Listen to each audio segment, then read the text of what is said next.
An inner declaration marked a silent milestone.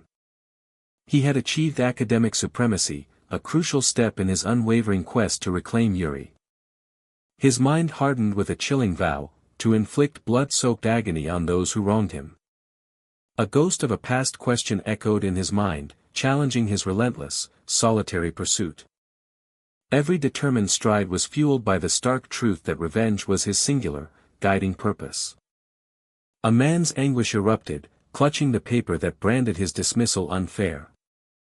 The Guanyin group, destroyers of his family, now faced a foe determined to amass a power far exceeding their own. Amidst the nation's hierarchies, one entity held sway above all, the politicians. Societal norms meant nothing, his mind was a sanctuary for his suffering parents and the mystery of his missing sibling. As he bid farewell to his parents, red petals drifted down, a strange, dazzling omen for his departure. The lingering petals whispered of untold futures, foreshadowing the peculiar dream that haunted his sleep that night. In his dream, a man confidently assured the chairman of their control, praising Song Haijin's formidable resolve over Dojun's perceived weakness. Manby calculated the electoral advantage of powerful connections, his voice a sly hiss, drawing the chairman's complete assent. Chairman Beck presented a gift to Director O, whose surprised voice resonated as vaguely familiar within the protagonist's dream. With a knowing smile, Chairman Beck insisted the gift be accepted, solidifying his identity in the protagonist's fractured dream. Executive Secretary Oh Dong-sik's cheerful acceptance crystallized his identity in the protagonist's strange, auditory vision. The dream's blurry veil lifted, revealing faces and a startling recognition, the Regional Committee office. A candidate registration form, unmistakably for Kong Dojun, lay waiting. "This is my name," he wondered, as a spectral hand snatched the form away, footsteps echoing. A foot slammed down, the sound chilling him to the core. A hand fed the form into the shredder, the grinding noise eliciting a sharp gasp. The utter destruction of the candidate form struck him as a profound, unbelievable act. His eyes burst open, violently tearing him from slumber. He sat upright, gasping for breath, the dream's disquiet still clinging to him. Exhausted, he collapsed back, huffing, questioning the very nature of his ill-fated vision. A hairdryer word to life. The memory of his shredded application, though just a dream, still left a lingering, sour feeling. Anyang City housed the Daehan Advance Party Regional Committee headquarters. A man entered the bustling office, offering a bright greeting.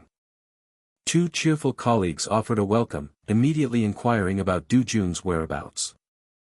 Woman A lavished praise on his sharp appearance for the election, playfully suggesting a match with her daughter. Kong Dojun chuckled politely, dismissing any romantic prospects.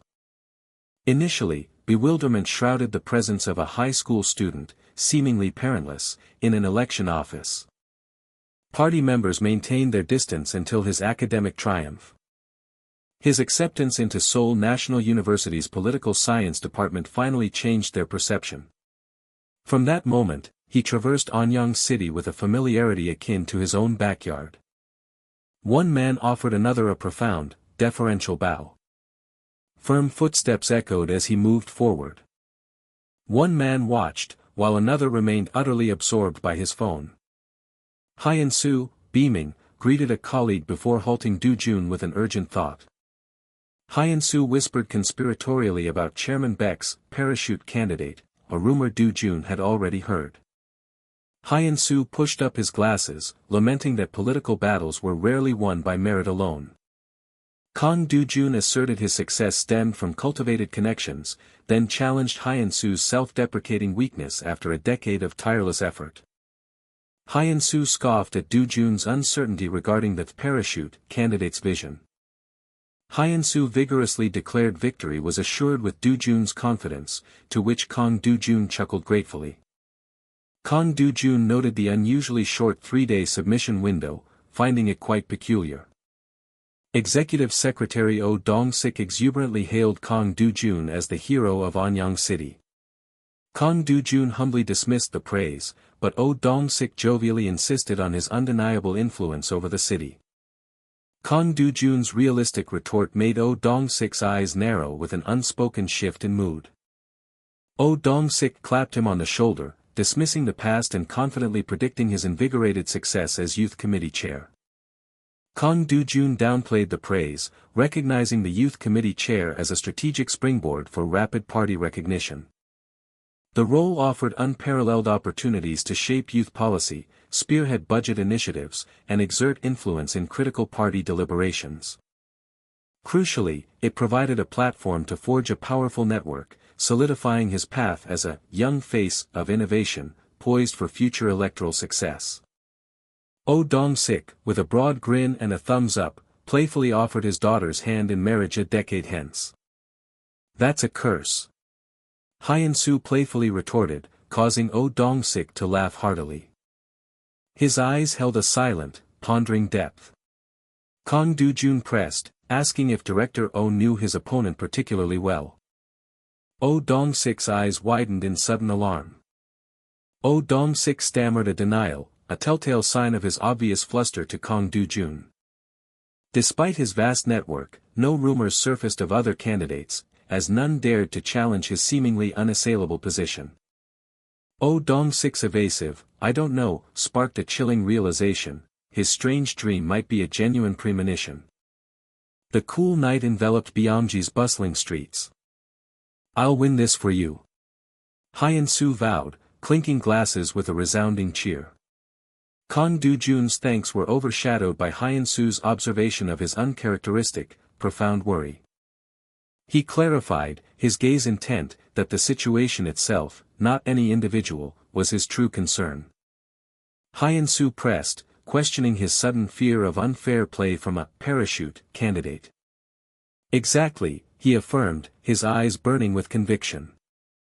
Hyun-soo tried to reassure him, insisting his grip on party members was ironclad, a claim Kang Dojun quickly dismissed. Kang Dojun, his voice tinged with cynicism, warned against the cheap, outward expressions that mask true intentions. He posed a chilling rhetorical question: did anyone truly believe their party participation was for the city's betterment?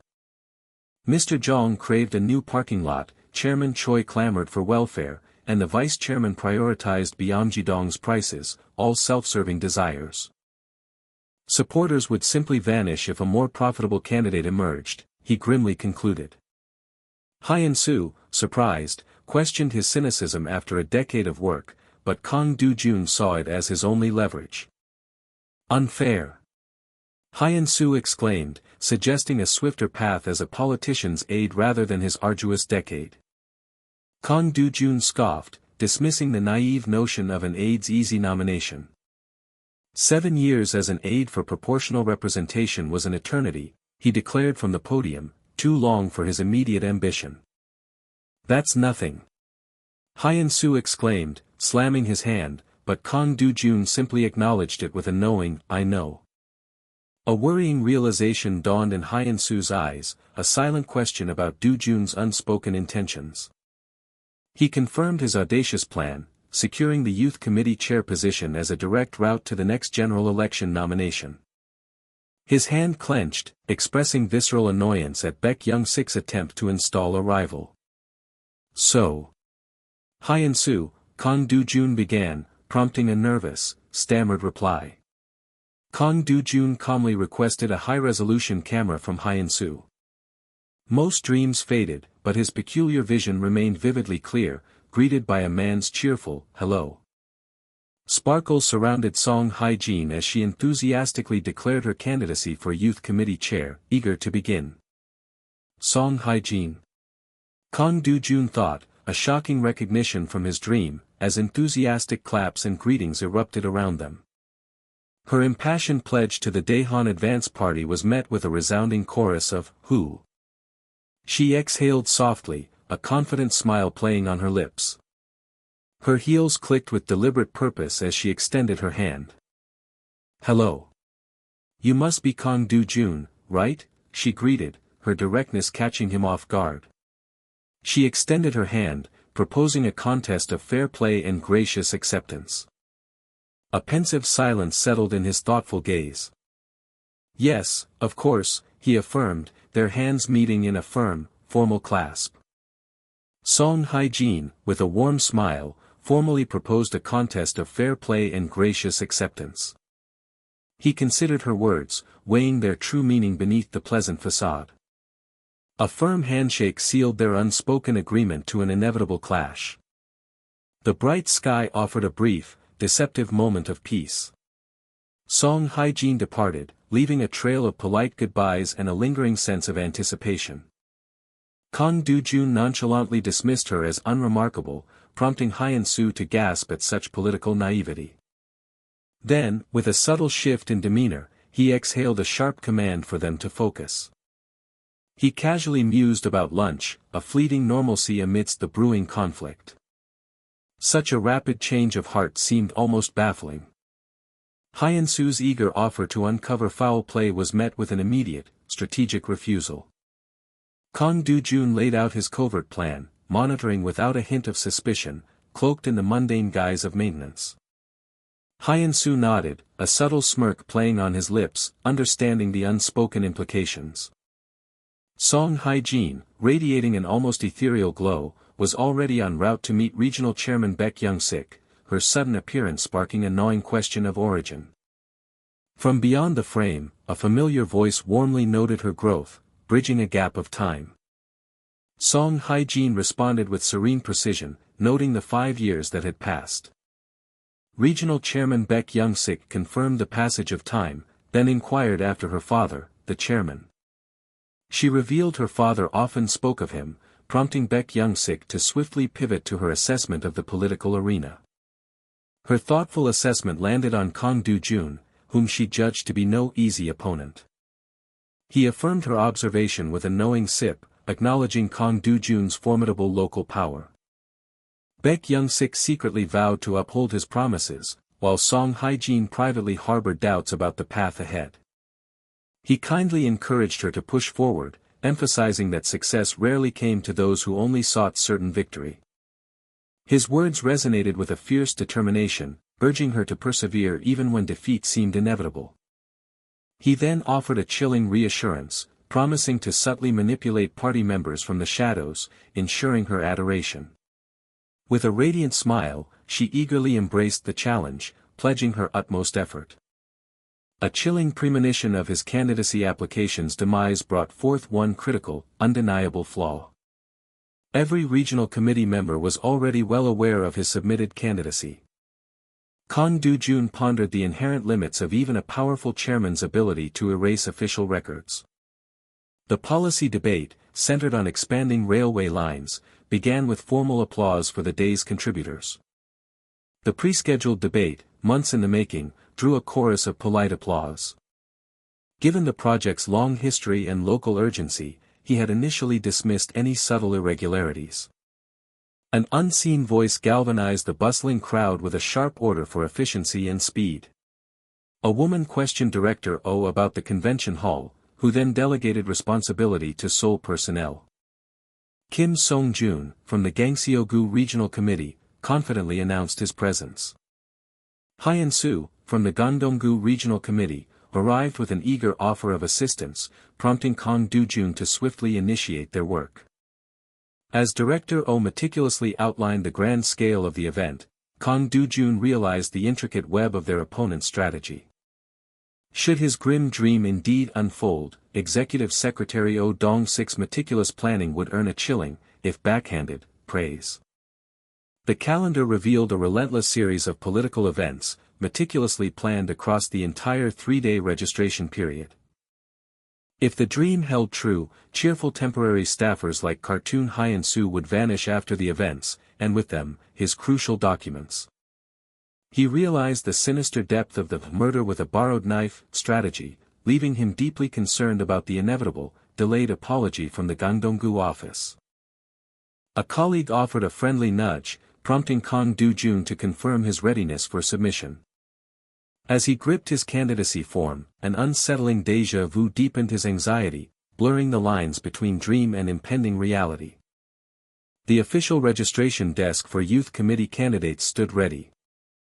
Hyun-soo, at the registration desk, greeted Kang Do-jun, confirming his purpose. Hyun-soo extended his hand, formally introducing himself as a representative of the Gangdong-gu Regional Committee. Kang Dojun introduced himself, then subtly probed Hyun-soo about his specific role in Gangdong-gu. Hyun-soo playfully downplayed his position, while narration revealed Regional Chairman Baek Young-sik's past ties to Gangdong-gu. After years as vice chairman, Baek Young-sik's ambitious general election bid ended in crushing defeat, effectively exiling him to Anyang. Hyun-soo briskly confirmed the details, then neatly slid the documents into an envelope with a decisive tap. Kang Dojun thanked Hyun-soo, then shrewdly inquired about a receipt for the registration, anticipating a potential future need. Hyun-soo, a bead of sweat betraying his unease, claimed ignorance of any receipt, prompting a subtle, expectant query from Kang Dojun. Hyun-soo awkwardly promised a registration list by afternoon, a compromise Kang Dojun coolly acknowledged. A hand carefully placed a smartphone on the wooden surface. Footsteps faded into the distance, leaving the area behind. Kang Dojun stood stiffly, a stern resolve settling upon him. As Song Hae-jin exchanged cheerful greetings, Kang Dojun's internal monologue wondered if her effervescence was simply annoying. She playfully accused him of staring due to her beauty, a charge he deftly deflected with a dry observation about differing political views. He articulated his stance on youth employment, prompting Hyun-soo to point out Song Hae-jin's surprisingly similar approach. As a cartoonishly flustered Hyun-soo insisted on subtle distinctions, the public debate formally began. Regional Chairman Baek Young-sik struck a practiced pose, the camera shutters snapping repeatedly. Each camera flash underscored the stark truth: a debate was, at its core, a meticulously orchestrated performance. Baek Young-sik candidly revealed the debate's true purpose, a strategic maneuver to garner public attention and exert pressure on the Central Party. He insisted that a persistent focus on budget allocations within these debates would inevitably yield concrete results. Song Hae-jin turned to him, an expectant smile inviting his thoughts. He responded with a precise clarification, challenging the underlying intent of her question. She giggled, playfully teasing him about his unexpectedly stiff and overly formal manner of speaking. His ambiguous reply to her observation prompted her to deduce his formality was reserved for strangers, a point he readily conceded. She then playfully hinted at a potential change in their dynamic once the election concluded. He met her playfulness with a direct query, challenging the underlying intentions of her suggestion. She giggled, calling out his persistent focus on intentions, and then confidently confirmed her meaning. He dismissed the notion of closeness as difficult, prompting her to challenge his reasoning, citing his widespread popularity. She challenged him directly, probing whether his pride would be wounded by her participation or by a potential loss. With a dismissive turn, he coolly informed her of her apparent political naivety. Her eye widened in disbelief at his unexpected judgment.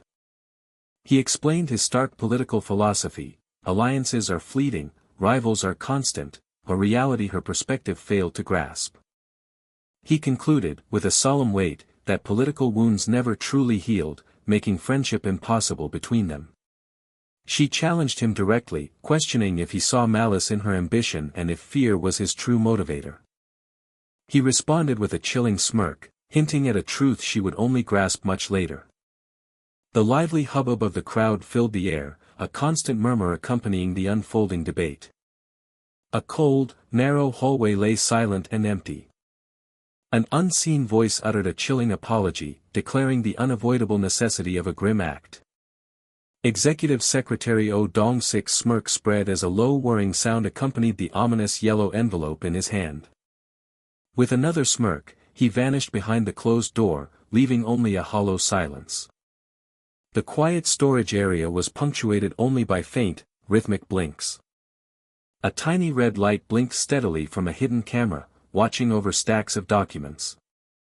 The digital headlines proudly proclaimed the Daehan Advance Party's positive influence, featuring Regional Chairman Baek Young-sik's confident address. A public comment echoed the sentiment, praising the party's dedication to its constituents. Mugs clinked in jubilant celebration, acknowledging 3 days of intense work, concluding with triumphant gratitude. A collective sense of relief permeated the air, as tired but exultant voices declared the sleepless nights well spent. Kang Dojun, ever modest, deflected the praise onto his team, though they in turn insisted his own efforts were paramount. Amidst the boisterous laughter and chatter, a silent, almost electric anticipation hummed within him for the approaching day. The stark official announcement declared Song Hae-jin as the sole candidate for the youth committee chair, an unexpected twist for some. Hyun-soo's jaw dropped in disbelief, a cold dread washing over him at the impossible news. A low murmur rippled through the gathered crowd, their confusion growing with each glance at the official notice board. The sterile air crackled as voices rose, questioning Dojun's absence, with Song Hae-jin vehemently asserting his undeniable submission. A sharp gasp of alarm escaped Hyun-soo, his voice echoing Dojun's name with frantic urgency. Kang Dojun's grim acknowledgement carried an unsettling undercurrent of prior understanding. Director Oh, a whirlwind of papers and frustration, vehemently demanded answers, insisting he had personally witnessed the yellow envelope submission. A heavy sigh of exasperation escaped Director Oh as the fruitless search continued, a tense quiet filling the office space. Director Oh, his frustration palpable, outlined the fruitless efforts. The papers had been thoroughly sought, yet remained stubbornly absent from all expected places. Song Hae-jin, her voice sharp with indignation, passionately reiterated her eyewitness account of Dojun's submission days prior. Director Oh's voice boomed, cutting through the claims with an agitated, definitive assertion: the documents simply were not there. Kang Dojun calmly offered an alternative, suggesting external staffers might have mismanaged the documents during the event's chaos. A resigned sigh escaped Director Oh as he held his glasses, declaring the undeniable conclusion: no documents meant no submission, a sentiment affirmed by an unseen voice. Hyun-soo's furious outburst branded the decision unacceptable, compelling an irritated Director Oh to begrudgingly agree to contact the external staff himself. The insistent ringing of a phone echoed through the room, its sound amplifying the collective anticipation, though a deeper truth already waited. His steely gaze held a profound certainty: he already knew the game's inevitable conclusion. Leaning forward with concern, Director Oh inquired of Hyun-uk if Kang Dojun's candidate registration had indeed occurred 3 days prior. From the phone, Min Hyun-uk offered a convenient lack of memory, citing the event's hectic pace as reason for his oversight. Kang Dojun listened intently, a knowing smirk playing on his lips as the off-panel voice subtly cemented the narrative of missing documents. As Director Oh prepared to dismiss the call, Kang Dojun interjected, calmly requesting he listen to something on his own device. A bead of sweat formed as Director Oh's eye widened, his initial shock giving way to sudden dread. A recorded conversation began to play, capturing Kang Dojun's initial pleasantries with Min Hyun-uk, setting the scene for a pivotal exchange. Director Oh's jaw clenched as he listened, the recorded question about the registration form landing with heavy impact. The recording continued, revealing Min Hyun-uk's confirmation of the document and Kang Dojun's specific request for a receipt. Kang Dojun, a triumphant smirk on his face, declared the recording irrefutable proof that his documents had indeed been received. Director Oh stared, stunned into an absolute silence that was mirrored by the now quiet phone. His world momentarily halted. Director Oh, worried, pondered the document's fate, while Kang Dojun's smug internal musing confirmed the intentional act of shredding. Min Hyun-uk's voice, now contrite, apologized profusely, accepting full responsibility and any prescribed party penalties. A subtle expression crossed Kang Dojun's face as he wondered if the man was already prepared to take the fall.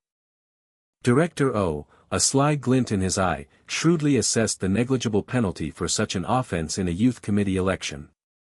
Director Oh, frustrated but resolute, declared the executive office would handle the matter, swiftly dismissing everyone from the scene. Song Hae-jin gently reassured Kang Dojun, urging him back to work, confident the recorded evidence would guarantee a just outcome. As Kang Dojun descended the stark stairs, the narrative coldly observed that Min Hyun-uk's mistake would predictably end in a mere verbal warning.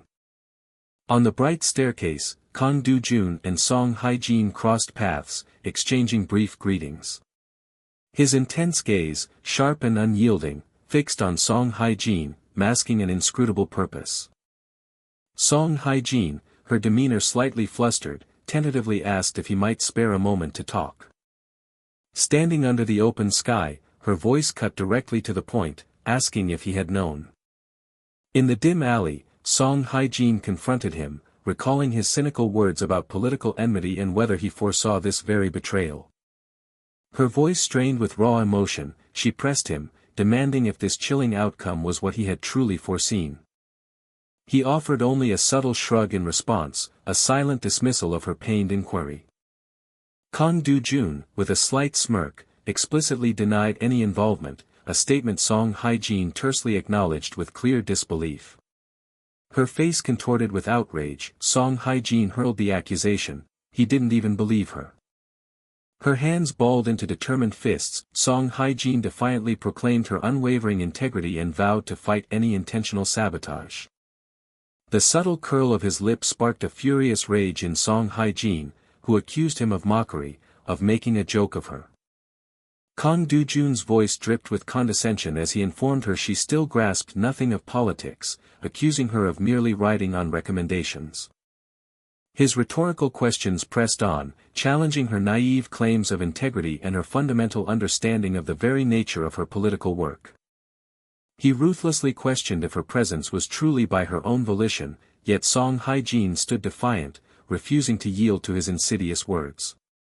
He dismissed her lingering arguments as inconsequential, coldly stating his busyness before turning to walk away. Kang Dojun's figure receded down the alley, leaving Song Hae-jin standing utterly alone in his wake. Her eyes welled with unshed tears, reflecting the profound hurt his words had inflicted upon her spirit. A polite knock echoed against the regional chairman's office door, followed by a calm invitation to enter the warm space. Kang Dojun stepped inside, a flicker of shock crossing his face at the sight of both the chairman and Director O already awaiting him. Director O rose, offering to leave them to a private conversation, implying Kang Dojun held crucial information for the chairman. Director O exited, the golden light of the office illuminating his retreating form, leaving Kang Dojun alone with the chairman. The chairman, his brow furrowed with apprehension, looked up at Kang Dojun, directly questioning his intentions. The chairman, with a compassionate gesture, invited Kang Dojun to sit, acknowledging the unfairness that had befallen him. The chairman, calmly sipping his tea, offered seasoned advice: emotions, however frustrating, must be controlled in politics to avoid reckless blunders. A subtle, knowing smile played on the chairman's lips as he imparted his cardinal rule: never forget your place in the political landscape. Kang Dojun, looking down at the table, voiced his quiet concern about his impending future. The chairman acknowledged the submission but framed the missing documents as a difficult obstacle, smoothly moving to propose a different path forward. With a reassuring smile, the chairman offered an alternative: chairing the university student committee, a position he implied Kang Dojun hadn't yet experienced. His eyes narrowed in silent contempt. Kang Dojun internally scoffed at the trivial, playhouse assignment proposed for mere political novices. The chairman continued his persuasive overtures, promising to leverage his influence with the Central Party to elevate Kang Dojun's standing. Kang Dojun calmly acknowledged the chairman's words, then, with a flick of his wrist, presented his smartphone, instructing him to take a good look. The chairman's eye widened in a silent, visceral shock, a telltale vein twitching at his temple. The grainy video played, revealing a figure opening a door, followed by the undeniable visual of a document being systematically shredded. The chairman stammered in utter disbelief, as Kang Dojun confirmed the chilling implication: his application had been intentionally destroyed. Kang Dojun's voice was firm, unwavering, as he issued his unequivocal ultimatum: fire Executive Secretary Oh Dong-sik or face the video's public release. The chairman's face contorted in a mask of furious rage as Kang Dojun brutally implied that Oh Dong-sik had acted on his direct orders. The chairman, seething, questioned such extreme measures, but Kang Dojun retaliated, challenging the chairman's own attempt to silence him. The chairman's hand trembled visibly, betraying the shattered composure beneath his controlled facade. Dojun instructed the chairman to save face by appointing Song Hygiene, prompting the defeated chairman to ask about his own fate. A sly, confident smirk spread across Dojun's lips, signaling his final, calculated move. Sitting with newfound authority, Dojun coldly demanded the newly vacant executive secretary position for himself. Regional Chairman Baek Young-sik's voice erupted with intense fury, demanding if the protagonist had completely lost his mind. The protagonist calmly responded, assuring the regional chairman that his mind was clearer than it had ever been. Regional Chairman Baek Young-sik screamed in unprecedented outrage, questioning where a 25-year-old could possibly serve as an executive secretary. The protagonist, utterly composed, calmly detailed the party bylaws, stating the regional chairman held the authority for such appointments. Unfazed, the protagonist continued, asserting that since no age limit existed, competence alone justified selection, drawing a grave challenge from the unseen regional chairman. A hollow, sarcastic laughter escaped Regional Chairman Baek Young-sik, mocking the protagonist's reasoning. Regional Chairman Baek Young-sik stared down, deep in thought, at the cigarette butts littering the ashtray. With an agitated flick, a sharp crack echoed as he sent another cigarette butt spinning into the ashtray. A high-pitched whistle followed by a sharp swish preceded the ashtray's shattering impact, yet the protagonist remained completely unfazed. Despite a tremor of shock, Regional Chairman Baek Young-sik leaned forward with strained insistence, maintaining that the executive secretary position was non-negotiable. He seethed with raw frustration, declaring he would rather be slapped than concede that particular demand. The protagonist offered a cool assessment, a sly smirk playing on his lips, remarking he might have even given away his luxury car for lesser demands. Sweat beaded on Regional Chairman Baek Young-sik's brow as he cried out in furious exasperation, proposing a vice-chairman position as a desperate alternative. The city lights blurred into a somber realization as Regional Chairman Baek Young-sik reiterated his firm refusal, understanding the executive secretary held the committee's purse strings. The stark reality settled: without financial control, one could neither craft policies, mobilize the organization, nor even manage an election. An undeniable truth materialized, illustrating how every event's funds and manpower channeled through the executive office, thus granting the executive secretary dominion over budget, personnel, and data.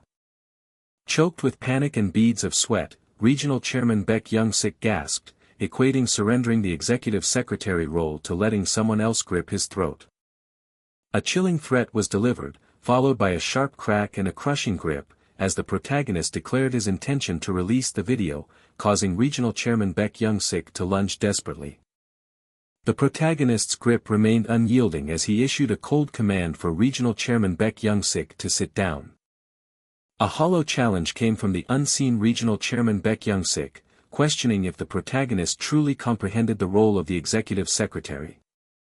With confident assertion, the protagonist affirmed his deep understanding, pinpointing it as the pivotal role for securing election victory.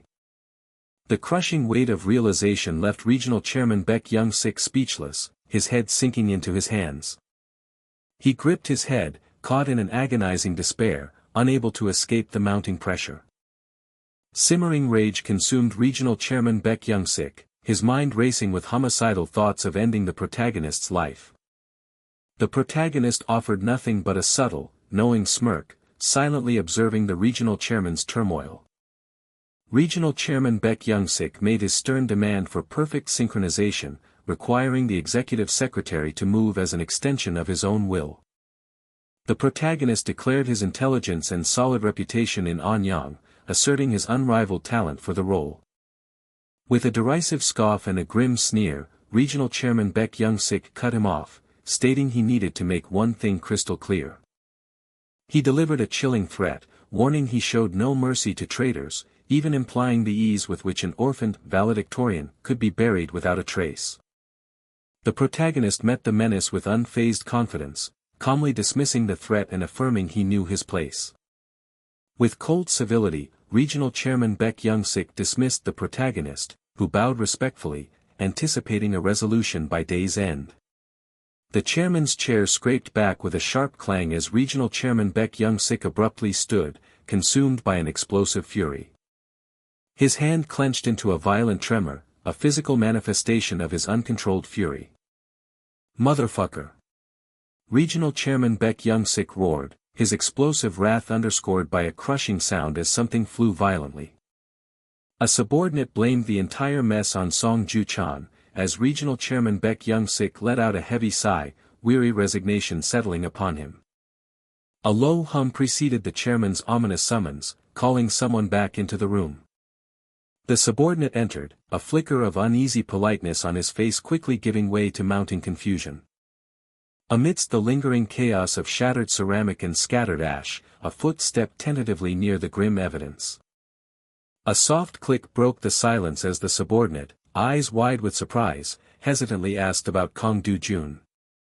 Regional Chairman Baek Young-sik casually revealed the protagonist, that brat, had brought a video, sparking growing dread in his subordinate. Regional Chairman Baek Young-sik's accusation landed with absolute horror, as the subordinate's face contorted in a stomach-dropping realization of the shredding video. The subordinate ranted in frantic self-preservation, railing against incompetence and the ignominy of blackmail, then desperately tried to explain himself. Regional Chairman Baek Young-sik delivered a stark choice, pushing the trapped subordinate to decide whether the video should be released. A breath hissed out as Regional Chairman Baek Young-sik delivered the final, devastating blow. Kong Dojun demanded the subordinate's firing. His legs shook uncontrollably, followed by the soft thud of despair as the subordinate crumpled in utter defeat. On his knees, the subordinate offered a broken plea, swearing desperate loyalty and begging for mercy. A long, drawn-out sigh escaped Regional Chairman Baek Young-sik as he articulated his heavy-hearted resignation, wishing he could save his loyal subordinate from the painful reality.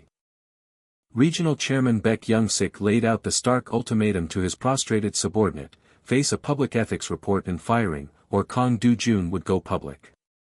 For years, Regional Chairman Baek Young-sik declared, a decisive gesture indicating a powerful decision. A desperate cry of protest erupted from the subordinate, shaking with fear of abandonment. "No, wait," Regional Chairman Baek Young-sik offered, making a calculated adjustment to a 2-year break. The subordinate's face dripped with crushing despair, perceiving 2 years in politics as an eternity of irrelevance. Regional Chairman Baek Young-sik made a solemn promise, assuring the subordinate the 2-year break was for his protection, after which he would be reinstated. The evening sky cast a tranquil glow over the building, marking a serene transition in the narrative. Song Hae-jin stood by the window, her gaze lost in pensive quiet against the gentle hues of dusk. A solitary document lay on the coffee table, imbued with quiet significance. The official document announced Song Hae-jin's election as Youth Committee Chair, marking a new, albeit complicated, chapter. Haunted by doubt, Song Hae-jin questioned the unsettling reality of her election. With a soft thud, Song Hae-jin sat down, sinking into ponderous silence. A nagging worry persisted as Song Hae-jin tried to unravel the meaning of Oh Dong-sik's Ethics Committee report. A gasp of shock led to a realization of the galling implications. The news of Oh Dong-sik's actions threatened to cast her victory as a tainted conspiracy. With a brittle rustle, Song Hae-jin covered her face, an instinctive plea escaping her lips to her father. The bitter truth formed in her mind, a fierce clench on the document revealing her father's desperate maneuvers that were thwarted by Kong Dojun's quick wit. With a frustrated puff of air, Song Hae-jin internally protested her innocence, emphasizing she never asked for any of this. A single, silent tear streamed down her cheek as Song Hae-jin, head bowed, contemplated the weight of an apology. Her teeth ground together in agonizing distress as a silent, streaming tear escaped. Her mounting frustration culminated in a fumbled attempt to reach someone, only for the automated voice to confirm the person was unavailable. Kong Dojun's unexpected greeting was met with Song Hae-jin's hesitant, tentative response. A jolt of recognition ran through Song Hae-jin, as she spotted Kong Dojun among the men. Kong Dojun remained perfectly composed, an unreadable gaze in his eyes. Song Hae-jin offered an earnest apology, nervously explaining her ignorance regarding Executive Secretary Oh Dong-sik's actions. As they stood side by side, a gnawing sense of wrongness settled over Song Hae-jin, prompting heavy reflection. Despite Kang Do-jun's assurances that it was over, Song Hae-jin's face was etched with restless unease about her unwanted, sole candidacy. Kang Do-jun offered calm assurance, dismissing her fears of public speculation, though Song Hae-jin eyed him with faint suspicion, questioning his sincerity. With strategic cordiality, Kang Do-jun congratulated Song Hae-jin, suggesting a new dynamic of collaboration now that he was the executive secretary. Song Hae-jin let out a sharp gasp of surprise as Kang Do-jun confidently confirmed his imminent appointment as executive secretary and pledged his full support to her committee. With a soft slide, Song Hae-jin extended her hand in a tentative overture, proposing they do their best, which visibly surprised Kang Do-jun. A sharp, ironic realization dawned on Kang Do-jun, understanding this meant a sudden reversal of power, compelling him to play a subservient role. Their hands met with a solid grasp, a firm commitment made in unspoken agreement. Song Hae-jin beamed with genuine warmth, expressing her eagerness for their shared future and work. A triumphant confidence radiated from Kang Do-jun, a subtle smugness playing on his lips as he embraced the title, Mr. Executive Secretary. A gentle alarm hummed, swiftly silenced by a reaching hand. A shirt slid up, revealing the disciplined contours of his physique. The path blurred beneath his pounding feet, each forceful exhalation a testament to his relentless drive. Determination etched his face, the glistening sweat a badge of his morning ritual. Song Hae-jin, brimming with artificial cheer, called out her "good morning."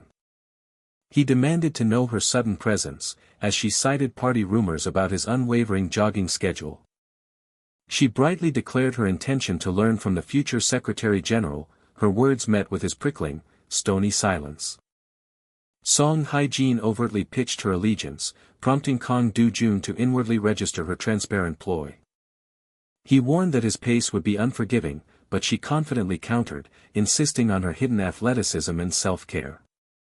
Kang Do-jun flatly informed her he wouldn't adjust his pace, catching her off guard. Her attempt to ask a question was met with a curt "no," making her wonder about his pervasive aloofness. He dismissed her assessment, explaining that universal coldness was a disqualifier for any aspiring politician. With a sly smile, Song Hae-jin proposed an alliance for when he took office, eliciting only a thoughtful from Kang Do-jun. Kang Do-jun, smirking, challenged her to prove her worthiness before he'd consider any alliance. "Well, in that case," Song Hae-jin declared, her determined posture contrasting his already departing form. She desperately called after him to wait, wanting to run together, but his steps rapidly receded further ahead. Gasping for air, she slumped down, utterly stunned by how far ahead he had already surged. Her face was streaked with sweat, but a resolute glint in her eyes still burned. Despite her exhaustion, she vowed to finish the run, determined to conquer it at her own, unhurried pace. Hours later, within the somber walls of the Daehan Advance Party's regional committee, Baek Young-sik presided over the official, unsettling announcement of Executive Secretary Oh Dong-sik's resignation.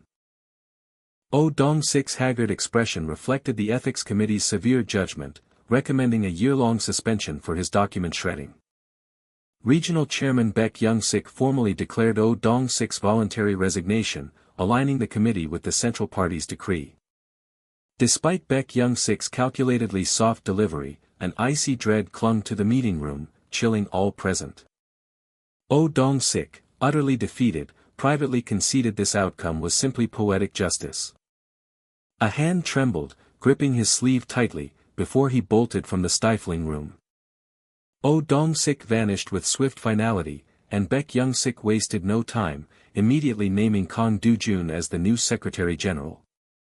Applause erupted for the new Secretary General, but Song Hae-jin, stunned, silently worried how his obvious disdain would now unravel her future. While Kang Do-jun confidently assumed leadership of committee affairs, Song Hae-jin privately regretted her aching body, a silent protest against her new, limited role. With a deep bow and sincere words, Kang Dojun pledged his full responsibility, accepting the committee's guidance amidst enthusiastic applause. He exuded confident triumph, while she offered a polite, strained smile. As dusk settled, the city lights shimmered to life. A chorus of welcomes erupted from within, reverently addressing the new Secretary General. The restaurant owner, ignoring Kang Dojun's mild protests, insisted on proper formality, ushering him to a seat.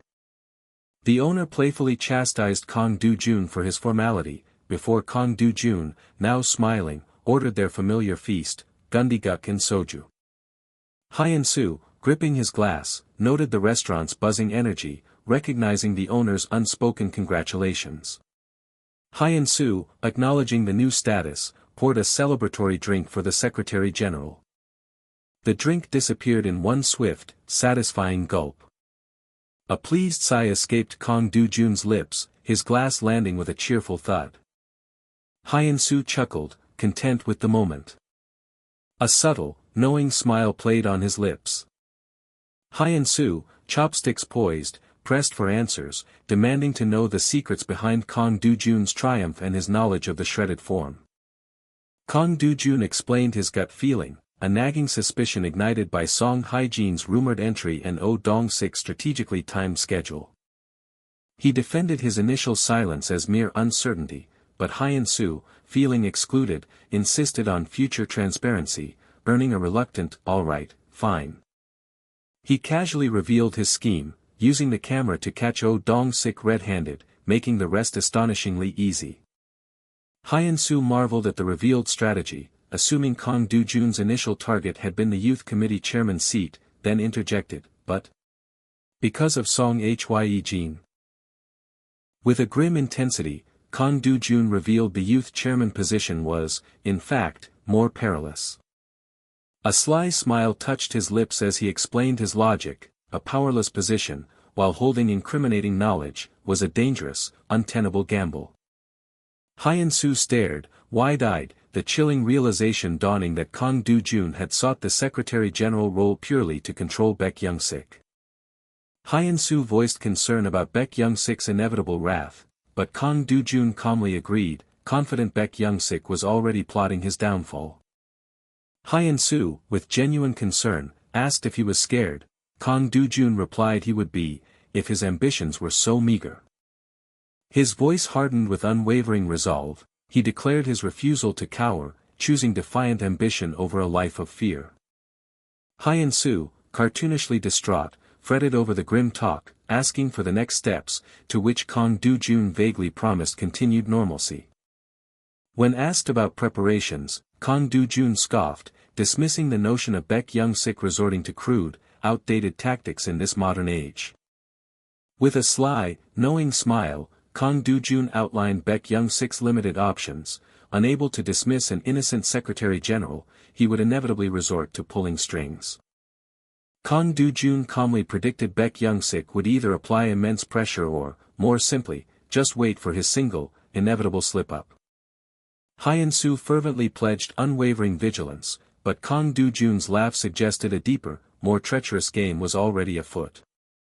With a grim, pointed finger, Kang Dojun revealed the chilling truth: Baek Young-sik wouldn't wait for a mistake, he would manufacture one. The dawning horror of the situation left Hyun-soo speechless, then frantically seeking a plan. Kang Dojun, utterly composed, outlined his next strategic offensive, a thorough cleansing of the party's membership roster. He detailed a meticulous, systematic categorization of the database, every detail logged, to which Hyun-soo dutifully affirmed his immediate compliance. He further declared the implementation of regular, Secretary General reports, detailing budgets, schedules, and crucial regional issues. With a radiant smile, he revealed the reports would be widely disseminated, even to city councillors, securing maximum transparency and accountability. Hyun-soo's eyes widened, a profound and startling realization finally clicking into place. Oh Dong-sik quietly packed a box, the room heavy with the finality of his departure. A framed photograph of a smiling girl was carefully held. A memory surged, vividly recalling Baek Young-sik's greasy bribe and patronizing words, sending Oh Dong-sik spiraling into a desperate, furious "damn it." A trembling hand crushed his glasses, an inner fury screaming, Baek Young-sik. With eyes blazing red, Oh Dong-sik shredded the paper, his enraged voice a potent vow of vengeance against Baek Young-sik. The regional committee office of the Daehan Advance Party stood, a beacon of modern bureaucracy under a clear sky. Inside, the slow tick of a wall clock marked the late hour, 1:25, a testament to the quiet before the day's political storm. Empty cubicles stretched out, sterile and expectant, awaiting the flurry of activity they would soon hold. The protagonist, turning his head, offered a confident, challenging address to someone unseen. Hyun-soo, his commitment unwavering, presented the diligently organized party member data. The protagonist, setting a USB drive onto the file, lightheartedly wondered if he had truly partied alone, acknowledging Hyun-soo's unexpected zeal. Hyun-soo, anticipating the upcoming deluge of work, affirmed his early preparedness, prompting the protagonist to suggest a strategic coffee break. Though barely settled as office manager, the protagonist knew he could not falter, with regional chairman Baek Young-sik watching for any misstep, and the ousted executive secretary Oh Dong-sik surely plotting his return. Retreating or merely trying to save himself now would only hand his adversaries the very advantage they craved. The protagonist, assessing the initial data, critiqued its disorganized categories and obsolete contact information. He laid out a daunting overhaul, detailing comprehensive sorting by age, gender, occupation, interests, and availability, prompting Hyun-soo to lament the monumental grind.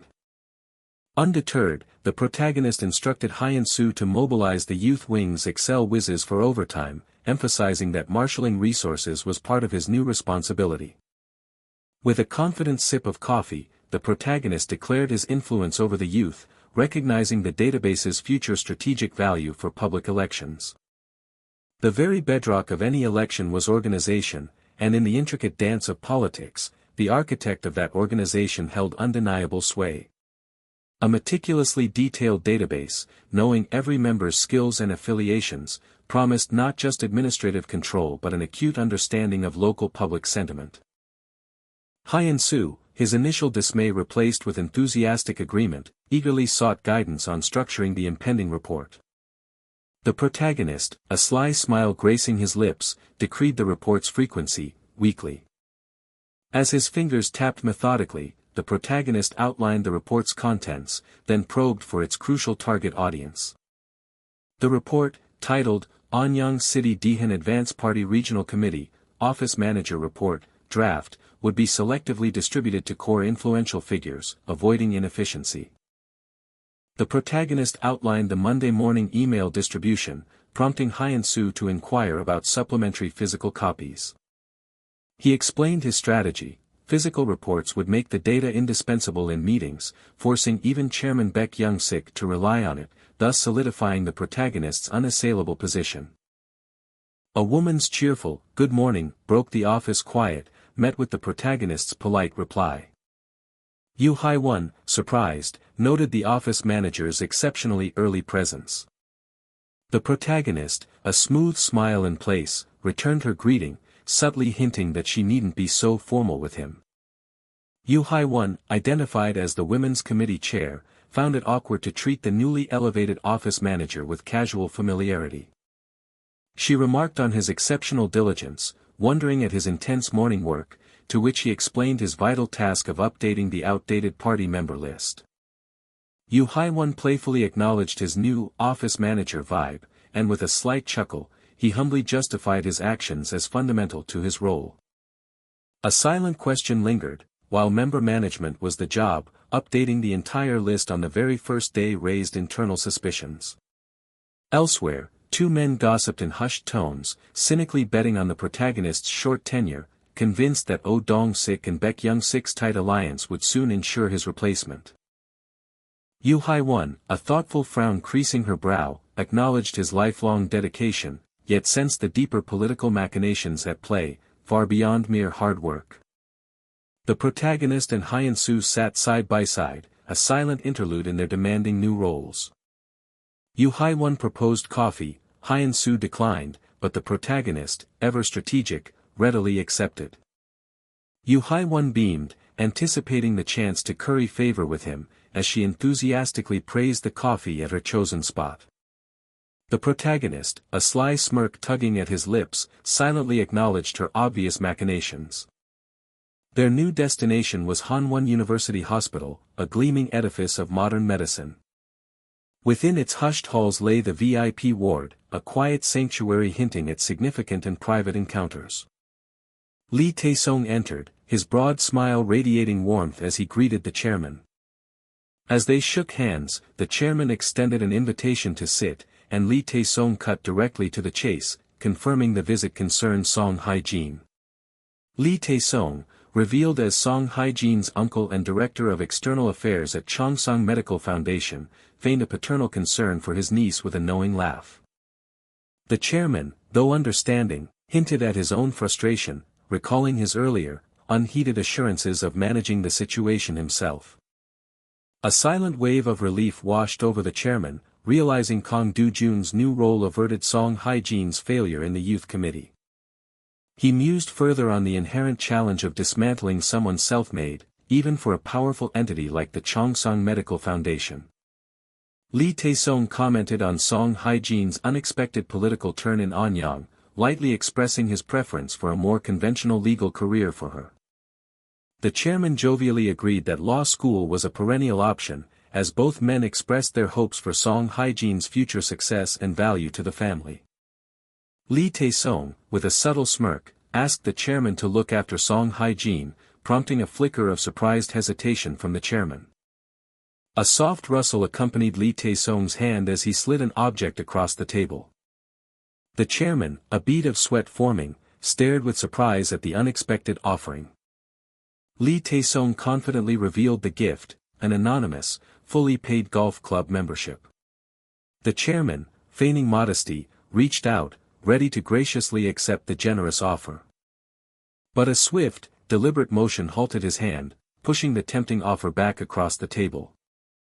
The chairman proposed a pact: if Lee Tae-sung smoothed Song Hae-jin's path, the foundation would, in turn, propel Chairman Baek toward an assembly or mayoral seat.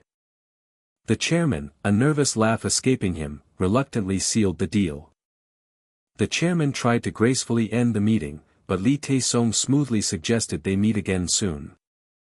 With a respectful bow, the chairman bade Lee Tae-sung a safe journey as he confidently departed. The chairman, adjusting his tie with a stern hand, inwardly fumed at Lee Tae-sung's cunning maneuver.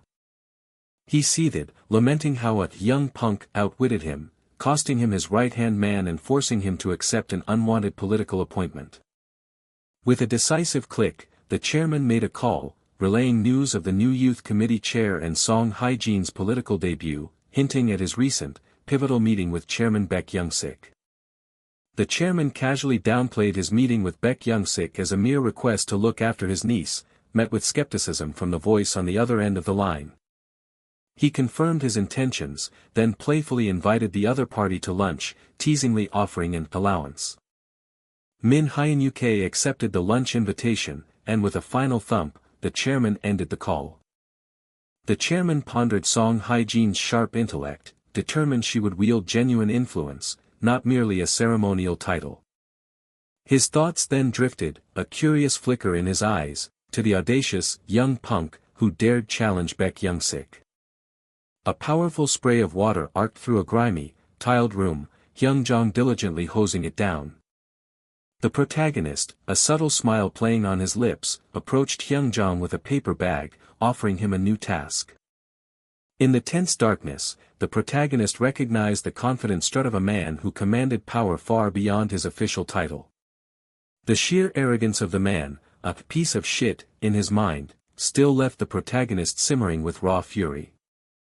A sharp flick punctuated the protagonist's thoughts on Oh Dong-sik, chafing at the long wait Chairman Baek Young-sik imposed.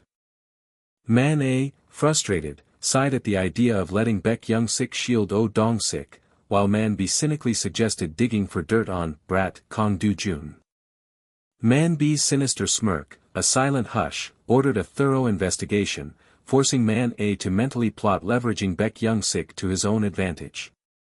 A PC cafe, the protagonist's mind echoed in disbelief. Focused, the protagonist's fingers flew across the keyboard, a rapid quatak, quatak. His hands worked quickly, tatak, tatak, crafting a post for the Anyang City Daehan Advance Party's member bulletin board.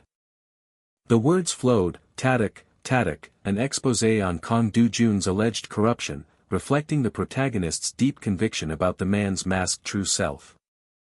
3 years prior, the protagonist first encountered a younger Kang Do-jun, whose true nature was slowly revealed during shared drinks, far from his public facade. Kang Do-jun had led him deep into the neon-soaked entertainment district, prompting the protagonist's retrospective thought, good grief. A younger Kang Do-jun's furious shout, "Let me see which bastard's face this is," was swiftly followed by a violent shove as a man aggressively grabbed a collar. The nightmare abruptly ended with a violent bang and a tearing jwak, jolting the protagonist upright in his bed. A distressed Hyuk escaped him as he questioned, was it another dream? He sank into despair, the grim realization settling that, given his past, this ominous dream could not be ignored. The protagonist gripped his phone, frustrated he hadn't seen the man in the hat, knowing this dream hinted at a devastating smear campaign against him. He clutched his head, the terrifying truth dawning that fabricated corruption, once attached to his name, would instantly shred everything he had painstakingly built. A slow sigh escaped him, acknowledging the truly vicious nature of such an attack. The unspoken weight of his precognitive dream settled, a secret he resolved to bear alone. But a new determination sparked, he would use his dreams to set a trap, deciding then to get an early start on the day. Kang Do-jun entered the office, his presence prompting Hyun-soo's polite, if slightly surprised, greeting. Hyun-soo offered a forced compliment, noting Kang Do-jun's unusually radiant appearance. Kang Do-jun tapped Hyun-soo on the shoulder, revealing his vigorous morning routine, which elicited a genuinely surprised, "What time do you even wake up?" With a bright grin and an almost imperceptible okay, Kang Do-jun issued cheerful instructions for the database work and the upcoming report summary. Hyun-soo began to speak, but his words cut short by Kang Do-jun's dismissive, subtle smile. Hyun-soo inwardly recoiled, wondering why Kang Do-jun's unnaturally bright smile felt so profoundly terrifying to him and his colleagues. Hyun-soo quickly agreed to organize the report, earning Kang Do-jun's casual, "sure." Kang Do-jun's gaze was fixed intently on his smartphone, his mind already calculating his next move. As his smartphone chimed, a subtle smirk graced Kang Do-jun's face, anticipating the implications of the incoming call. At the bustling April committee meeting within the Daehan Advance Party's regional office, cheerful greetings echoed among the arriving members. Song Hae-jin's charming greetings caused a nearby man to visibly fluster, his answering ha barely a breath amidst his sweat. Her fingers swiftly tatak-ed across the smartphone screen, efficient and purposeful. Song Hae-jin reflected on her systematic outreach to the young male members, her mind already moving to the next strategic target. Purposefully, Song Hae-jin strode down the brightly lit office hallway towards her next objective. Song Hae-jin hesitated with a soft ha, her worried thoughts weighing the strategic advantage of appearing impartial against her pressing need for the budget. With 2 precise tok-tok-s, Song Hae-jin knocked, resolving her hesitation as a voice granted permission to enter. Entering the office, Song Hae-jin exchanged formal morning greetings with Kang Do-jun, now seated at his desk. Kang Do-jun's sardonic comment about her easily heard voice elicited a nervous, forced laugh from Song Hae-jin. A tense silence stretched, punctuated only by the nervous congelak of Song Hae-jin's fidgeting hands. Kang Do-jun's casual inquiry about her progress met Song Hae-jin's guarded request for clarification. Kang Do-jun clarified his assessment of her new, demanding role, to which Song Hae-jin carefully conceded it was, not easy, but interesting. Kang Do-jun's gaze sharpened, challenging if her new position was truly her calling, asking, "Isn't it yours, Hae-jin?" Song Hae-jin declared she was making it her calling, but Kang Do-jun's intense stare pressed her, questioning her caution despite her clear advantages. Dojun referenced the recent youth forum with Youth Committee Chair Song Hae-jin, insinuating the significant, unearned support she'd received from the chairman. With a wistful, resigned smile, Song Hae-jin admitted she couldn't refuse the offered kindness, despite her deeper desire for true independence. Alone in her thoughts, Song Hae-jin wrestled with the implications of the regional chair's influence, acknowledging her own profound lack of practical know-how and vital networks. Dojun's knowing smirk twisted as he pointedly questioned, "Oh, so you want independence?" Song Hae-jin asserted her determination. Her heart desired independence, yet she actively sought recognition by greeting people daily. Dojun acknowledged her, then inquired about her current task, prompting Song Hae-jin to reply she was drafting the Secretary General report. With a decisive talk on the papers, Song Hae-jin detailed her weekly report, compiling regional current events for key party officials, starting tomorrow. A thoughtful "ah" escaped Song Hae-jin as she processed her next move. The narration underscored Dojun's formidable ambition, solidifying Song Hae-jin's internal conflict. Her difficult request was unavoidable, despite his trajectory. With a nervous quack from her clenched hand, Song Hae-jin hesitantly began, "Excuse me." Gathering her courage, Song Hae-jin tentatively proposed, "Secretary General, just maybe, a youth forum for jobs in Anyang City?" Dojun's sharp, "You're doing what?" caused a surprised yuk from Song Hae-jin, who flusteredly reiterated her proposal. With a surprised EU, Song Hae-jin burst into relieved enthusiasm, eagerly agreeing that it was indeed a good event. Dojun's hand motioned, highlighting the substantial financial and logistical hurdles of such an undertaking. Song Hae-jin conceded his points, as Dojun, with a thoughtful expression, meticulously outlined the additional demands of manpower and extensive promotion. Worry washed over Song Hae-jin as she silently hoped for the event's fraught success. Dojun's serious gaze challenged her, questioning if her event would genuinely benefit the Daehan Advance Party, or merely prove a wasted effort. Dojun cynically declared such forums were merely photo opportunities, a stark truth powerfully illustrated by a candid shot of Regional Chairman Baek Young-sik. Song Hae-jin simply looked down, her quiet, "I am aware," heavy with resignation. Dojun's stern disapproval intensified, arguing against such an expenditure for mere promotion of a youth chair over the formidable Regional Chairman Baek Young-sik. With a desperate talk of the door handle, Song Hae-jin's mind screamed, "I knew I shouldn't have said anything. Song Hae-jin, you idiot." Dojun's sudden suggestion, "Why don't you try something else?" caught Song Hae-jin completely by surprise. A new, expectant silence filled the office as Song Hae-jin turned to face Dojun's steady gaze. Dojun's words cut through, clearly articulating Song Hae-jin's true objective, to become a known entity within the Daehan Advance Party. With a confident Siik, Dojun unveiled a new opportunity, offering Song Hae-jin a campaign designed for her to lead. The protagonist smoothly unveiled a new opportunity for Song Hae-jin, suggesting a campaign for her to spearhead. From his desk, he laid out the campaign's core, targeting harmful facilities near schools, a particularly salient issue in Anyang City. Song Hae-jin's mind raced, grasping the sudden, weighty implications of taking charge. The protagonist affirmed her role, promising an astonishing number of party members ready to volunteer for her cause. Overwhelmed, Song Hae-jin stared, the sheer scale of the promised support momentarily paralyzing her. A profound gesture of affirmation followed, conveying her acceptance and gratitude. With renewed resolve, Song Hae-jin declared her immediate readiness to begin preparations. A sudden sense of bewilderment washed over Hyun-soo as Song Hae-jin swiftly departed.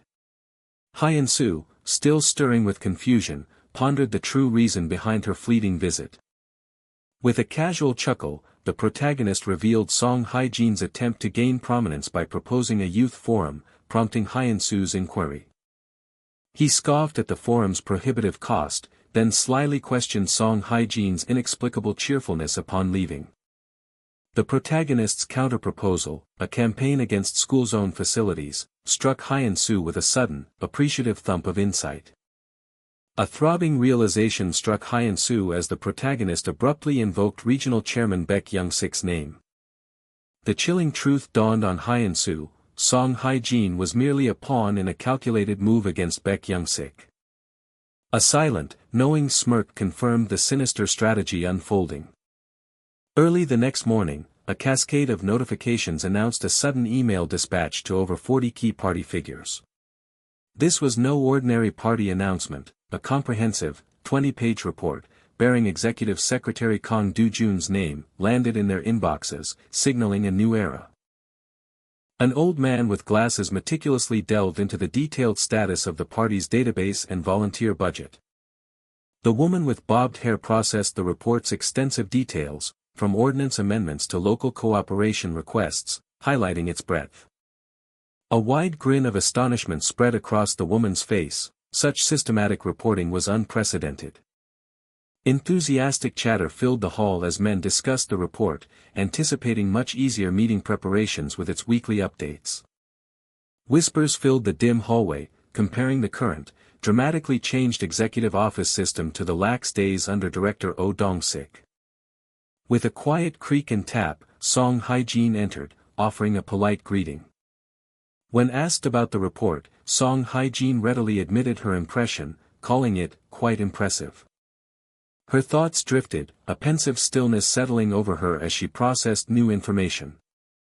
A sudden jolt of surprise struck her. The campaign she had just proposed yesterday was already officially listed. Despite the surprising speed, Song Hae-jin realized the report's framing of party support would significantly smooth her path forward. Yet a nagging doubt tightened her brow: was Kang Dojun truly pulling all the strings? She decided to embrace the arrangement, reasoning that the spotlight would eventually be hers, and the executive office's help was indispensable for a win-win. A substantial stack of reports rested heavily upon the desk. Regional Chairman Baek Young-sik's subordinate gasped in disbelief at the unexpected praise for the executive secretary's report. The chairman grumbled, begrudging the young brat's apparent effort, while his subordinate tried to reframe it as a party asset. Sim Hong-soo, vice chairman of the Anyang City Daehan Advance Party Regional Committee, astutely observed Kang Dojun's movements, sensing a deep, long-held ambition. Sim Hong-soo chuckled heartily, his contentment rooted solely in the party's prosperity, regardless of whose efforts brought it. The chairman, exasperated, dismissed his subordinate's optimism, openly envying his carefree outlook on the unfolding power shifts. The subordinate urged the chairman to relinquish the past, but a quiet pensiveness still shadowed the older man's thoughts. His voice softened with a touch of melancholy as he spoke of Oh Dong-sik, a bond like brotherhood. A gentle tap underscored the stark truth: Oh Dong-sik's return was unlikely while Kang Dojun wielded such damaging evidence. The subordinate confessed his hands were tied, unable to intervene with Secretary Kang's organizational restructuring due to the chairman's own appointment. He warned that continuous, comprehensive reports would cultivate an absolute reliance among council members, potentially making the reports indispensable for future meetings. The subordinate's serious gaze conveyed his deep apprehension, suspecting Dojun's foresight and his own reluctance to challenge an unknown force. Frustrated by the unfolding dynamics, the chairman brusquely delegated the meeting to the vice chairman and abruptly left for the sauna. The door closed with a definitive slam, sealing his departure. As the report was placed decisively, Sim Hong-soo exuded quiet confidence, ready to assume leadership. Despite the regional chairman's absence, the weekly committee meeting proceeded with unsettling smoothness, reaching conclusions without a hitch.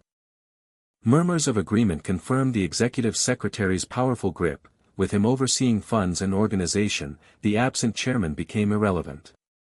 A cheerful approval of funding masked her true intent, a calculated desire to draw closer to the source of new power. Papers were methodically gathered with taps, then Hyun-soo let out a small gasp of surprise. Song Hae-jin formally requested the executive secretary's guidance for her inaugural campaign, acknowledging her inexperience. She sought invaluable advice on campaign execution and organizational management. Hyun-soo reflected on Song Hae-jin's unwitting role in undermining Baek Young-sik, silently questioning if the protagonist would truly assist her in this dangerous game. The protagonist's smooth affirmation sent a jolt of surprise through Hyun-soo. The protagonist unrolled a meticulously crafted blueprint, detailing every facet of the campaign from protests and publicity to media coordination and banner designs. Hyun-soo's eyes widened in terror, understanding the devastating impact this detailed plan would have, especially on an absent chairman Baek Young-sik. Song Hae-jin cheerfully offered a meal in gratitude, which the protagonist humbly dismissed as merely fulfilling his duty. As Song Hae-jin happily departed, a chilling sense of déjà vu crept over Hyun-soo. Hyun-soo nervously pledged his unwavering loyalty, though the protagonist casually dismissed his concerns. The protagonist questioned the necessity of such exhaustive detail for Song Hae-jin, suggesting her capabilities and resources made it redundant. He explained his philosophy: a true fight reveals one's character, demanding a proper entry into the ring. A cartoon Hyun-soo scratched his head, utterly bewildered. The protagonist illustrated a dire scenario: insufficient preparation would make Song Hae-jin cower instantly before Baek Young-sik's wrath, allowing an easy retreat. But with intense preparation, her true political character would be forged in the ring, a realization Hyun-soo seemed to grasp. The protagonist sought to discern her fundamental political nature, a calculated retreat or unyielding persistence. The protagonist's sly strategy promised a wealth of insights, from the Chongsong Foundation's commitment to Song Hae-jin to Baek Young-sik's reactions to them both. Hyun-soo pressed for the ultimate objective, wondering what the protagonist's next move would be after his assessment. The protagonist, with a confident air, declared his sole intention was mere comprehension, leaving Hyun-soo utterly baffled. The protagonist mused on the modern obsession with MBTI, but Hyun-soo swiftly dismissed it as a preoccupation for nerds like you. Hyun-soo's playful jab about dating was met with the protagonist's swift, cutting retort: a choice for him, an inability for the other. He elucidated the deeper purpose behind personality inquiries: to understand individuals and, by extension, how to strategically handle them. Hyun-soo's face lit up with understanding. The goal was to profile Song Hae-jin politically, to know how to leverage her. The protagonist, radiating confident expectation, intended to simply observe Song Hae-jin's reaction when Baek Young-sik inevitably made his move. The next day, Regional Chairman Baek Young-sik burst into the office, his aggressive demand for Song Hae-jin ripping through the sudden, tense quiet. He had already taken the bait, relentlessly searching for Song Hae-jin all morning, while office workers offered flustered, uncertain responses, and the protagonist observed their confusion. The protagonist, his expression subtly cunning, thought to himself that lingering would only breed misunderstandings, as he gently opened a door to leave. He knew he would eventually be exposed once Song Hae-jin revealed his involvement, but for now, he contemplated his next move. Until then, the protagonist calmly reasoned, he might as well enjoy a moment of peace and get some work done. Then, Hyun-soo burst through the door with an urgent bang, his panicked shout confirming they were in big trouble. The protagonist, calm amidst the distress, prompted Hyun-soo, who frantically revealed a post on the party bulletin board implicating him with a girl from an orphanage. Hyun-soo gasped, utterly shocked that the protagonist already knew the scandalous content of the post. The protagonist, with unnerving calm, simply dismissed the scandal, leaving Hyun-soo to question his incredible composure. Changing the subject with a confident smirk, the protagonist instructed Hyun-soo to find Oh Dong-sik, believing him to be nearby. A controversial post, ominously titled, "I am exposing the ugly truth about Secretary General Kang Do-jae-yuan," began to circulate across the party bulletin board. The author, claiming a heavy conscience, stated they could no longer remain silent about the alleged truths. The text then shockingly revealed the Seobuk orphanage, a place Kang Dojun frequently visited, was at the center of the accusations, causing a woman to react with profound distress. The dim screen suggested a clandestine revelation, alleging his visits were not for charity, but for an ulterior motive. The explicit accusation claimed Kang Dojun had frequented the orphanage to engage in inappropriate relationships with female students there, stirring intense anger in the woman. The protagonist observed the detailed accusations, complete with specific dates and locations, realizing how utterly convincing they would be to anyone who read them. An old man with glasses and a supporter of Kang Dojun reacted with profound shock and disappointment, unable to reconcile the allegations with the polite young man they thought they knew. A balding man, rushing in, urgently demanded if anyone else had seen the devastating post. Regional Chairman Baek Young-sik sat in his office, lost in serious, dim contemplation. Hyun-soo, staring at the screen, wondered if Oh Dong-sik was behind the scandalous post. With a cunning smirk, the protagonist revealed he had set the bait, which was now attracting eager bites, instructing Hyun-soo to find both Oh Dong-sik and the post's author, whom he suspected was at a PC bang. Hyun-soo then tentatively asked if the protagonist already had a suspect in mind. After a silent moment, the protagonist calmly uttered one name, Kim Hyung-jong. Before, Kim Hyung-jong had been kicked out of the regional committee for aggressively grabbing a frightened woman named Soo-yeon, a violent act Hyun-soo now recalled. Hyun-soo's shock widened as he realized the implication: Kim Hyung-jong might be the author of the scandalous post. The protagonist, standing with quiet confidence, instructed Hyun-soo to check CCTV at PC Bang's near Byamji station, confident they would quickly find their man.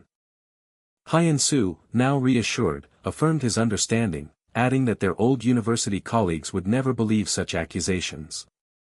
The protagonist, smirking as he walked away, ominously predicted that while his supporters might be loyal now, public opinion would eventually compel their belief.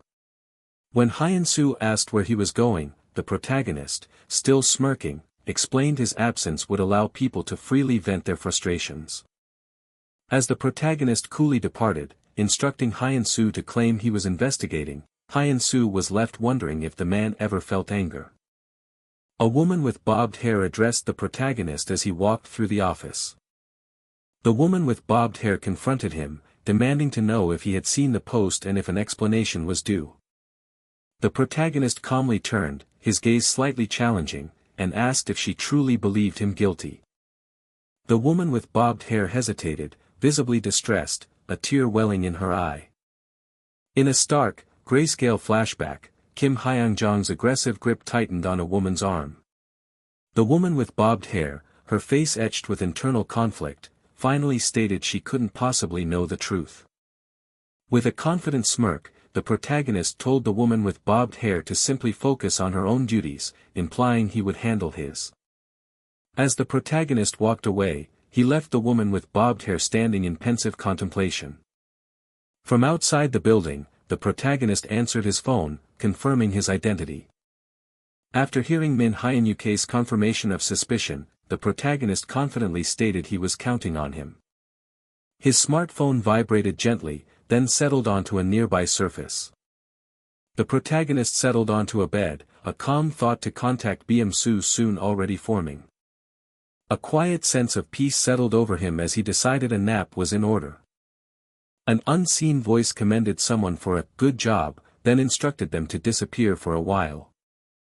Regional Chairman Baek Young-sik expressed concern about their hastiness, but his subordinate confidently dismissed his worries, arguing that the core facts about Kang Dojun's orphanage visits were true. The subordinate confidently asserted that their embellished story would hold, as Kang Dojun couldn't possibly disprove it, while Baek Young-sik fretted about potential refuting evidence. Regional Chairman Baek Young-sik's subordinate angrily demanded to know how Kang Dojun could ever refute such allegations. Resigned, Regional Chairman Baek Young-sik conceded the point, ending the call with a mention of the upcoming national audit. With a soft click, Baek Young-sik's subordinate ended the call, a cunning smirk spreading across his face as he held another phone. The narration detailed how an emergency meeting, delayed by Kang Dojun's absence, was finally convened late that afternoon, lending a somber, urgent atmosphere to the empty corridor outside. A woman with bobbed hair forcefully slammed her hand down, declaring the matter demanded an immediate report to the ethics committee, as Baek Young-sik watched with a serious expression. Regional Chairman Baek Young-sik, his arms crossed, urged caution, acknowledging her feelings but stressing the need for careful consideration. The woman with bobbed hair angrily challenged the committee chair, demanding swift and decisive action in such a crucial moment. The chairman chuckled slyly, recalling his initial impression of Kang Dojun's intelligence and his own decision to make him Secretary General. After a thoughtful hum, the chairman declared his understanding of everyone's will, signaling an impending decision.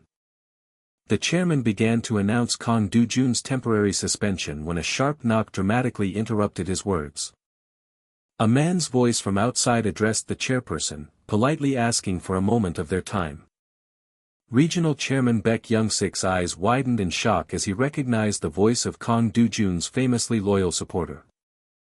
With a soft click, Hyun-soo opened the door, calmly entering the meeting room alongside an older woman.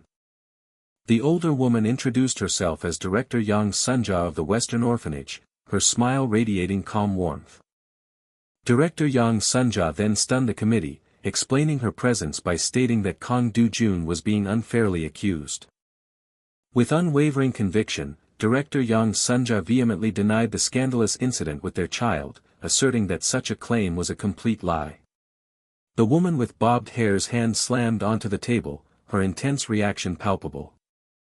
Regional Chairman Baek Young-sik exploded with furious frustration, demanding to know if Director Yang Sunja had any evidence to back her outrageous claim. Though the balding man spoke with calculated caution, Regional Chairman Baek Young-sik had already privately savored his impending triumph. Kang Dojun's mere existence had been a festering splinter, driving Baek Young-sik to the brink of madness, a torment he felt compelled to excise. This unexpected turn felt like a divine gift, and Baek Young-sik silently applauded Oh Dong-sik for orchestrating such a flawless, 10 out of 10 scheme. But just as his carefully laid plans seemed to solidify, the protagonist delivered a stark pronouncement, holding up the undeniable proof. The woman with bobbed hair stared, her world tilting as she demanded to know the nature of the sudden evidence. Director Yang Sunja cut through the rising tension, revealing Kang Dojun's unwavering, long-term support for her orphanage, backed by an overwhelming trove of detailed records. A cascade of images unfolded, volunteering logs, candid snapshots, and the heartfelt, childish scrawls of thank you letters, painting an undeniable portrait of his quiet devotion. Director Yang Sunja meticulously dismantled the specific accusation, proving that on March 1, Kang Dojun had been part of a group, rendering the solitary meeting claim an outright fabrication. Her voice unwavering, Director Yang Sunja insisted that Kang Dojun's adherence to rules was absolute, never allowing solitary interactions, a meticulousness that now served as his shield. A dawning horror washed over the woman with bobbed hair as the true, ugly nature of the conspiracy clicked into place.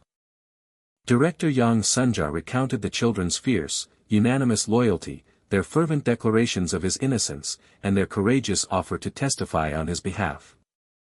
Sweat beaded on the balding man's brow, a stark testament to the unraveling deception, leaving him utterly speechless.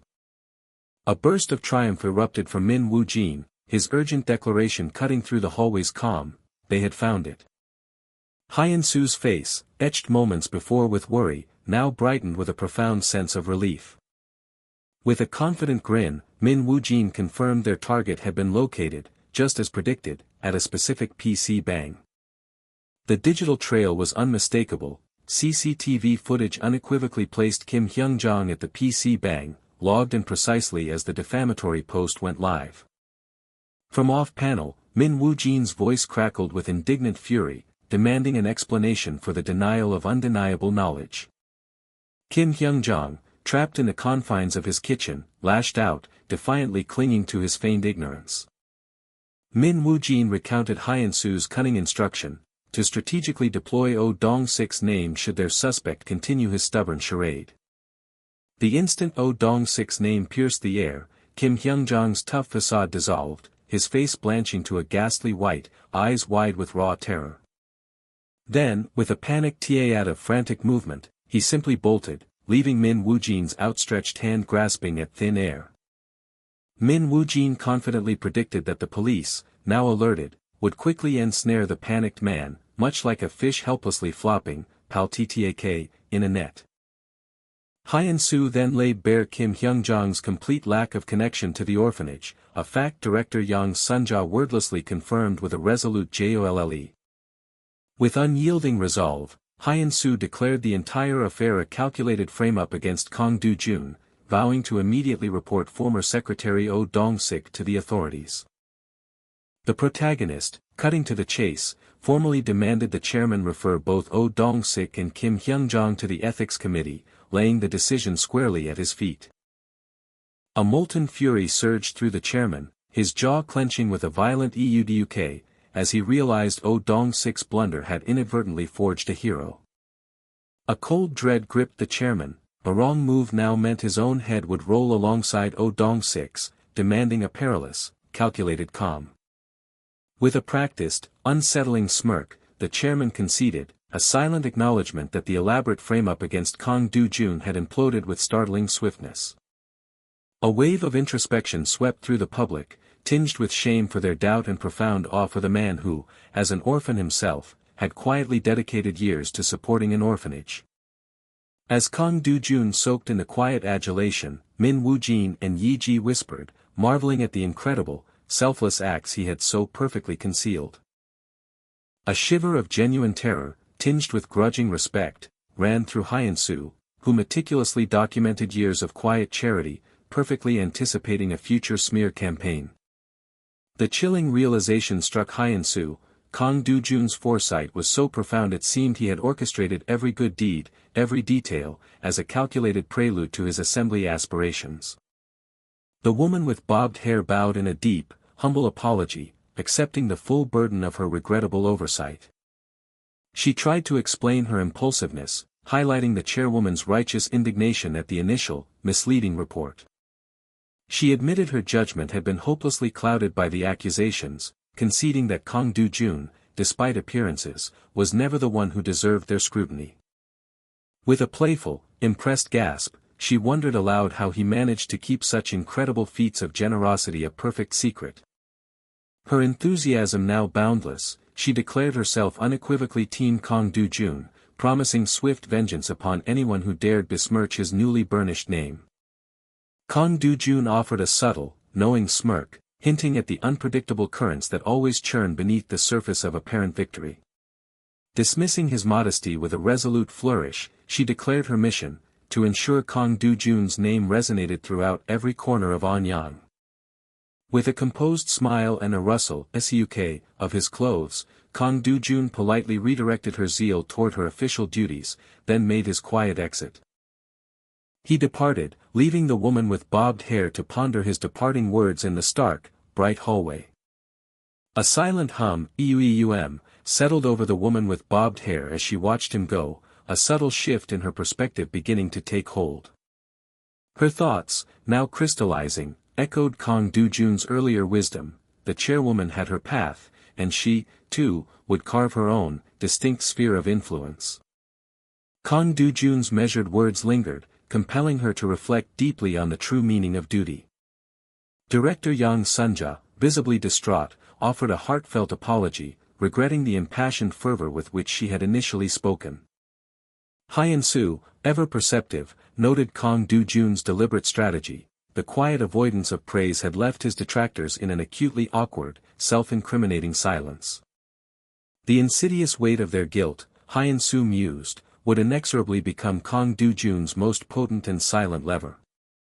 The meeting leader solemnly addressed the party, acknowledging the turmoil but confirming Kang Do-jun's unequivocal innocence and Oh Dong-sik's clear culpability in the incident. The leader continued, detailing Kim Hyung-jong's full confession, directly implicating Oh Dong-sik, and vowed to pursue the matter with the utmost severity through the ethics committee. With a subtle shift in his demeanor, the leader then turned to acknowledge Secretary General Kang Do-jun directly. The balding man offered a deferential apology, expressing profound regret for his perceived inability to offer more substantial support during the sordid affair. With a genuinely pleased smile, Kang Do-jun graciously accepted the apology, expressing his true joy that the orphanage was now finally receiving much-needed attention and support. A hearty laugh burst from the balding man, emphasizing Kang Do-jun's selfless nature. always prioritizing the children even in his own hour of trial. His hand gently on Kong Dojun's shoulder, the balding man proclaimed him a rare and invaluable blessing to their party, a true talent. With practiced humility, Kong Dojun dismissed his own actions, asserting that while the suspicion stung, anyone in their position would have undoubtedly acted with the same integrity. The balding man's eyes widened with profound admiration, a silent recognition of Kong Dojun's utterly impressive character. Thus, the legend of Kong Dojun's profound humility, a man who championed orphans even as his name was slandered, swiftly rippled through the party ranks, solidifying his untouchable image. Executive Secretary Oh Dong-sik's desperate pleas clawed through the phone, his stomach audibly, wretchedly gurgling with fear, KKURURUK, KKURURUK. His desperate plea was brutally severed, punctuated by a cold, formal address from the chairman and the abrupt clatter, DLGURAK, of betrayal. The chairman's voice was a flat, unyielding blade, cleanly severing all connection, leaving Oh Dong-sik abandoned to his fate. A desperate tremor, BUDUL, ran through Executive Secretary Oh Dong-sik, his mind replaying the dark truth of his own wavering loyalty, his internal struggle to abandon his Hyungnim. His voice rising to a frantic pitch, Executive Secretary Oh Dong-sik desperately tried to recast his self-serving actions as unwavering loyalty, a final, futile plea. From a serene, sun-drenched landscape, the chairman's voice was a chilling pronouncement of absolute severance. His past loyalty meant nothing, the unforgivable deed was his alone to bear. A venomous curse dripped from Oh Dong-sik's lips, his face contorted in a mask of furious desperation, promising a relentless, inescapable karma to his betrayer. Then, with an abrupt TUK, the line went dead, plunging Executive Secretary Oh Dong-sik into a chilling, echoing silence. His eye, bloodshot and wide with dawning horror, mirrored the relentless, demanding TTARYung of an incoming call, signaling yet more impending doom. A digital notification sealed his fate. Kim Hyung-jong had delivered a full confession, explicitly naming former Secretary General Oh Dong-sik as the architect of the smear campaign. A hollow, broken laugh, devoid of mirth, tore itself from Executive Secretary Oh Dong-sik's throat, the sound of utter, hopeless despair. A voice, formal and chilling, cut through the rain-soaked air, confirming Executive Secretary Oh Dong-sik's identity, the beginning of his inevitable reckoning. With cold finality, the officers delivered their command, sealing Executive Secretary Oh Dong-sik's fate beneath the gloomy, overcast sky.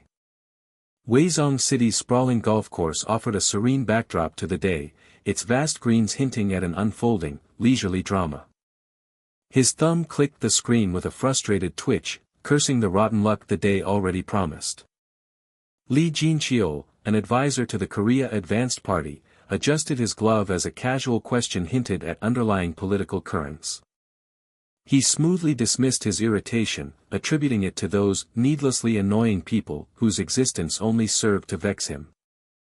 The club struck with a precise thwack, sending the ball soaring effortlessly.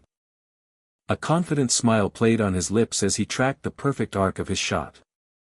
The older man's broad smile and enthusiastic jack-jack applause punctuated the casual, yet deeply appreciative, moment.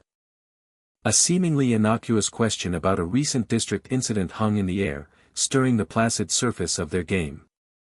Bae Jin-woo, the deputy spokesperson, met Lee Jin-cheol's surprised gaze with a sly, knowing glint in his eye. The older man smoothly recast an unsavory incident as a triumph, boasting of a new talent whose discovery would prove invaluable to the party's ambitions. Lee Jin-cheol's intrigue piqued at the prospect of meeting this promising, new political asset. A deep Yui-young grumbled from his throat, betraying his ingrained disdain for the endlessly vexing Oh Dong-sik. The sudden call from him Ju-chan of Cheolwajang yanked the recipient's thoughts away, a jarring surprise that heralded trouble. His jaw clenched as he screamed into the phone, accusing Chairman Beck of unforgivable betrayal after all their shared efforts. His enraged voice spat accusations, detailing the destructive eradication campaign and protests that threatened to raze his livelihood to the ground. Bae Jin-woo attempted to soothe the furious caller, only for the man to lash back, incredulous at his feigned ignorance of the youth committee chairperson's actions. Shock contorted Bei Jinwoo's face, his teeth grinding with an audible yuduk at the mention of gong hygiene, while the caller's indignant challenge pressed him further. He painted a furious picture of citywide protests, issuing a stark ultimatum: fix this now, or their entire relationship would irrevocably crumble. The silence after the call was punctuated by the duk of sweat beading, betraying his deep agitation. The polite inquiry subtly acknowledged the sudden shift in Bei Jinwoo's once composed demeanor. Bei Jinwoo abruptly excused himself, citing an urgent constituency matter, leaving Li Jincheol to ponder the true nature of his sudden departure. He departed with a swift promise to uncover the full truth, accepting the older man's polite, if knowing, farewell. They watched Bei Jinwoo's hurried exit, their subtle smiles hinting at unspoken observations. The older man's musings on Chairman Beck's recurring mistakes hung in the air as they walked, while a whimsical cartoon Hyeon-soo head bobbed surrealistically nearby. Li Jincheol conceded the truth of Beck's popularity, a clear understanding of the political sway despite his flaws. He delivered a stern reprimand, questioning the older man's tendency for loose lips and his casual slandering of others. The man with the white cap smugly called out Li Jincheol's apparent distaste for Chairman Beck, admitting he shared the sentiment wholeheartedly. His eye narrowed, intensely probing the true nature of that dislike. He articulated a cynical distaste for weakness, highlighting the heavy burden such leaders inevitably placed upon their subordinates. Li Jincheol, with a subtle smile, confirmed the man's intuition about his feelings for Baek Young-sik was indeed a mere feeling. With a soft kaiduk, he closed the conversation, simply suggesting they return to the game. Under the hazy sky, their golf game resumed, a veneer of normalcy settling over the unspoken tensions. A stark reality unveiled itself: no fewer than 5 entertainment establishments crowded within a mere 100 meters of the school's main gate, a glaring urban blight. The streets themselves screamed with protest, cluttered and dizzying with discarded entertainment flyers. Her voice, passionate and resolute, championed a safer haven for children, decrying the embarrassing flyers that sullied their path to education. With a raised fist, she rallied the fervent crowd, their unified shouts demanding the eradication of facilities that threatened their children's schools. An urgent shout shattered her concentration, as a man sprinted towards her, his face etched with alarming news.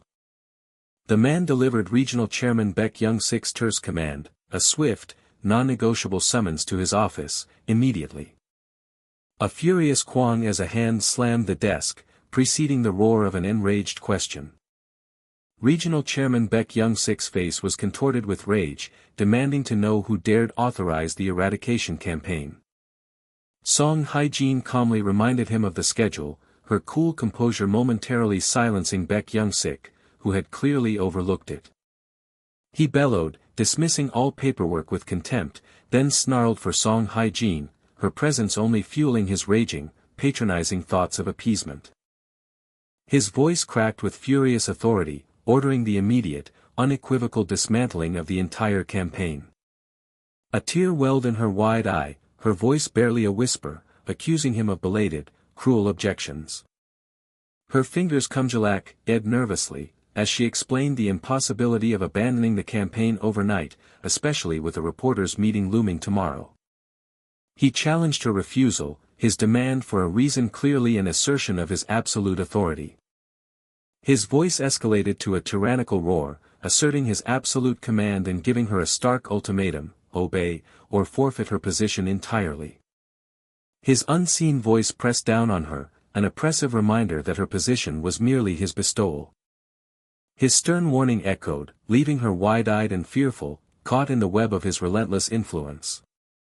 Against the fiery sunset, she stood by the water, her mind adrift in desperate uncertainty. A worried frown creased her brow, her phone clutched in hand, the contact uncle, a desperate plea. Her silent plea echoed, a desperate cry for her uncle's guidance.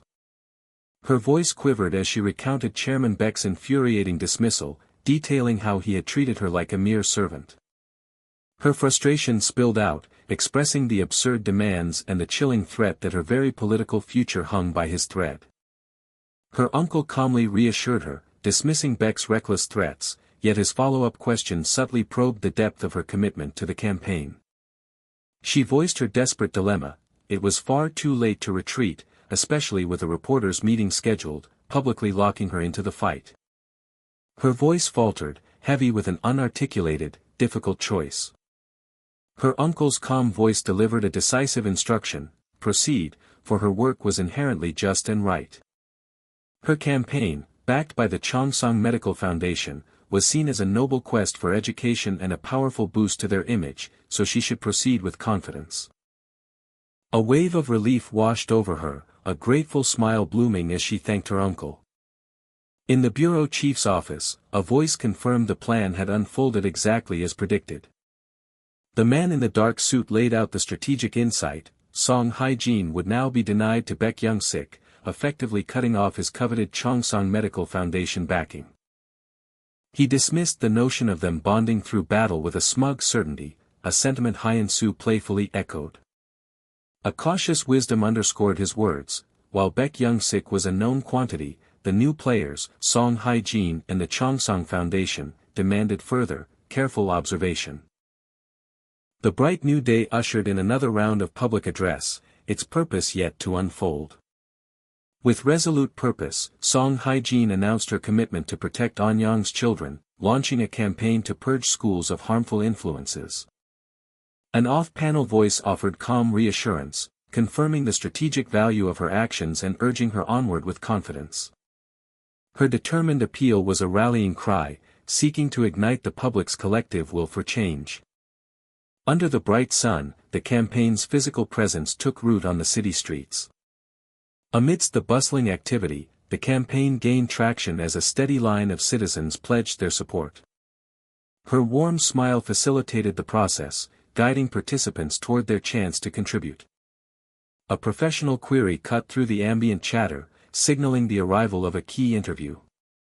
With an air of confident professionalism, he presented his credentials from the Goryeo Daily.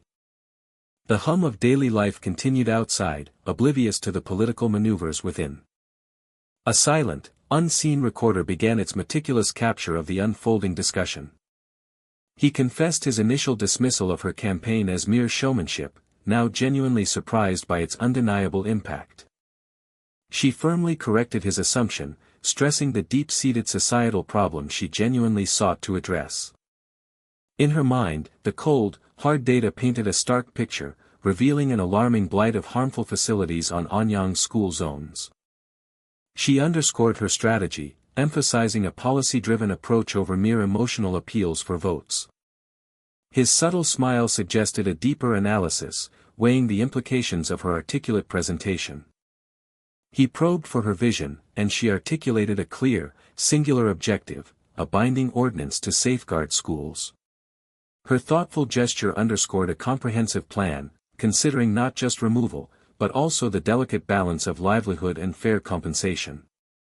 His praise quickly segued into a probing question, subtly testing the campaign's true leadership and political allegiances. A momentary, telling hesitation hung in the air, before she asserted her complete and singular ownership of the campaign's vision.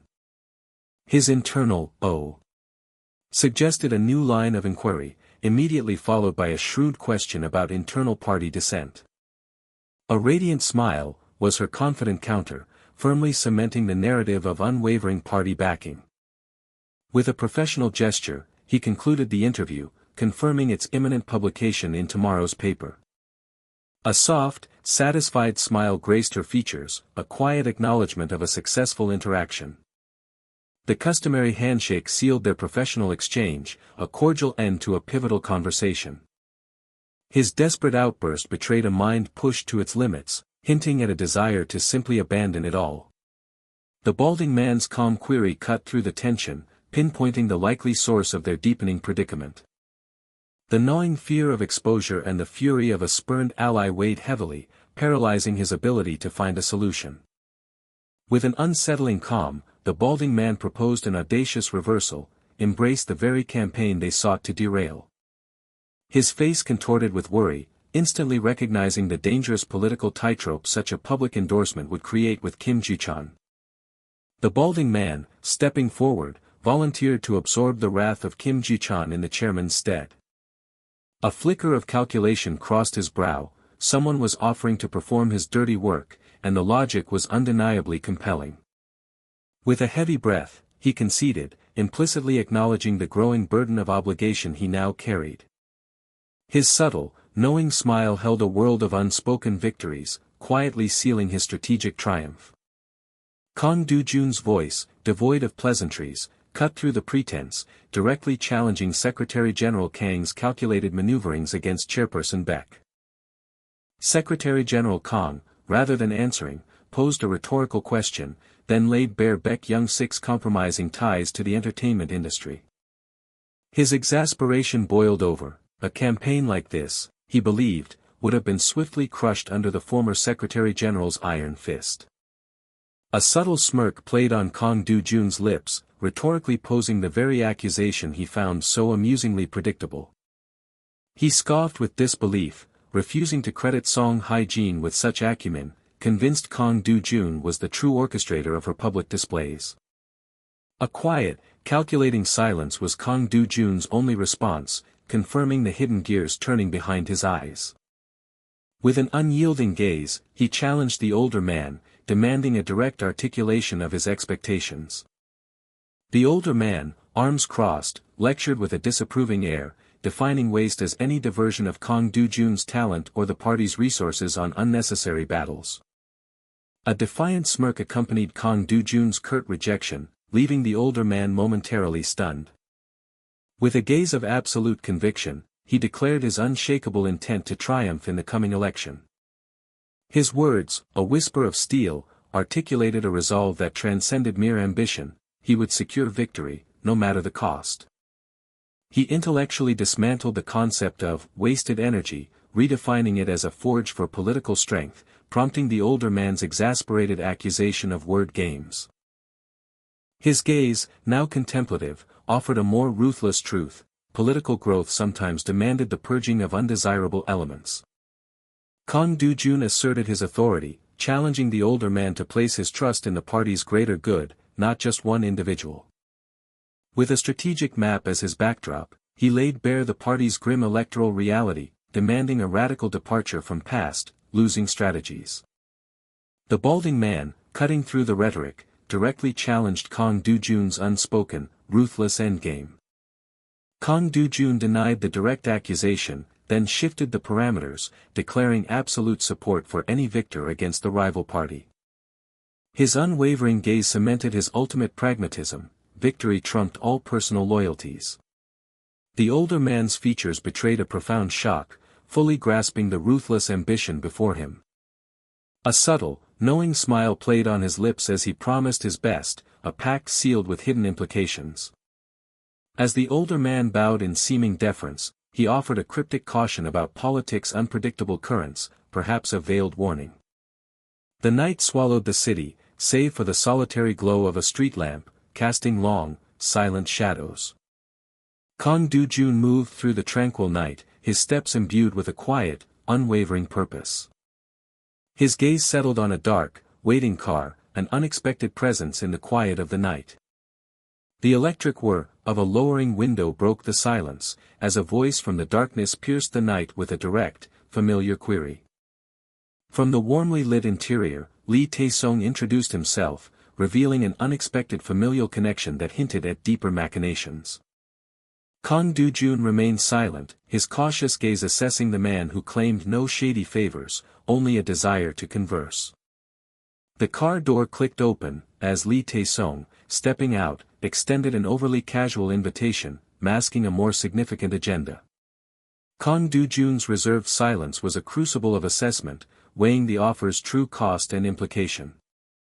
With a firm step, Kang Do-jun turned his back on the impromptu invitation, making his rejection clear. His words, delivered with a dismissive thump, laid down an undeniable boundary. Dealings with him would be conducted through proper, formal channels. A sly smirk twisted his lips, delivering a cutting, dismissive punchline that exposed the amateurish attempt. Lee Tae-sung's face remained a mask, betraying no emotion despite the verbal barb. With a crisp click, his driver opened the door, restoring a semblance of order to the interrupted encounter. The window purred shut, drawing a final, ominous curtain over Lee Taesong's shadowy presence. A faint, knowing smile played on Kang Dojun's lips, already turning the encounter over in his strategic mind. With a final, cynical glance over his shoulder, he dismissed the attempt as a mere proposal lacking any genuine offering. The host warmly welcomed his guest to a table laden with an inviting spread of sushi and sake. Kim Joo-chan, the president of the Entertainment Establishment Association, arrived with undisguised reluctance, declaring his lack of interest in further discussions with the Korea Advanced Party.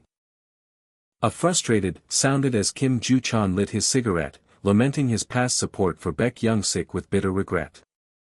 The protagonist smoothly conceded the point, then subtly shifted the blame, characterizing the ongoing issue as Chairman Baek's clear oversight. With a soft, Kim Joo-chan eyed the protagonist warily, questioning such a brazen pronouncement. Kim Joo-chan, stern-faced, dismissed any further apologies, demanding a tangible solution to the problems Chairman Baek had created. The protagonist began his carefully constructed explanation, suggesting Chairman Baek wielded surprisingly little influence over youth Chairman Song Hye-jin. Kim Joo-chan crushed his cigarette with an agitated, demanding answers as the protagonist offered only limited assurances of a resolution.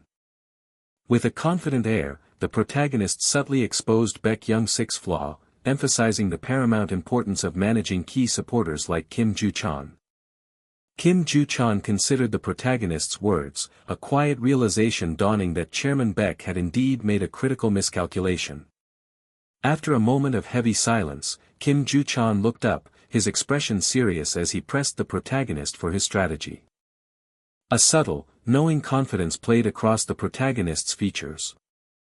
With a delicate of sake pouring, the protagonist articulated his pragmatic approach, balancing youth protection with respect for existing businesses.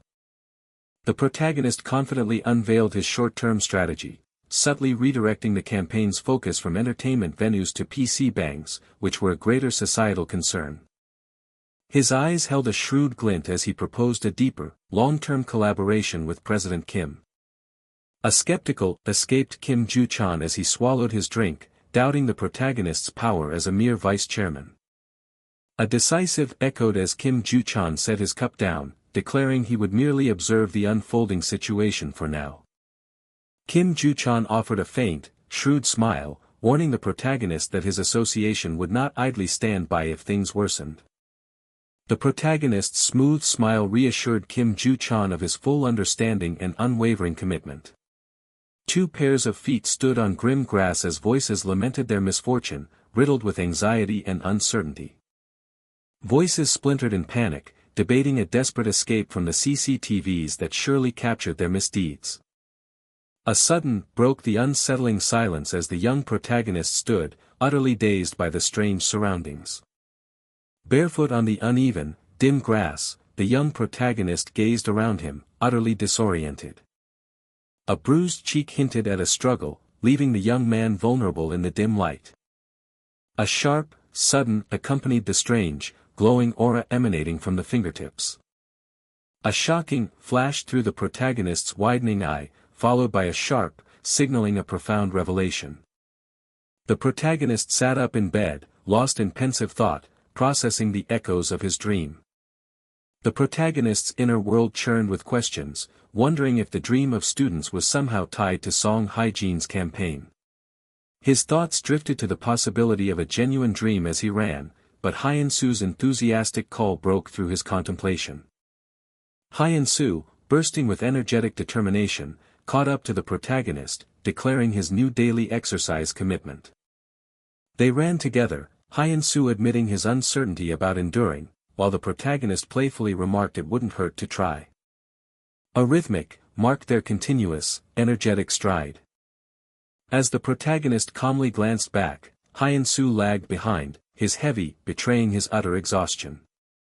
A caring hand extended a water bottle, an unspoken question lingering about Hye-in-soo's fatigue. The protagonist calmly drank, finding his endurance bearable, while Hye-in-soo sat exhausted, holding his own bottle. A playful escaped the protagonist as he inquired about Hyun-soo's parents' reaction. Hyun-soo recounted his parents' predictable disapproval, exasperated by his shift from promising law studies to the unpredictable world of politics. The protagonist surprised Hyun-soo with a serious suggestion: go to law school. The protagonist calmly reasoned that a law degree would provide an essential safety net in the unpredictable political arena. A mischievous grin spread across Hyun-soo's face. Hyun-soo defiantly declared law not fun, dismissing the protagonist's practical advice. With an enthusiastic, Hyun-soo declared his fervent passion for the ever-changing political field, especially when working alongside the protagonist. The protagonist smiled, a touch of wry envy in his voice for Hyun-soo's clear enjoyment of the political game. Hyun-soo, perplexed, questioned how the protagonist couldn't enjoy it, expecting a deeper explanation. The protagonist offered a wry smile, claiming he was merely struggling to survive in the political landscape. Hyun-soo wondered if the protagonist wouldn't rise naturally, but the protagonist met his query with a cryptic uncertainty. As the protagonist dropped his empty bottle, Hyun-soo's casual revelation about Shim Hong-soo's meeting left him momentarily stunned. Hyun-soo, grinning, explained his source. Shim Hong-soo's secretary, a devoted fan of the protagonist, had readily divulged the information. Hyun-soo probed if the protagonist had subtly manipulated Shim Hong-soo, to which the protagonist insisted he merely presented the cold, hard reality. The protagonist methodically analyzed their origins, confirming that neither Shim Hong-soo nor regional chairman Baek Young-sik were local to the district. The protagonist's thoughts revealed the stark truth: after past scandals, both Baek Young-sik and Shim Hong-soo were political outsiders, parachuted in to fill a void. The protagonist delved into Shim Hong-soo's precarious future, realizing that a lost election would condemn him to a powerless advisory role, far from any real authority. The protagonist's mind whirred, dissecting Shim Hong-soo's calculations. He likely deferred to Baek Young-sik, never imagining he'd be led by him. The protagonist speculated on Shim Hong-soo's waiting game, then considered the truly disruptive question: what if Baek Young-sik simply vanished from the scene? Hyun-soo, his eyes wide with eager realization, finished the thought: right in this local election. The protagonist knew it: Shim Hong-soo, once a mere candidate, was now poised to brand himself as the party's number 2, ready for the fight. The protagonist concluded that if Shim Hong-soo harbored true ambition, he would inevitably seek to eclipse Baek Young-sik. Hyun-soo, curious, asked if the protagonist now planned to aid Shim Hong-soo in displacing Baek Young-sik. With a sly, the protagonist clarified his true allegiance: he sided only with the victor, and with those who served his own interests. Hyun-soo, rendered in wide-eyed chibi surprise, couldn't reconcile the protagonist's bad terms with Baek Young-sik. A persistent RRRR drew the protagonist's hand to his vibrating phone. The protagonist's eyes widened in surprised irony. Baek Young-sik's name blazed on the screen, truly speaking of the devil. The protagonist agreed to Baek Young-sik's urgent request for a pre-meeting discussion, his demeanor turning serious. A knowing escaped Hyun-soo as he questioned the political hypocrisy, prompting the protagonist to ask if he still found it entertaining. Hyun-soo, face flushed with elation, declared the political thrill an insane dopamine rush. The protagonist gave Hyun-soo his instructions, then departed to prepare for his meeting with Chairman Baek. Hyun-soo watched the protagonist walk away, lost in quiet contemplation. A broad, confident smile spread across the protagonist's face, silently challenging Hyun-soo's earlier assessment. Regional Chairman Baek Young-sik demanded an immediate halt to the ridiculous campaign. A tense stillness settled as Kang Dojun observed the chairman's evident distress. Yet, Kang Dojun remained perfectly composed, a hint of calculated confidence playing on his features. Song Hye-jin's incredulity was palpable, unable to process the abrupt command. Her frustration mounted, accusing him of leveraging political gains before sacrificing her burgeoning visibility. Song Hye-jin vehemently argued her campaign was just gaining momentum, with crucial events still on the horizon. Kang Dojun calmly instructed her to attend the debate, then subtly challenged her unvoiced hesitation. His quiet dictates, stripping her of public platforms, caused a profound wave of despair to wash over Song Hae-jin. How ridiculous will I look? Song Hae-jin cried, consumed by a sense of impending humiliation. A quizzical frown crossed Song Hae-jin's face as Kang Dojun abruptly inquired about her tutoring experience. A quiet surge of defiance hardened Song Hae-jin's resolve as she dismissed his condescending insinuations about her work history. The situation, Kang Dojun declared with chilling certainty, would then unfold with ease. He continued his analogy, likening her to a student struggling with an easily digestible concept. A sudden, uncomfortable realization washed over Song Hae-jin, her eyes widening with dawning clarity. Kang Dojun calmly asserted he was acting for her benefit, not his own, a claim Song Hae-jin immediately questioned. He laid out the political fallout for Baek Young-sik, prompting Song Hae-jin to ponder the inevitable pressure on herself. With an intense gaze, Kang Dojun announced his withdrawal of party support, isolating Song Hae-jin and challenging her next move. Song Hae-jin's mind raced, uncertain how to face the political arena entirely alone.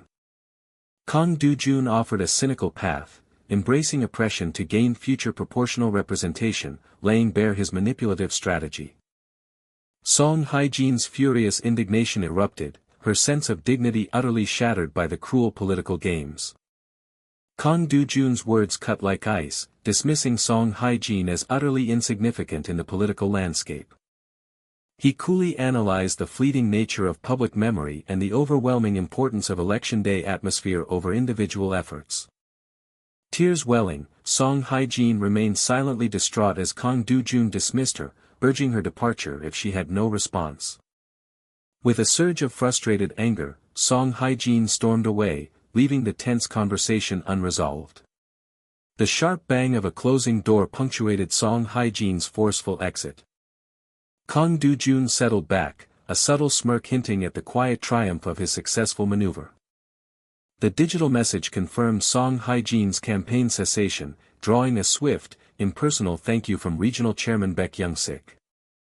The ding-dong of incoming messages made Kang Dojun thoughtful, signaling new developments already in motion. Another message confirmed the campaign halt, this time with Shim Hong-soo expressing gratitude and promising a remembered favor. Hyun-soo walked with urgent thumps, his phone call revealing an unexpected concern from the man carrying the golf bag. Agitated fury poured from Song Hae-jin as she arranged to meet Hyun-soo, desperate for an outlet. A cozy cafe beckoned under the soft glow of dusk, setting the scene for an intimate meeting. Despite her denial, Song Hae-jin's vulnerable gaze betrayed a deeply emotional experience. Hyun-soo offered solace and understanding, promising to keep her struggles private from their parents. Song Hae-jin, still baffled, questioned Chairman Baek's relentless opposition, suspecting ties to entertainment businesses. Hyun-soo offered insightful clarity, revealing the true political motivations linked to the local merchant association, not just entertainment.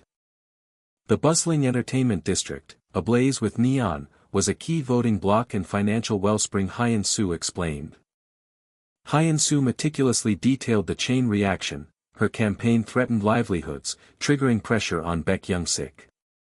Song Hae-jin's idealism clashed with the stark reality, questioning why merchant votes overshadowed those of parents.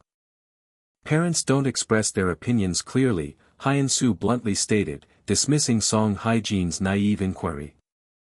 Hyun-soo revealed the merchant association's direct financial power, challenging Song Hae-jin to face the true cost of political alliances. With a knowing smirk, Hyun-soo explained the cynical reality of politics, using others to handle the dirty work. Kang Dojun, Hyun-soo explained, was a shrewd operator, advancing his own interests while serving Chairman Baek. Song Hae-jin's eyes widened, a bitter realization dawning as Hyun-soo explained Kang Dojun's political gain from her retreat. Overwhelmed, Song Hae-jin helplessly asked Hyun-soo what she should do, desperate for direction. This is just the beginning, Hyun-soo declared, offering a strategic lesson. Sometimes retreat is merely a tactical repositioning for future victory. Hyun-soo moved a chess piece with a decisive click, outlining the first strategic move, reframing her campaign halt as a fact-finding mission. Song Hae-jin listened, her emotional vulnerability still evident, as Hyun-soo laid out the second strategic point, pivoting to universally supported issues like youth jobs. And, Hyun-soo commanded with unwavering intensity, in the future, all critical actions would first pass through him. Hyun-soo's confident smile spoke of total control. He would guide their path, patiently building their base until even Dojun would come around. A subtle smile graced Song Hae-jin's face as she accepted Hyun-soo's guidance, pledging to act more wisely. Song Hae-jin playfully denied still crying, a final moment of lingering emotion as Hyun-soo bid her farewell from the car. As the car veered away, Song Hae-jin remained on the wet city street, lost in reflective thought. I used to think I was smart, Song Hae-jin mused, her past self-perception crumbling. Her ignorance about the political world now clear, Song Hae-jin hardened her resolve, she wouldn't lose again. 13,801, the man's voice announced, a mundane return to reality within the brightly lit convenience store. Hyun-soo pondered the conversation about Grandma Kim and his brother, a testament to unwavering trust. The cynical comparison of a secretary general's salary to a laughable hourly wage highlighted the man's profound frustration with economic disparity. With a knowing smirk, Hyun-soo explained his cynical prediction, Grandma Kim's unwavering loyalty to the unified future party. Then we must do better, Hyun-soo declared, his strategic aura glowing, even viewing a senior center as a vote base, to the man's marvel. Hyun-soo's contemplative mind shifted to Song Hae-jin, questioning if her current anger needed further correction. He analytically explained Song Hae-jin's anger as a natural reaction to what she perceived as an unjust political order. Hyun-soo underscored Song Hae-jin's value, acknowledging Chairman Baek's desire to keep her close, which the man quickly dismissed as a golden spoon advantage. The man playfully teased Hyun-soo about his own privileged background, despite his unassuming demeanor. The man reflected on Song Hae-jin's genuine intentions, seeing her past protests as a sincere effort, a rare quality in new politicians. Hyun-soo dismissed Song Hae-jin as a true partner, but a confident glow surrounded him as he acknowledged her raw potential. Considering the true power of the Chongsong Medical Foundation behind Song Hae-jin, Hyun-soo questioned if she truly was an enemy. A frantic, trembling Sim Hong-soo rushed towards Hyun-soo, her words a panicked jumble about an unreachable Soo-young. Sim Hong-soo desperately explained Soo-young's disappearance, her anxiety mounting as she debated calling the police. The protagonist's mind flashed to a grim, bloodied vision, a terrifying premonition of violence. Take Grandma to the police station immediately. Hyun-soo screamed, his face contorted in frantic urgency. An urgent command ripped through the store as Hyun-soo was directed to take the grandmother to the police station while the protagonist vowed to rally party members for an immediate search. A bewildered inquiry about involving party members hung in the air, quickly dismissed by the protagonist with an urgent promise for a later explanation. The urgent chat instructions called for the search teams to pair up around the park, underscoring that this vital effort was for all citizens of Anyang, urging them to search as if their own family's fate hung in the balance. Across the city, phones buzzed with rapid confirmations, volunteers quickly claiming Central Park and the area around Pyeongkon High School as their search zones. Through the anxious night, desperate calls for Swyong echoed, two figures frantic in their search as a third moved with equal urgency. A raw, desperate plea for Swyong tore from the protagonist's throat, a frantic cry lost in the dark. A message of overwhelming relief burst forth, announcing the triumphant discovery, we found her. Footfalls thudded and scraped, a frantic cadence against the path as the man pushed himself to an all-out sprint. The protagonist's ragged gasps ripped through the night, every labored breath a testament to his exhausting sprint. A guttural scream, racked with profound emotional distress, tore the name Yuri from the protagonist's very soul. A younger woman's heartbroken cry of Yuri mingled with the younger protagonist's gasping distress, a visceral outpouring of agony.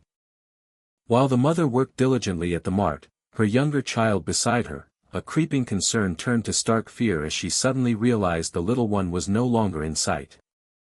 They found their only recourse was to review the cold, unblinking eyes of the CCTV. The grainy CCTV footage chillingly revealed the younger child wandering out of the store, then vanishing without a trace, leaving the police without a single clear lead. The mother's spirit shattered, leaving her utterly collapsed under the weight of her unbearable loss. Consumed by a heavy, profound grief, the woman lay in bed, endlessly blaming herself for the unthinkable loss of her child. An unfortunate twist of fate had forced her hand, the mart owner's enticing offer of double wages sealing her decision to bring the child to work. An unseen voice ripped through the air with harsh accusations, blaming the man for his choices, questioning the why of his decisions. The man's ragged sobs confirmed his acceptance of the crushing self-blame, repeating that it was indeed his fault. The father's desperate, solitary protest had finally ceased, perhaps better described as a complete surrender to utter despair. Then, the mother's eyes, once filled with sorrow, began to betray a strange and unsettling madness. Her murmured thoughts clung obsessively to an unfair dismissal, convinced that only compensation could pave the way to finding Yuri. Young Dojun remembered a quiet, introspective time, seeing his mother's tired face only in the dim moments before sleep claimed them both. The narration painted a picture of relentless struggle. His mother spent every waking hour battling Guanyin group in court and relentlessly searching for her missing younger sibling. As their money dwindled and their home was lost to a tiny Gashuan room, the young protagonist lay awake, witnessing his mother's quiet despair and unyielding spirit. Even in her sleep, the mother's desperate thoughts swirled with a singular obsession, finding Yuri, securing compensation from Guanyin group, and using it all to bring her child home. The empty bed lay stark and dim, a silent testament to her restless, sorrow-filled night. The first police officer, a flicker of pity in his gaze, had addressed the boy, surprised by his presence, as Dojun.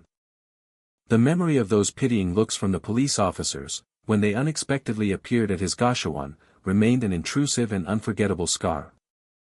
The devastating truth of his mother's sudden death in a traffic accident only reached him much later, abruptly cut short by an urgent, off-panel shout for Dojun. Frantic, the protagonist demanded to know her location as Hyan-soo pointed, assuring him that emergency services were already en route. A profound surprise washed over the protagonist, his breath visibly hitching in the cool night air. The young boy, Soo-young, lay still on the grass, a somber tableau of red marks marring his face and neck, his consciousness lost to injury. The protagonist's face etched with deep worry, his gaze fixed downwards at the injured child. A crisp chuck dash marked the end of tension as unseen voices expressed relief, confirming the paramedics' assessment that the injury was, thankfully, not serious. Hyan-soo, exhaling a plume of smoke, praised the protagonist's significant actions, adding that a witness had reported hearing what sounded like a children's fight. The protagonist, a knowing calm in his voice, explained his intuition, realizing that if trouble were to strike, the park was the most logical, perhaps only, place.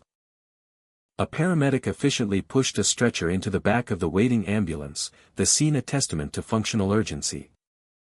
Inside the ambulance, the protagonist and Hyan-soo sat quietly watchful, accompanying the injured Soo-young who lay still on the stretcher.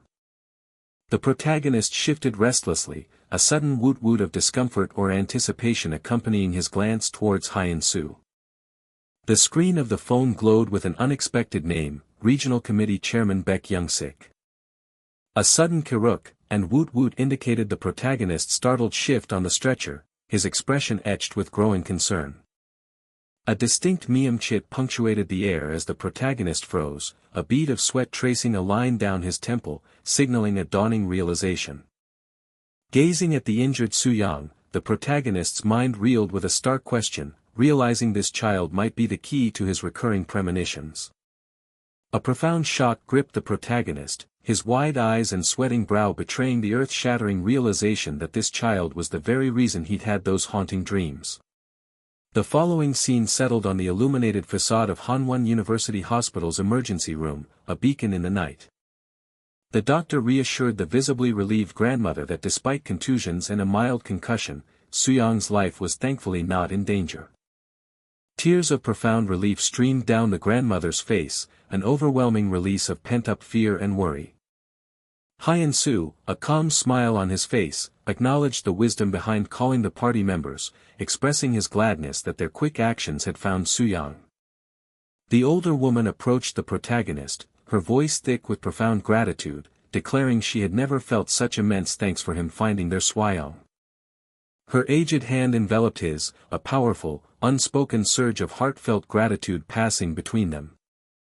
The protagonist humbly deflected the praise, stating he simply did what was necessary, but the older woman passionately countered, unable to even contemplate what might have happened without him.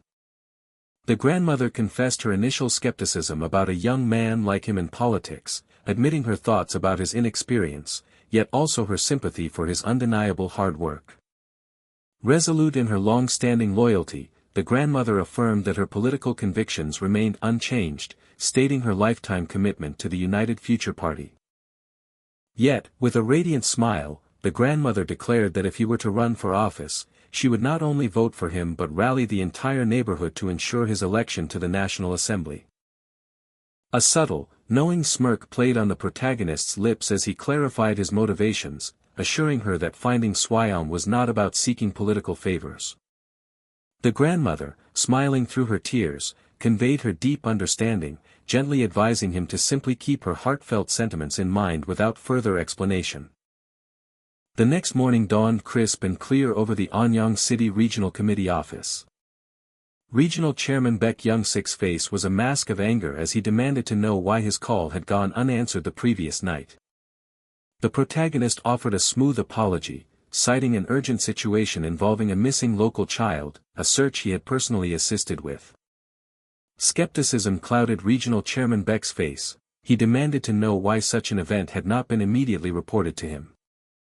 The protagonist evasively claimed the situation's urgency left no time for reporting, a subtle smirk hinting at a deeper, unstated confidence.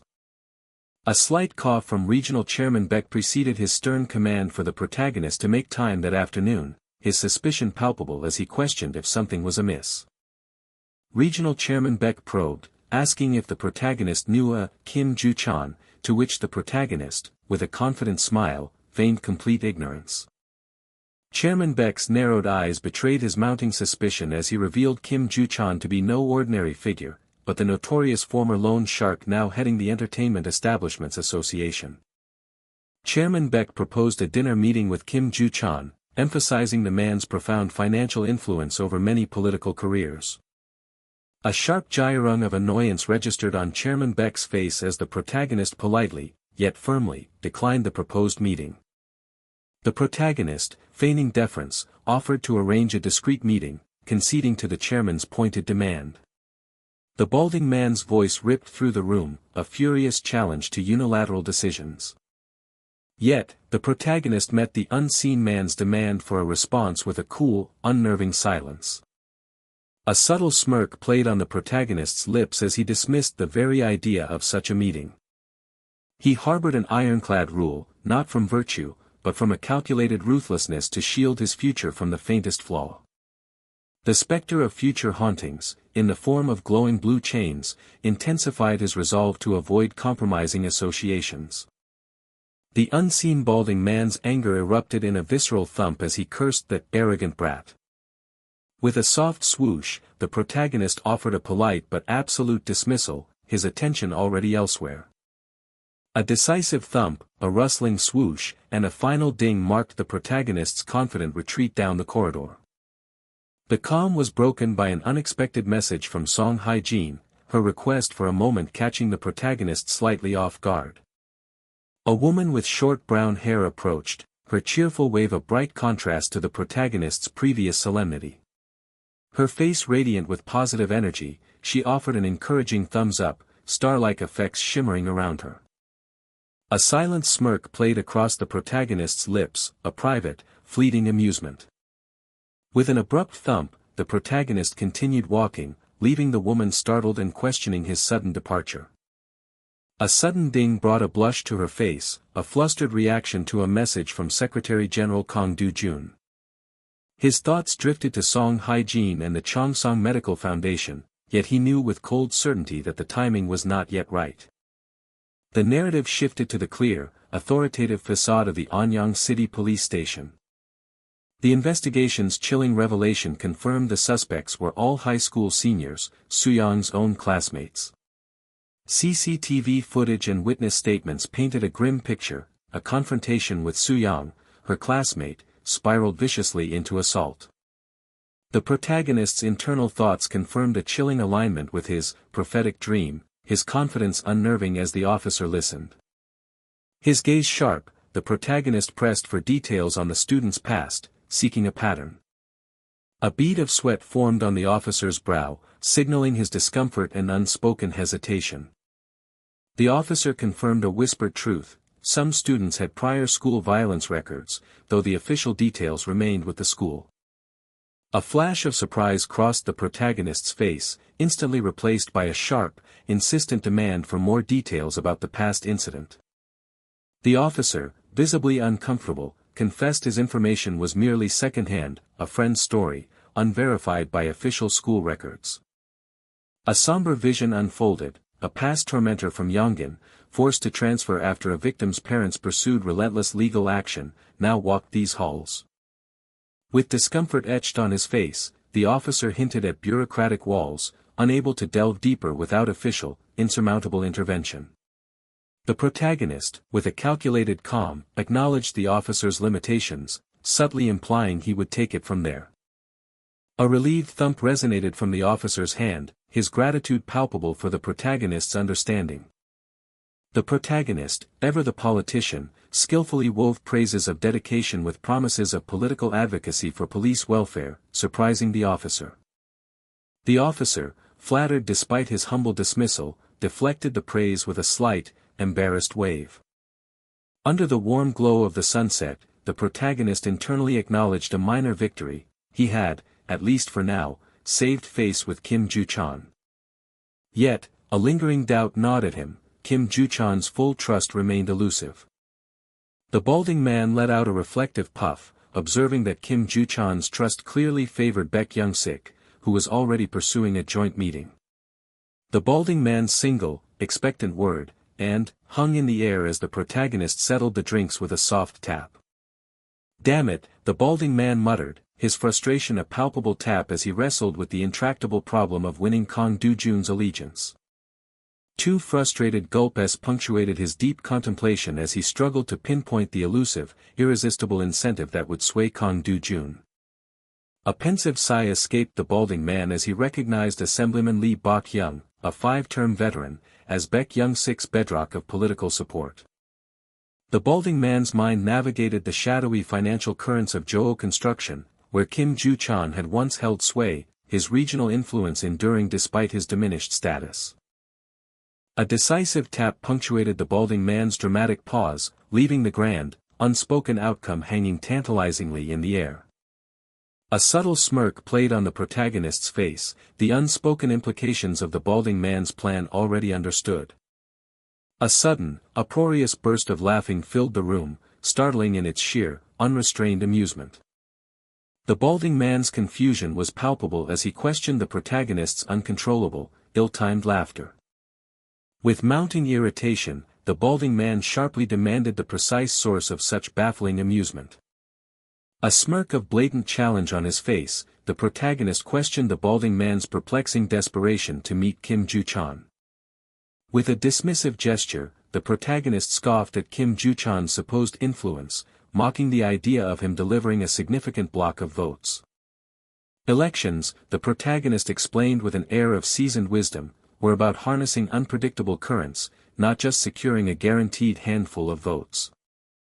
The balding man's frustrated sweat was met by the protagonist's sharp rebuttal: no one truly grasped the capricious nature of that electoral wind. His eyes narrowed, a grave shift in his demeanor, as the protagonist abruptly hinted at a pivotal incident. A somber reality: a child, bruised and bleeding, lay assaulted, saved from graver harm only by the protagonist's timely intervention. The balding man's impressed gasp was met with the protagonist's humble, almost dismissive, attribution of his heroic act to mere chance. With a knowing smirk, the protagonist underscored the raw power of luck, drawing a cutting parallel to Chairman Beck's calculated appropriation of party credit. "That's right," the balding man conceded, but the protagonist's confident caveat hinted at a precarious future. The protagonist gravely emphasized the victim's student status, a realization dawning on the balding man that this was a discussion of school violence. With a confident smirk, the protagonist revealed Baek Young-sik's non-illegal but exquisitely sensitive vulnerabilities, primed for devastating political manipulation. A bead of sweat trickled down the balding man's temple as a horrific realization slammed into him. Yes, the protagonist confirmed, delivering the devastating truth, Chairman Baek Young-sik's own son had faced discipline for school violence. The balding man instantly grasped the impending political fallout, realizing the locals would weaponize this information against Chairman Beck. "No, no," the protagonist purred, a devious chuckling escaping him, dismissing such a straightforward approach as utterly uninteresting. With eyes narrowed in strategic thought, the protagonist questioned the lasting impact of Beck's weakness, given the long stretch until local elections. He predicted that by then, national issues would overshadow local ones, votes cast on broad leanings, and to him, there was no fun in it. The balding man, now utterly captivated and sweating with intrigue, demanded to know how to elevate this into a true, magnificent masterpiece. A truly compelling drama, he lectured, seized attention from its debut, and this particular issue would be the explosive premiere in next week's Secretary-General report. He explained how tales of Beck's vulnerability, whispered among insiders, would inevitably circulate and rise through party echelons. With clenched fists, anticipation building, he predicted the ruthless party leadership would inevitably oust Baek Young-sik to mitigate pre-election risks. Leaning back, the protagonist delivered the tempting conclusion: the vacated spot would naturally fall to the vice chairman, an offer awaiting approval. A knowing smirk curved his lips as he delivered the provocative, final challenge: "Do you like it?" "It's magnificent," the balding man gushed, a bead of sweat on his temple, instantly hooked and begging for the next episode of the story. The protagonist's smile widened, a playful confidence in his voice. "From episode 2, there's a fee." In a humorous, chibi-style world, the balding man resignedly accepted his fate. "Damn it, just don't make it too expensive." The monitor glowed, announcing the detailed, Anyang Regional Committee Office Director's report. Kang Dojun and Hyun-soo bent over the screen, meticulously crafting the Daehan Advanced Party's critical report. Hyun-soo proudly highlighted the rising party dues and a significant jump in new member registrations. Kang Dojun, ever the strategist, demanded more nuanced district and demographic analysis for the data's true impact. He took control, intending to personally shape the report's most sensitive section. The screen now ominously displayed the critical header: Youth Safety and School Violence Issues. With deliberate keystrokes, Kang Dojun wove a narrative of grave school violence and the public's heightened access to information. Hyun-soo mused on the voters' boiling anger over inequality, recognizing its power to sway the upcoming election. He proposed a shrewd strategy: preemptive action and narrative control on school violence to fortify the party's image. A smug thought crossed Hyun-soo's mind, imagining Baek Young-sik trapped in impotent rage. Kang Dojun instructed him to craft the words with such deviousness that the truth would only be inferred. Hyun-soo voiced his fears of Baek Young-sik's inevitable retaliation, but Kang Dojun coolly asserted that his reaction simply would not matter. Hyun-soo worried if Baek Young-sik would suppress all future discussions on school violence. Kang Dojun, with a wry smirk, implied his own powerlessness, subtly suggesting that the party's higher-ups might see things differently.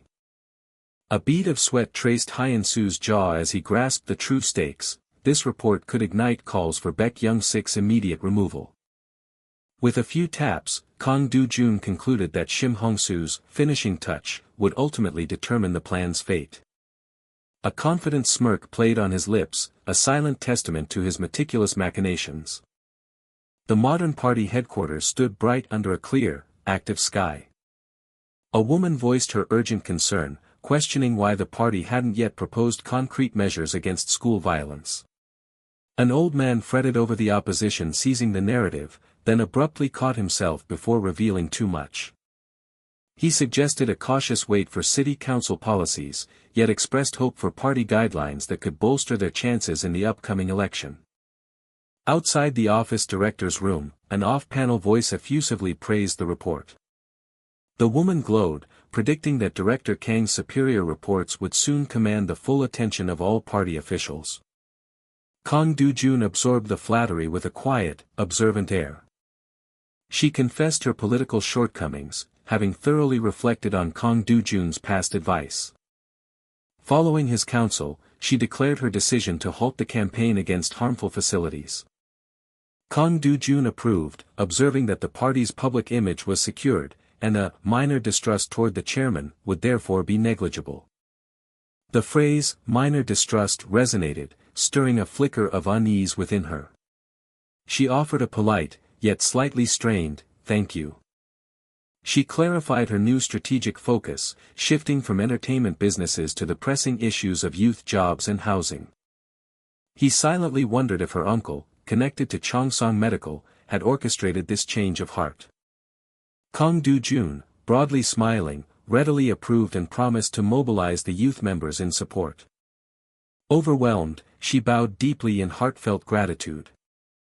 The quiet click of the closing door marked her departure.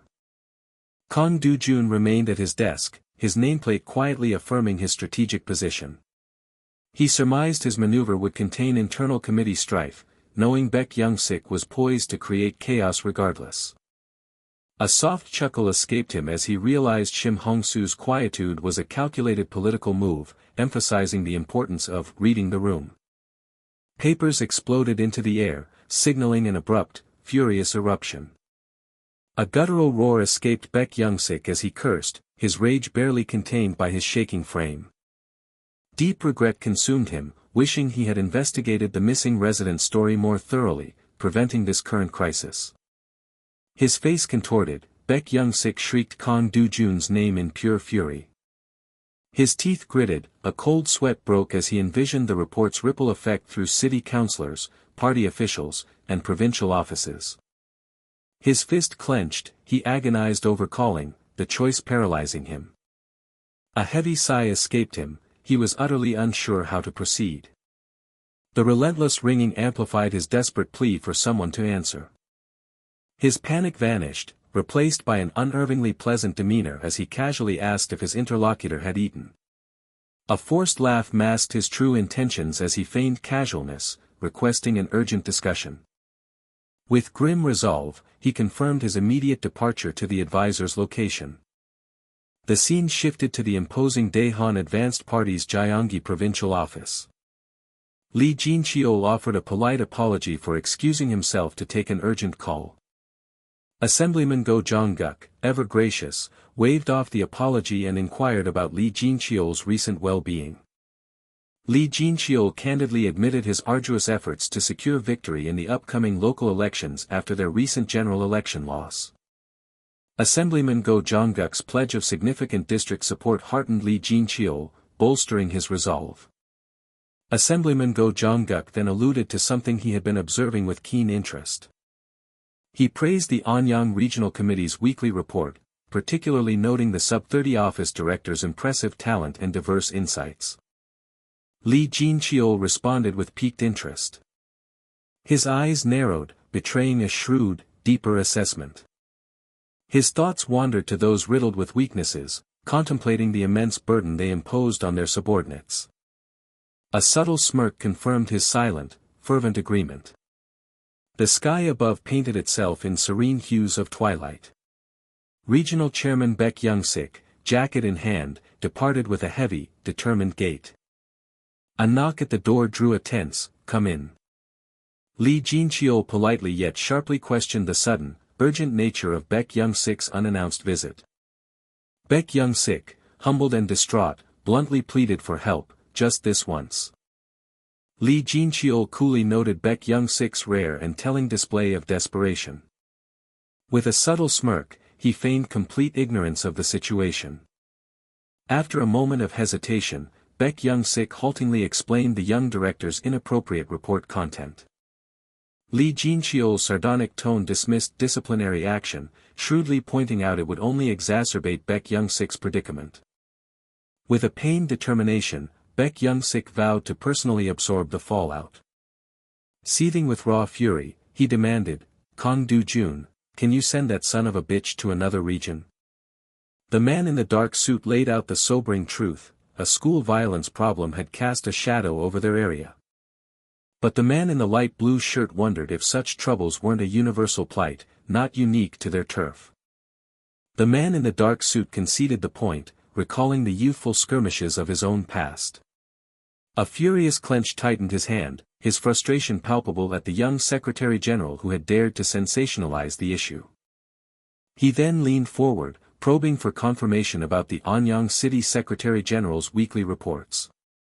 The other man, sweating under the implied pressure, confirmed the reports were attracting unwelcome attention, especially for the chair. The man in the dark suit's eyes hardened, stressing that such a decision required an authority far above his own. Sweat beaded on the other man's forehead as he reiterated his understanding, his personal visit making his desperation clear.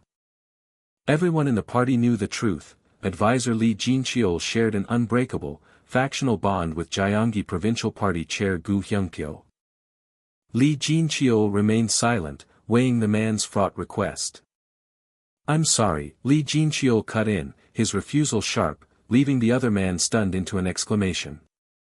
Lee Jin-cheol's gaze pinned the man. His request was nothing less than a demand to abandon his political career. The man's foot stomped with frustration as he desperately insisted it was merely a transfer, perhaps to a district like Yangpyeong. He forced a nervous smile, suggesting they could frame it as a strategic distribution of young talent, a solid justification. A furious slam of his hand against the table punctuated Lee Jin-cheol's outrage, demanding where such an arbitrary transfer was outlined in party rules. His anger flared, questioning if a Secretary General was a public servant to be rotated at will. A faint smirk played on Lee Jin-cheol's lips as he reluctantly agreed to speak with the chair, tempering expectations of success. His eyes narrowed to a sharp glare, reminding the man that this effort was a debt owed to their long-standing connection. The man visibly flustered under the weight of the admonition, his composure faltering.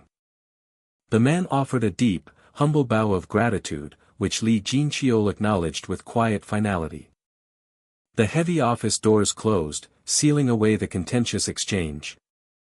Lee Jin-cheol sighed, questioning the fitness of a green kid who wavered so easily over a mere report. His thoughts condemned the man as reckless, lacking the essential competence for leadership. He stood in pensive silence, deep in his own calculations. His shadowed face hardened with resolve. The path to victory in the upcoming election demanded decisive action. A cheerful greeting echoed through the bright convenience store as Kang Do-jun arrived. Inside, an older woman offered him a small, welcoming bottle. Kang Do-jun politely refused the gift, citing his Secretary General reputation, joking about avoiding gossip. The woman, incensed, grabbed the bottle, threatening to unleash a torrent of curses on anyone who dared speak ill of him. With a determined hand, she pressed the bottle into his. Kang Do-jun simply noted the warmth of the bottle in his hands. He mused that his own parents, if alive, would have shown him the same tender care as Grandma Kim. He then turned his thoughts to Swyong, asking after her well-being. The older woman beamed, confirming Swyong was much better and eager to express her gratitude. The woman's off-panel voice wondered if Swyong would return to school, while the bandaged boy offered a faint smile. Her smile faded, replaced by worry as she hoped the bullies would be transferred so Swyong could return without fear. Kang Do-jun reassured her, promising to monitor the situation vigilantly. With a broad smile and hands on his hips, Kang Do-jun dismissed her concerns about overworking him. The election was still distant. Suddenly, the older woman, surrounded by invisible flowers of happiness, invited him to the Seniors Association event, surprising him. Her hand gently on his arm, she insisted he use her name as his excuse, telling him not to worry. Kang Do-jun thanked her, touched by her proactive kindness and thoughtfulness.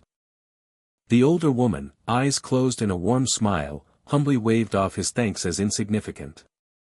With a final promise to relay any news from the police, she took her leave. Kang Dojun walked away, a subtle, confident smirk playing on his lips, revealing a deeper game. The formidable facade of the Anyang City Regional Committee building stood. He entered the office, the door sliding open with a soft sigh. Kang Dojun settled into his desk, back to the light. A quiet, knowing smile touched his lips as he looked aside. Heavy footsteps announced an approaching man, who greeted the Secretary-General with familiarity. The man, a familiar face, offered a warm smile. Kang Dojun's eyes narrowed, carefully assessing the newcomer. They exchanged a firm handshake, the man expressing surprise that Kang Dojun had actually come. Kang Dojun countered with a smirk, implying that his presence was a direct consequence of the man's invitation. The man chuckled, agreeing with a continued firm handshake. Back then, his stance was unwavering. If one desired an audience, they were to walk boldly through the committee's front entrance, no exceptions. A confident smirk played on his lips as he accused them of watching too many movies. His personal code was simple: if they lacked the conviction to face him directly, they were unworthy of his time, and subterfuge would never earn an audience. A business card slid smoothly across the polished desk. Kang Dojun picked it up, then coolly asked if Song Haijin knew her uncle had come to see him. Lee Tae-song, Song Haijin's uncle, calmly admitted he hadn't yet spoken with her, then redirected, asking Kang Dojun's purpose. Lee Tae-song confidently stated his cover, a local medical professional with an urgent matter for the Secretary-General. Kang Dojun nodded, reading the card for Chongsong Medical Foundation and Director Lee Tae-song, finding the man's self-description not entirely inaccurate. He then pressed, demanding the true reason for the visit, as the Secretary-General was not a complaints department. Lee Tae-song's eyes narrowed, a glint of apprehension visible. Lee Tae-song inwardly mused on Kang Dojun's unusual maturity, sensing an experience far beyond his years. Lee Tae-song then claimed that by pure chance, he had come across one of Kang Dojun's reports. By chance, you say? Kang Dojun drawled, a knowing smirk challenging the casual claim. Lee Tae-song elaborated, detailing how a visit to his niece led him to see Kang Dojun absorbed in the report, and then, somehow, his true curiosity emerged. He sought to verify if he had correctly grasped the report's underlying intention. The protagonist calmly dismissed any need for the director's intervention, a subtle tension clinging to his composed demeanor.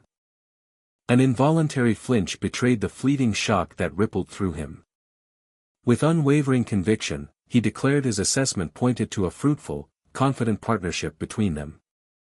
A slow, unsettling smirk hinted at a deeper game, a predatory offer veiled as a question. Kang Dojun stiffened, a silent gasp trapped in his throat by the sheer audacity of the proposal.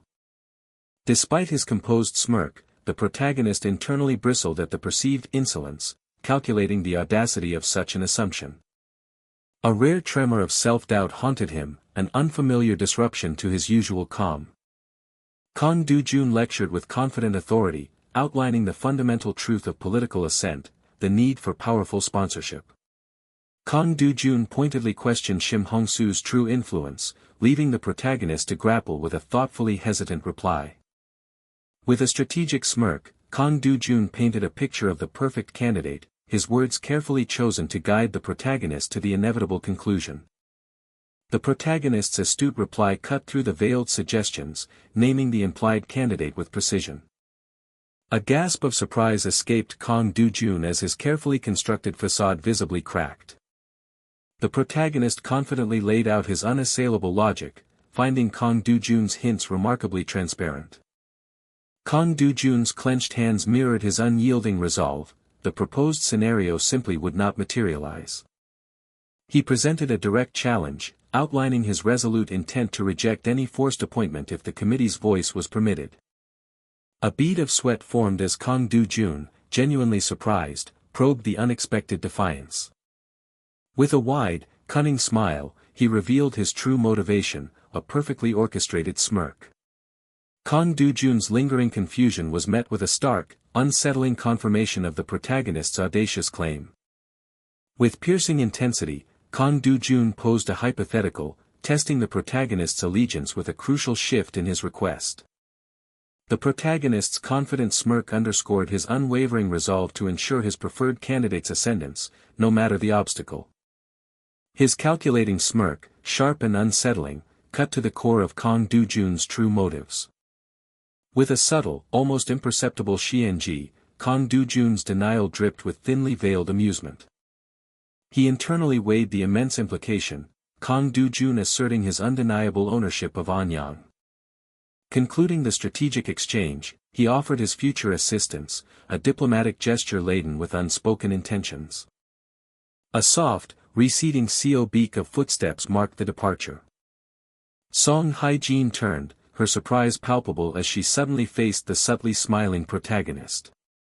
Her gasp of shock, wide-eyed and disbelieving, betrayed her complete astonishment. A quiet, self-satisfied Shiik sealed his amusement at her profound surprise. An unseen, angry confrontation echoed through the bright park. The protagonist calmly explained his visit to Kang Dojun, spurred by the intriguing insights from her report. Song Haijin eagerly pressed for details, but the protagonist remained pensive, weighing his words. A rare sweat drop betrayed his self-critical uncertainty about the wisdom of his unannounced visit. Cartoon Hyan-soo exploded with comical frustration, absolutely bursting to hear every last detail. The protagonist's analytical mind probed Kang Dojun's aggressive political maneuver, questioning the profound reasons behind such ambition. Song Haijin's pensive expression revealed her deep contemplation of the rivalry's true depths. Sharing her unspoken curiosity, he pragmatically explained his decision not to directly probe Kang Dojun's hidden motives. With a knowing smile, he declared a new, insightful hypothesis had formed in his mind. Her eager prompting met his deliberate, thoughtful pause, signaling a careful explanation to come. Anxious and stressed, Song Haijin urgently pressed for clarification on Kang Dojun's perplexing and absolute rejections. Chibi protagonist offered a playfully basic lesson in political reciprocity, met by Cartoon Hyan-soo's dismissive, sarcastic query. With a deep ha of contemplation, he challenged her superficial understanding, posing a profound question about the true source of political allegiance. Her eyes widened in sudden, apprehensive understanding of the intricate web of political debt. The protagonist affirmed her shocking revelation, Kang Dojun's moves were not personal, but a cold, calculating mastery of political human nature. Her hands clenched with a quiet SSAAK, fueling a fierce, determined ambition to overcome his formidable lead. Song Haijin probed, surprised by the protagonist's rare, high assessment of Kang Dojun's truly extraordinary nature. He recounted Kang Dojun's chillingly dismissive arrogance, a perceived slight that Song Haijin vehemently dismissed as impossible.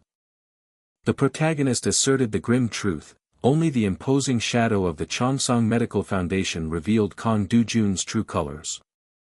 The protagonist reflected, Kang Dojun respected the Foundation's power, not his own, thus revealing his true, insightful nature.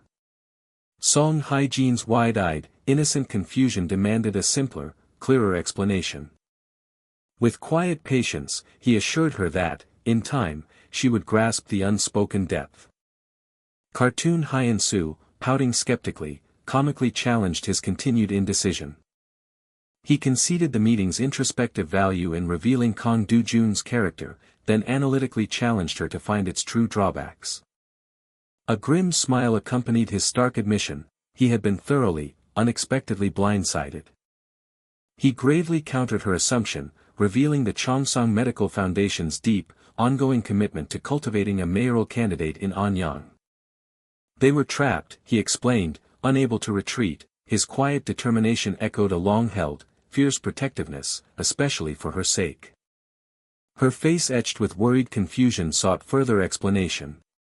With narrowed eyes, he delivered a stark, cautionary warning about Kang Dojun's ruthless political retribution, especially for her, if they dared retreat. His grim, resolute smile affirmed their unwavering path, extreme caution around Kong Dojun, a shield solely for her protection. He strategically weighed their disproportionate risks, revealing Kong Dojun's profound understanding of the Foundation's power, and their own vulnerability. Kong Dojun, a formidable figure against the city skyline, wielded a self-aware power in Anyang far exceeding expectations. Her raw, intense frustration boiled over, feeling like nothing more than Kong Dojun's unwitting puppet. With an encouraging, intriguing smile, he offered a single, unexpected benefit in their complex situation. With a profound revelation, he named her as the unexpected beneficiary. He offered strategic counsel, urging her to see Kong Dojun as an invaluable tutor for political mastery. Her surprise quickly shifted to a subtle aversion, repulsed by the idea of his political tutelage. He offered a cautionary thought: Kong Dojun embodied the flawless politician, a perfection that held unforeseen dangers. His words, cloaked in shadowy green and purple, painted a starkly dualistic portrait of Kong Dojun, angel to some, devil to others. With a subtly sinister smile, he posed the ultimate challenging question, leaving Song Haijin to confront the apprehension of her own formidable political future. The Byeongjidong Senior Citizens Association's 15th anniversary unfolded under a clear, bright sky, marking a significant local gathering. Despite his expectations, Kong Dojun mused internally, he had found himself invited after all. The narration underscored the political crucible that senior citizens associations represented, where convictions were openly, often vehemently, debated, as two older men's heated exchange underscored the tension. This was a place where political beliefs, held with deep conviction, were always ready to be proclaimed, a truth embodied as the elders made their purposeful way inside. For this particular association, a deep-seated animosity simmered against the Daehan Advanced Party, rooted in the sharp cuts to senior welfare and their forced relocation to a smaller, less adequate space. Her vibrant greeting cut through the lively hall, a cheerful summons echoing with genuine warmth. Though Kong Dojun squirmed slightly at her boisterous call, the older woman simply laughed, brushing aside his embarrassment with a playful grip of his hand. With a proud embrace, she introduced her dearest friend, Grandma Yuzin, into the unfolding moment. Her words flowed, praising Kong Dojun for his unlikely heroism, admitting her initial doubts had dissolved in the face of his diligence and character, a rare find among the youth. Her grateful hands enveloped his, promising a memory of his kindness that would endure. Embracing the playful pretense, the older woman introduced Kong Dojun as her grandson, to which he offered a respectful, smiling bow. With a mischievous grin, Kong Dojun revealed her past as a principal, drawing surprised smiles and laughter from both women. On stage, a politician's booming voice rang out, a practiced warmth greeting the assembly with theatrical enthusiasm. The lively hall pulsed with uninhibited joy as the elders, swaying to the rhythmic, danced without a care.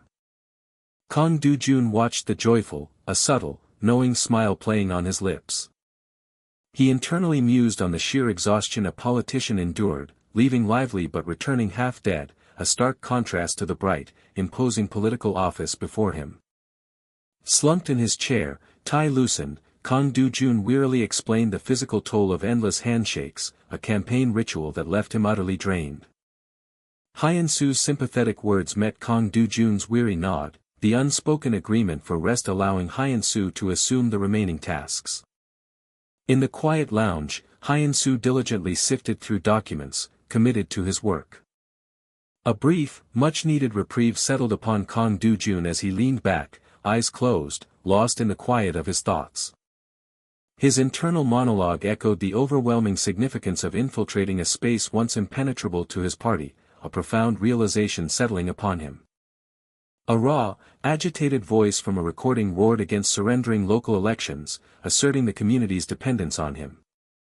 In the dim, tense room, Regional Chairman Baek Young-sik, with a confident smirk, asserted the unyielding loyalty of his party members, dismissing any doubt from the shadowed figure. A desperate plea hung in the air as the subordinate bowed low, promising to unveil Anyang City's formidable organizational power if only granted trust.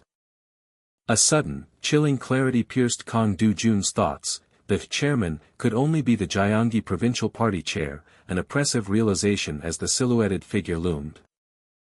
His eyes snapped open, a sharp interruption to his profound thoughts as Hyun-soo's voice sliced through the silence. Hyun-soo presented the phone, a quiet herald of the call that had pulled Kang Do-jun from his contemplation. Kang Do-jun's sudden, sharp question, punctuated by a feint, left Hyun-soo utterly bewildered. Waving off Hyun-soo's confusion, Kang Do-jun simply stated, "It's nothing," his attention already shifting to the phone. His eyes widened in sharp surprise as the caller ID revealed the unexpected name, Vice Chair Yoo Song-hee. Maintaining his composure, Kang Do-jun greeted the caller, who formally introduced herself as Yoo Song-hee, Vice Chair of the Gyeonggi Provincial Party. He cautiously inquired about the call's purpose, to which Yoo Song-hee vaguely replied with a need to confirm a few things over the phone. Kang Do-jun pressed for specifics, but Yoo Song-hee remained evasive, simply mentioning a general interest in local activities. A sudden spark of insight ignited, as Kang Do-jun realized the conversation's critical weight. Baek Young-sik's fate could very well be sealed by this call. Kang Do-jun proposed a personal meeting, offering a calculated excuse of nearby business and an unvisited provincial office, a strategic move Hyun-soo observed intently. He added a touch of flattery, expressing a long-held desire to meet her, a suggestion to which the vice chairwoman, now intrigued, readily agreed. With a confident smirk, Kang Do-jun declared his immediate availability, the boldness clear in his voice. The narration underscored the unusual situation, the Gyeonggi Provincial Party chairman, not just meeting Baek Young-sik, but actually listening to him, raised questions about the complex power dynamics. As he walked the stark corridor, Kang Do-jun's mind raced, frustrated by the critical lack of information about Vice Chairwoman Yoo Song-hee.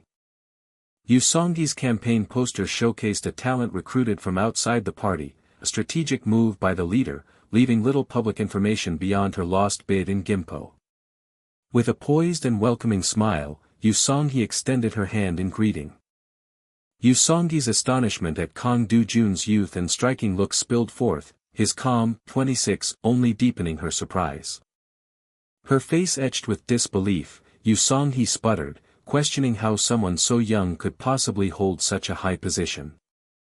Kang Do-jun calmly revealed his political immersion since high school, a statement that only deepened Yoo Song-hee's incredulous surprise at his rapid ascent. With a confident smile, Kang Do-jun revealed his valedictorian status from Seoul National University, a potent detail he strategically delivered. Yoo Song-hee's astonishment transformed into understanding, her mind racing to justify his swift rise, attributing her ignorance to her own demanding schedule. While Yoo Song-hee underscored the value of nurturing such talent, Kang Do-jun internally savored the success of his calculated charm, relieved by her evident interest. Her perceptive gaze noting the unusual personal visit, Yoo Song-hee, intrigued, asked the true reason behind Kang Do-jun's presence. Kang Do-jun began with a humble yet strategic opening, explaining how his youth had previously denied him platforms to voice his political insights. With a subtle smirk, Kang Do-jun claimed he had observed a critical detail during her Gimpo campaign, eager to finally share his unique perspective. Yoo Song-hee's surprise was clear as she directly questioned if he referred to her past election strategy. With audacious confidence, Kang Do-jun declared a slight strategic adjustment could have altered her election's outcome, sharply pointing to the narrow 3.5% vote gap illuminated by the visible bar chart. Yoo Song-hee, flustered, marveled at his precise memory, while Kang Do-jun, with firm conviction, admitted his disappointment at her past loss. Her curiosity now piqued, Yoo Song-hee leaned forward, inviting him to elaborate on his critical insights. Kang Do-jun acknowledged the solid foundation of her policy-driven campaign, particularly her focus on infrastructure and economic growth, gesturing towards a subway diagram. However, Kang Do-jun continued, the ruthless pragmatism of politics demanded a mid-campaign shift, urging her to expose her opponent's abysmal 30% pledge fulfillment rate, vividly depicted by the pie chart beside the silhouetted speaker. Yoo Song-hee's eyes widened in clear disbelief, questioning the stark contrast of the 30% figure against her own memory. Kang Do-jun calmly countered, his own precise calculations revealing an even lower, 40% pledge fulfillment rate, a stark contradiction to the opponent's claims. With a knowing smirk, Kang Dojun suggested that by strategically inflating those damning facts and painting him as an incompetent amateur, she could have decisively flipped the tight 3.5% margin. Her hand clenched on the table, a silent testament to the weighty impact of his words. Deeply impressed, Yu Song-hee, with a new glint in her eye, questioned if he had ever considered expanding his political reach beyond Anyang. With a subtle, knowing smile, Kang Dojun playfully deflected her overture, claiming Anyang was his backyard, then swiftly denied any temptation to leave. From his briefcase, Kang Dojun produced a weekly report, a tangible offering for her review. This, the narration clarified, was the very reason for his personal visit, as Yu Song-hee looked thoughtfully at the report extended to her. Fixing him with an intense gaze, Yu Song-hee directly sought Kang Dojun's true assessment of Chairman Baek Young-sik. Now that Lee Tae-song's intentions were exposed, Kang Dojun understood the strategic value of revealing carefully chosen information to a key party official like Vice Chairwoman Yu Song-hee, as they sat formally across from each other.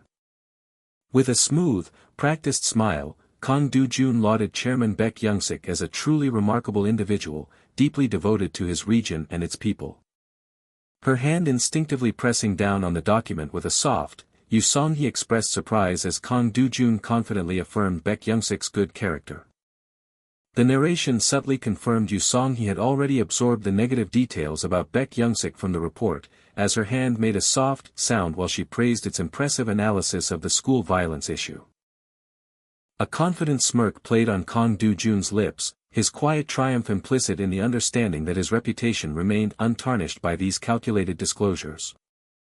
Yu Song-hee praised the impressive analysis of the school violence problem, a concern she felt could safeguard the party's image. She absorbed the words, her gaze distant as the report held unspoken weight. A sudden realization prompted her to request a moment's pause. A polite knock preceded Yu Song-hee's announcement. The provincial party chairman wished to see him. Kang Dojun followed, briefcase in hand, as she led him deeper into the building's quiet corridors. His heart thrummed a heavy, urgent rhythm against his ribs as they approached the threshold. They stood before Man, Gu Hyang-pyo, the Gyeonggi provincial party chair, sensing the weight of the coming conversation. Man, Gu Hyang-pyo, greeted him with an overly familiar air, recognizing Secretary-General Kang Dojun immediately. Man, Gu Hyang-pyo, complimented his appearance before revealing Yu Song-hee's report had piqued his interest, inviting him to sit. Man, Gu Hyang-pyo's finger tapped the report, a silent probe into the authorship of its contents. Kang Dojun confirmed his authorship, explaining it as an organizational exercise, while Man, Gu Hyang-pyo, specifically lauded the school violence section. Man, Gu Hyang-pyo, then casually dropped a bombshell. Baek Young-sik's handling of school violence had caught the Central Party's attention. Kang Dojun silently grasped the implied warning. Man, Gu Hyang-pyo's indirect approach was far from reassuring. Man, Gu Hyang-pyo, smoothly shifted, emphasizing his long-standing personal and political ties with Chairman Baek. Kang Dojun maintained his composed facade, echoing the chairman's praise for Baek Young-sik.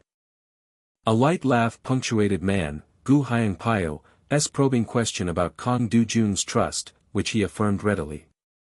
No issues, then. Man, Gu Hyang-pyo, pressed, met by Kang Dojun's sharp, incisive counter. Was there a problem?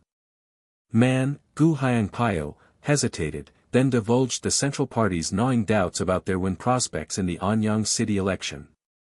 He wondered if Man, Gu Hyang-pyo, was truly trying to decipher his report's deeper, strategic purpose. Man, Gu Hyang-pyo, asserted the complex, multifaceted nature of securing an election victory. This race, however, Man, Gu Hyang-pyo, continued, possesses a truly unique element, which Kang Dojun instantly questioned. Man, Gu Hyang-pyo, unveiled their opponent's formidable contender, Nam Young-min, a figure with powerful presidential connections. Man, Gu Hyang-pyo, offered a soft, almost innocent question. brimming with unspoken intent. Man, Gu Hyangpyo, predicted their opponent would evade policy debates, urging them to strategize accordingly. His eye twitched, a minuscule ripple across his composed exterior as he processed the implications. A crisp knock heralded the arrival of Regional Chairman Baek Young-sik, a prearranged, tense encounter. Man, Gu Hyangpyo, gave the terse command for his entrance. The door clicked open, revealing Baek Young-sik's face contorted in a mask of pure shock. Man, Gu Hyangpyo, abruptly ordered Baek Young-sik to be seated, then just as quickly dismissed Kang Do-jun. Kang Do-jun politely accepted his dismissal, his brief farewell a stark contrast to Baek Young-sik's simmering presence. He bowed deeply, a gesture of formal respect before turning to leave the room. Sweat beaded on Baek Young-sik's brow, a stark testament to his growing panic at Kang Do-jun's unexpected presence. Meanwhile, Kang Do-jun's expression remained perfectly unruffled, a serene mask amidst the brewing storm. Baek Young-sik's mind raced, a single, panicked thought dominating his surprise: gulp. A ceramic cup met its saucer with a decisive thump. Man, Gu Hyangpyo, hummed softly, a thoughtful sound that lingered in the air. Man, Gu Hyangpyo, began, laying out a broad vision of political careers, extending beyond the National Assembly badge. He hinted at influential roles, such as a Blue House policy advisor, badge or no badge. Baek Young-sik's voice strained, an almost desperate attempt to interject and correct the chairman. Man, Gu Hyangpyo, calmly cut him off, a knowing smirk playing on his lips. He then posed the stark question: could Baek Young-sik truly win, even with all his vulnerabilities dragged into the harsh light? Baek Young-sik swore he would find a path, confirming Man, Gu Hyangpyo's suspicion of his deeper mayoral ambitions. Man, Gu Hyangpyo's voice hardened to a stark, unyielding command: he must win. Baek Young-sik, his voice edged with bitterness, declared his indifference to any means employed, however absurd, to achieve a goal. He challenged Man, Gu Hyangpyo, asking if he truly believed the party existed solely to fulfill one man's dreams.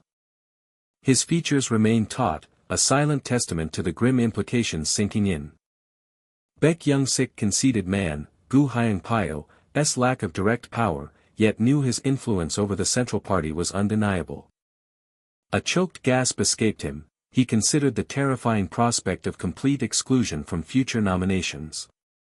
The school violence allegations meant certain disqualification, and with a heavy heart, he knew his final opportunity had evaporated.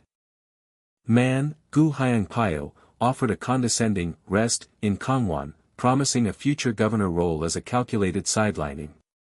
His hand smoothly slid, then gave Baek Young-sik's bowed back a dismissive pat. Man, Gu Hyangpyo, sagely decreed humble service to the party, promising a heavenly reward for such devotion. A surge of bitter resentment welled within him. Heavens was merely code for the Central Party's cold machinations. A forced thank you escaped his lips, a hollow echo of his seething defeat. Man, Gu Hyangpyo, coolly instructed Baek Young-sik to feign illness for a graceful exit, promising future contact, to which he numbly agreed. He questioned the severity, but Man, Gu Hyangpyo, offered a chillingly pragmatic truth: he was simply no longer useful. He reminded him of the adage about loyalty, and Man, Gu Hyangpyo, offered a loaded silence in response. He questioned the wisdom of expecting a political kingmaker to passively accept his provincial exile. Man, Gu Hyangpyo, chillingly predicted Baek Young-sik's defection, then warned He against the political folly of creating needless enemies. He acknowledged the harsh lesson, admitting her own inexperience in the political game. The scene shifted to the Anyang City Daehan Advanced Party Local Committee meeting room. A sudden press conference had been convened, drawing reporters and key party members into a bustling, expectant crowd. Regional Chairman Baek Young-sik took the podium, his grave announcement hanging heavy in the air. Citing personal circumstances, Baek Young-sik formally announced his resignation, offering solemn thanks for past support. He concluded his statement with a profound, almost mournful bow.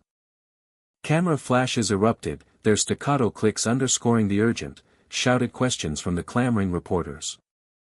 Despite the barrage of questions, Baek Young-sik abruptly terminated the press conference. Amidst a blinding barrage of clicks, Baek Young-sik walked away with resolute steps.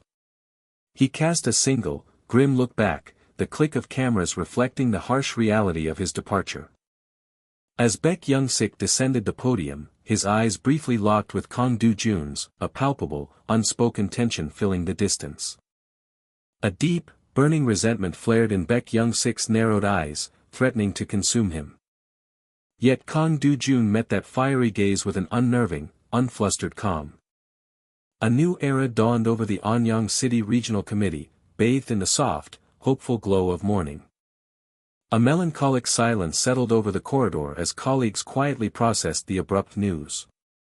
Whispers slithered through the office, casting doubt on the official story and immediately speculating on who might fill the suddenly vacant seat. The protagonist pondered the true circumstances of Baek Young-sik's departure, a silent, unsettling question hanging in the air. He knew, with chilling certainty, that power never yielded without a fight, seeing clearly the invisible forces at play. Politics isn't as simple as kids taking candy from each other, he scoffed, dismissing any naive illusions about the game. He explained the harsh calculus of political exchange, where position was traded for compensation, a truth as cold as it was undeniable. Hyun-soo gasped, the brutal reality of power politics striking a terrifying chord. The protagonist privately acknowledged that his prophetic visions were not mere fantasies, but stark reflections of a tangible future. These dreams, both shadowy and compelling, served as grim milestones along his predetermined political ascent. Hyun-soo, anxious and unsettled, pressed for answers about the impending struggle for regional leadership. The protagonist's smile held a confident secret, the outcome of the race was, to him, already a foregone conclusion. Hyun-soo confidently asserted Vice Chairman Shim Hong-soo's inevitable ascension, expecting him to be the sole nominee. The protagonist's simple, probing question about another candidate sent a jolt of alarm through Hyun-soo. He patiently elucidated that no matter how powerful, the Central Party ignored local sentiment at their peril, for such elections were decided by the groundswell. It doesn't matter, the protagonist declared with chilling assurance, because the person I push will become the chairman. The weight of the protagonist's statement settled on Hyun-soo, leaving him stunned and bewildered. Events unfolded with unnerving precision, exactly as Dojun had predicted, solidifying Shim Hong-soo's path to regional chairmanship without a ripple of dissent. The news of Shim Hong-soo's appointment now spread across the district, a public testament to a private maneuver. The protagonist, however, read between the lines, understanding the Central Party viewed Shim Hong-soo as a temporary placeholder, not a true contender. Song Hae-jin's congratulations carried a knowing undertone, a recognition of unseen forces. He feigned surprise, questioning why her accolades were directed at him, not the newly appointed chairman. Song Hae-jin's smile widened, her intuition cutting straight through his pretense, she knew this was his doing. The protagonist's initial denial quickly morphed into a confident acknowledgement of her sharp political insight. With a playful wink, Song Hae-jin whispered, pressing him for his next strategic move. Her playful demeanor vanished, replaced by a cutting directness as she demanded to know his next target after Chairman Baek. He joked about their seemingly conspiratorial nature, while Song Hae-jin laughed it off, suggesting a mutually beneficial alliance. His next question was a sudden, calculated strike, asking if her approach was orchestrated by Chief Lee Tae-song. Song Hae-jin flinched, her composure briefly cracking under the weight of his direct hit. He issued a stark warning, a clear boundary for both her and Lee Tae-song, no moves before the local elections. The protagonist strode away, leaving Song Hae-jin to ponder the full weight of his uncompromising words. Song Hae-jin pouted, an exasperated sigh escaping her at his perpetual audacity. The nameplate on the door proudly proclaimed the regional chairman's office. The protagonist stood at the threshold, an aura of quiet confidence preceding his entry. A crisp knock announced his presence before he was granted entrance into the new chairman's domain. The door creaked open, revealing Shim Hongsu already ensconced in the seat of power.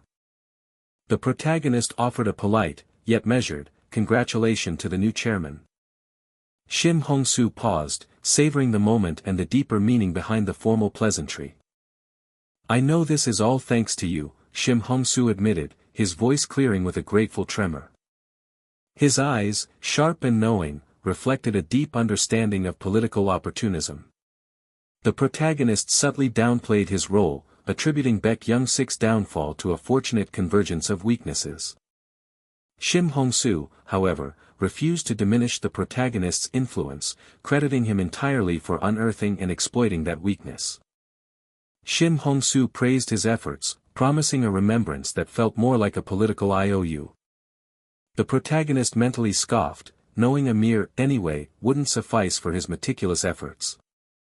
The protagonist abruptly shifted gears, pressing Shim Hongsu on his next steps, catching him off guard. Shim Hongsu explained the formidable landscape of the mayoral race, dominated by seasoned political heavyweights. He continued, detailing the arduous primary battle required merely to become a nominee. The protagonist's challenging smirk cut through the explanation. "Do you think you can win?" Shim Hongsu looked at him with desperate hope, directly appealing for the protagonist's invaluable assistance. "Me? Why me?" the protagonist feigned, his raised eyebrow a mask of mock innocence. Shim Hongsu, sweating slightly, awkwardly reminded him of their implicit agreement to help each other. The protagonist candidly admitted his own political advancement was tied to the party's mayoral success. He then issued a pointed rhetorical question, highlighting the audacity of Shim Hongsu's request for primary victory. The protagonist maintained his unyielding composure, his subtle smile a silent challenge. Shim Hongsu tried to entice him with a direct path to the chairman's seat, suggesting he step aside. The protagonist's confident smirk was unwavering. "I'll move up even if you stay right where you are, Chairman." He declared that if Shim Hongsu clung to his position, he would simply fight his way past him.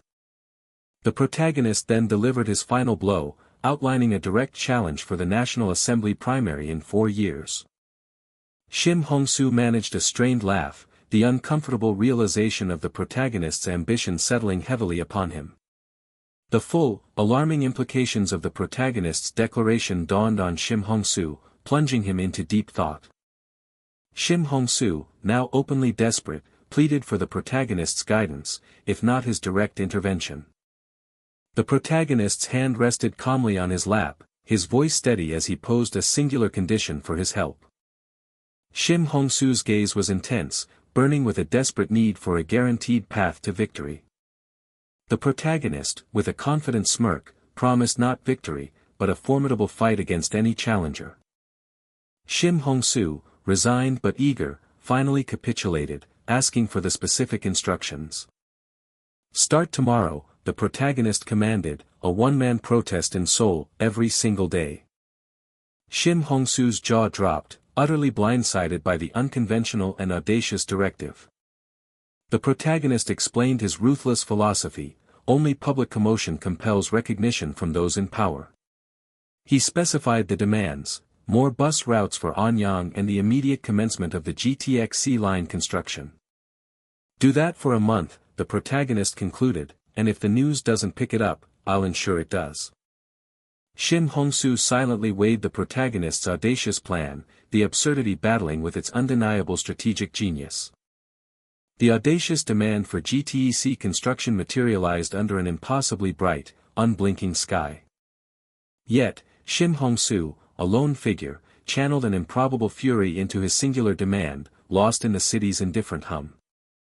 Winter's skeletal branches reached, sharp and defined, towards the crisp, clear heavens. Hope unfurled with nascent green leaves, painting the sky with the promise of spring.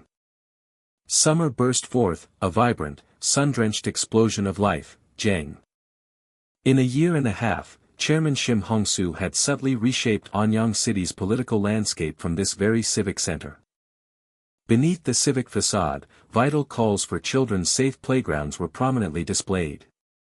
Shim Hongsu, embodying quiet resolve, clutched his folder, his gaze fixed on some unseen purpose. A kindly woman approached, her concern for his fatigue echoing the sun's gentle warmth. Her long-held frustration, once a tightening knot in her chest, now swelled with earnest relief that the chairman finally heard, a quack of conviction. A cordial promise bloomed on his face, a commitment to action for the children's playgrounds, cementing the trust she offered, a soft quack. How could an obscure regional chairperson, lacking any prior assembly status, now command such widespread recognition and unexpected public support? All of this, the entire purposeful assent, stemmed from Secretary General Kang Dojun's shrewd advice, a rapid climb, Beolteek. A pensive resolve settled on Shim Hong-soo. This was undoubtedly his political life's most critical chapter. From the committee's heart, a voice acknowledged the chairman's civic dedication. A supportive hand offered simple comforts, understanding the relentless heat of his political endeavors. With a quiet thanks, Shim Hong-soo accepted the water, the simple human gesture appreciated. The Secretary General's office awaited, its door hinting at unseen strategic depths. With diligent precision, Kang Dojun's fingers rustled through the pages, Pasozu. Kang Dojun sat composed, the quiet architect of strategy, immersed in analytical thought. A soft, composed sigh revealed the hidden weariness beneath his strategic mind. Shim Hong-soo sank heavily onto the sofa, a resounding teal-seek, his frustration bubbling forth in a weary question about the unending effort. His exasperated complaint about losing 7 kilos met Kang Dojun's subtly sarcastic observation about his newfound health. Kang Dojun, unmoved by the escalating list of ailments, offered a subtly mocking solution for Shim Hong-soo's weakening knees. His face was etched with eager hope, still waiting for the crucial signal from the Central Party. From his desk, Kang Dojun analytically dissected the Central Party's silence, a strategic withholding due to Shim Hong-soo's overt political intentions. Relief washed over him as he realized Kang Dojun's advice had shrewdly preempted a forced single-candidate nomination, saving his aspirations. A genuine smile conveyed his profound appreciation for Kang Dojun, acknowledging the true source of his fortune. With perceptive modesty, Kang Dojun redirected the praise, affirming the chairman's own pivotal actions as the true engine of success. A year prior, Dojun's strategic blueprint was clear: identify the palpable issues affecting citizens and passionately vocalize their concerns. Dojun's weekly analyses precisely identified critical local issues for Shim Hong-soo to champion, from GTEC routes to elderly welfare, forming a strategic agenda. With each intensely advocated issue, Shim Hong-soo etched his determined visage deeper into the consciousness of the local residents. Despite initial doubts, his unwavering trust in Dojun's counsel had validated him as Anyang City's quintessential politician for the people. His concern turned to strategic opposition, inquiring about the United Future Party's likely contender, met with the formidable name of Baek Yoon-ki. Kang Dojun's voice carried a cautionary weight, detailing the realistic challenge of Baek Yoon-ki's high public recognition and the brutal primary ahead. Surprise and a trace of offense tinged his voice. After cultivating so much goodwill, how could the primary still be difficult? With calm pragmatism, Kang Dojun reiterated the unwavering path: continue working, for the primary's true difficulty lay with the Central Party's choice. Shim Hong-soo's cartooned groan of "until I get elected," met Kang Dojun's cheerful, relentless counsel: eat lots of good things. A determined, yet weary, heave-ho was his reluctant assent to press on. He ambled away, Junjil, Bareung, his muttered diet plan a comical attempt to meet the challenge. The door clicked shut with a decisive tack, sealing the moment's resolve. Within his expansive, well-appointed domain, Kang Dojun continued his strategic work, serene. Chairman Shim's gesture of a larger office significantly underscored Kang Dojun's undeniable pivotal role within the regional committee. A polite knock-knock prefaced an anticipatory request for the director's time. With a soft kyukuk, Song Hae-jin entered, her posture radiating newly developed self-assurance. Youth Committee Chair Song Hae-jin, after 18 months of crucible experiences, had blossomed, now subtly radiating the composed presence of a burgeoning politician. Her fingers flew, dadadak, as she urgently dropped a significant name: Jong Haesong, creating a sudden cascade of information, Waluru. Kang Dojun's expression turned alert, the name Jong Haesong triggering immediate, scrutinizing recognition. His direct gaze probed, seeking the true motive behind her revelation of this particular piece of information. With composed diplomacy, she relayed her uncle's message, emphasizing a pure information exchange devoid of any ulterior motives. A calculating glint in her eye, she suggestively underscored Jong Haesong's perceived electoral advantage over Chairman Shim. His posture shifted, an intense, strategic question poised on his lips, met by her feigned modesty. A momentary silence underscored Kang Dojun's deep, assessing contemplation. With a confident smile, she subtly challenged him to pose his question. Leaning forward, Kang Dojun delivered an incisive probe. Why had Chongsong Medical Foundation chosen Anyang City? With a trace of hesitation, she defensively cited her father's connection to Baek Young-sik as the foundation's reason. A shrewd, dismissive Hu cut through her inadequate excuse. Her composed facade shattered, and she insisted with agitated surprise that her prior explanation was undeniably the truth. A thoughtful, I don't know, hung in the air, his skepticism silently assessing her unseen exasperation. Her chibi self cartoonishly raged at his dismissive, let's say that's true, vehemently insisting it was the case. Then, Kang Dojun dropped an utterly unexpected, strategically loaded question about her interest in city council. Pure, wide-eyed shock utterly bewildered her features. Her tilted head and confused gaze desperately sought immediate clarity. As he turned to leave, her hand shot out, an urgent hook and tack, firmly arresting his arm and his casual dismissal. He turned, an intense, unyielding gaze fixing on her, betraying nothing. Her resolute grip, a desperate sook, remained clamped tightly on his arm. A tense, expectant silence stretched between them, their gazes locked in an unyielding stare. A thoughtful, intrigued question finally broke her silence. Was he genuinely suggesting a city council run? Kang Dojun challenged her initial understanding, his sharp inquiry met with Song Hae-jin's baffled counter. Kang Dojun coolly informed her she had much to learn, clarifying the hidden implication of his query. Song Hae-jin fired back, demanding to know the true purpose of his indirect question. Kang Dojun replied cryptically, stating that the unqualified could never truly grasp the answers they sought. Her single eye narrowed with frustration as she bluntly asked if he deemed her unqualified, then fiercely demanded his reasoning. He scoffed, claiming her inability to grasp his true intentions, then dismissively advised her to consult her uncle, before adding it was ultimately inconsequential.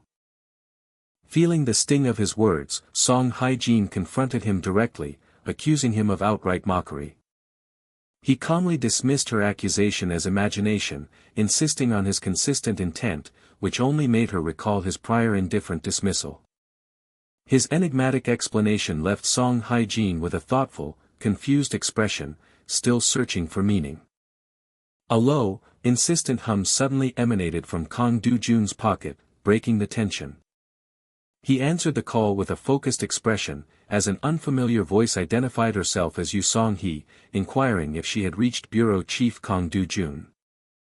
Kang Dojun acknowledged the caller, then subtly gestured toward Song Hae-jin, who stood nearby, a flicker of surprise crossing her face. In her mind, a chibi Hyeon-soo let out a profound, silent, ugh, a tiny tempest of annoyance brewing.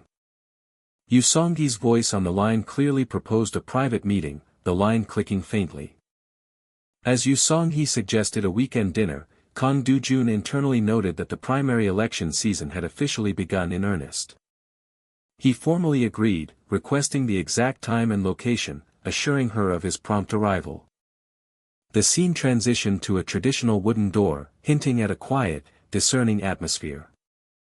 Song Hae-jin greeted his arrival with a polite smile, quickly inquiring if his palate was agreeable to eel. Eel slices began their slow, enticing sizzle on the hot griddle, a prelude to their impending discussion. She maintained a polite smile, yet internally mused over Yu Song-hee's solitary presence, expecting an assistant to be at her side. Song Hae-jin initiated a new line of questioning, asking if he was acquainted with Chairman Shim Hong-soo, to which Kang Dojun offered a sharp affirmation. With a knowing, provocative smile, she then asked if Shim Hong-soo was, in fact, his personal masterpiece. Kang Dojun smoothly deflected, urging her to acknowledge Chairman Shim Hong-soo's ambition rather than categorizing him as anyone's creation. After a thoughtful hum, Song Hae-jin countered, questioning Shim Hong-soo's relatively weak public recognition. His confident smile unwavering, Kang Dojun then inquired if a candidate had already been secretly designated. Song Hae-jin replied with a polite smile, naming former Assemblyman Jong Hae-song as the designated choice. His eye narrowed sharply, as a surge of suspicion led him to question how the Chongsong Medical Foundation possessed such insider knowledge. With a confident smile, Song Hae-jin then proposed that a figure of his caliber could surely secure Anyang City. His lips parted slightly, and Kang Dojun's answer was an immediate, stark rejection. Her voice carried an unmistakable tone of surprise, echoing his words as a question. Holding a cup to his lips, he calmly stated that Jong Hae-song would struggle against the United Future Party, prompting her immediate query for a deeper explanation. He set the cup down with a deliberate clack, then declared his core belief: for voters, elections were merely a form of entertainment. Just as TV had ratings, he explained, elections had voter turnout, which secured core support but held no sway over the crucial swing voters. Her intense gaze fixed on him, Song Hae-jin impatiently pressed him to clarify his ultimate point. Kang Dojun assessed Jong Hae-song as a two-time assemblyman, widely recognized, yet ultimately a tedious and foreseeable choice for the electorate. He sealed his judgment with a sly smile: Jong Hae-song simply offered no entertainment value. He predicted that without novelty, voters would revert to their habitual choice, casting their ballots for the United Future Party. Song Hae-jin challenged his reasoning, asking if such a superficial assessment dictated a loss, to which he retorted with exasperation about past defeats and the futility of predictable candidates. She took a slow sip from her cup, silently absorbing the weight of Kang Dojun's unyielding argument. A subtle energy seemed to swirl around her as Song Hae-jin, with a confident, cunning smile, declared her intent to champion Jong Hae-song as the sole nominee. Kang Dojun looked surprised, querying if she meant Chairman Shim Hong-soo, to which Song Hae-jin affirmed, citing his own earlier assessment that Shim Hong-soo could win. While eel sizzled and turned on the grill, Kang Dojun sharply questioned her decision, prompting her to retort with a probing question about his true desires. With a sly smile, he clarified her misinterpretation, explaining that mere endorsement lacked the fun he sought. Song Hae-jin sharply pieced together his scheme, questioning if he desired a primary between Shim Hong-soo and the former assemblyman simply for entertainment, then pressed him on the risks of such a strategy. Kang Dojun, with a confident smirk, invoked a crude metaphor, questioning if she truly believed his chosen candidate couldn't win on home turf. A short laugh escaped Song Hae-jin as she mockingly confirmed if Chairman Shim Hong-soo was indeed his house-guarding to which Kang Dojun playfully agreed, adding he was a beloved one. A knowing smirk played on her lips as she fully grasped the strategic fun he envisioned. With a confident, knowing smile, Kang Dojun internally relished the intricate game now set to unfold. The vibrant cityscape now shimmered under a bright blue sky, signaling a passage of time and a shift in focus. In his sunlit office, the chairman sat immersed in contemplation, his gaze fixed on the documents before him. Yu-song he approached, her voice cutting through the quiet as she directly questioned the chairman's plans for former Assemblyman Jong Hae-song. The chairman expressed surprise at her question, while Yu-song he settled onto a sofa with a soft thud, mentioning her recent intention to speak with the young bureau chief in Anyang. She confirmed her prior aim, but then, with a serious expression, dropped a stark prediction: Jong Hae-song was destined for defeat. The chairman's face contorted in disbelief, unable to fathom her grave pronouncement. She clarified the impending loss wouldn't be to an opponent, but within his own party's primary, adding that such an outcome demanded a deeper reason. Yu-song he paused, her polite smile masking an inner nervousness about sharing the reason, fearing the chairman's disdain. With a reassuring chuckle, the chairman urged her to speak her mind, promising no judgment would follow. She confessed her admiration for Bureau Chief Kong Dojun, admitting her earnest desire to entice him into her own district, a sentiment the chairman had already shrewdly surmised. Her eyes shining with determination, Yusong-hee revealed her detailed plan to coax Kong Dojun, even intending to implore the chairman for his sole nomination. The chairman's gaze was serious and firm as he delivered a terse, declarative statement. Kong Dojun had refused. The chairman, contemplative at his desk, asked for Kong Dojun's reasoning, to which Yusong-hee replied with his blunt, disarming explanation, "It was no fun." Yusong-hee clarified Kong Dojun's philosophy, explaining that a single nomination offered no entertainment, and true viewer ratings demanded a direct clash between Jong Hae-sung and Shim Hong-soo. A subtle smirk played on the chairman's lips as he digested this audacious, unconventional strategy. With a paternal, amused expression, the chairman mused on the boundless confidence often found in youth. Yusong-hee cautiously asked if he viewed Kong Dojun's confidence negatively, only for the chairman to firmly declare it an excessive, almost defiant, arrogance. His stern expression underscored his belief that politics demanded humility, dismissing the notion that a two-time assemblyman could fall to a mere regional chairman of a different political weight class. Yusong-hee began tentatively, her voice hanging in the air with a cautious, "if so." The chairman's profile showed unwavering resolve as he decisively reaffirmed the fixed decision, former Assemblyman Jong Hae-sung would indeed run in Anyang City. The protagonist wrestled with the implications, realizing the primary entry was a firm commitment. A growing certainty settled within him, they held no doubt of Jong Hae-sung's primary victory. A silent acknowledgement fell from the woman with short dark hair. Though the chairman's logic was undeniable, a subtle dissent stirred within her. Despite her prior reservations, a keen curiosity about the outcome now piqued her interest. The prestigious five-star hotel in Gangnam served as their next meeting place.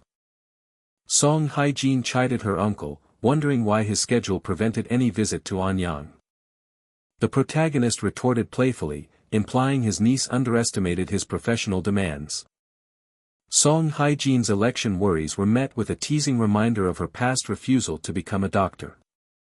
Her pointed observation that he, too, wasn't a doctor, led him to distinguish his inability from her conscious choice.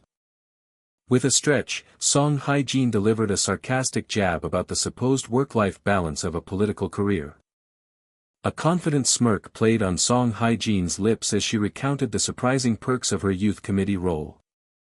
The protagonist questioned her rush, but Song Hae-jin revealed the chairman's growing unease over circulating political appointment rumors. His gaze sharpened, questioning if she had mentioned Jong Hae-sung.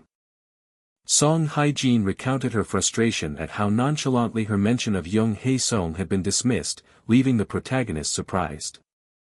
Then, to her bewilderment, the chairman abruptly inquired why Chongsong Medical Foundation settled on Anyang, hinting at a deeper, unstated reason. The protagonist shrewdly observed that her explanation hadn't landed. A sudden realization caused her hand to freeze mid-air.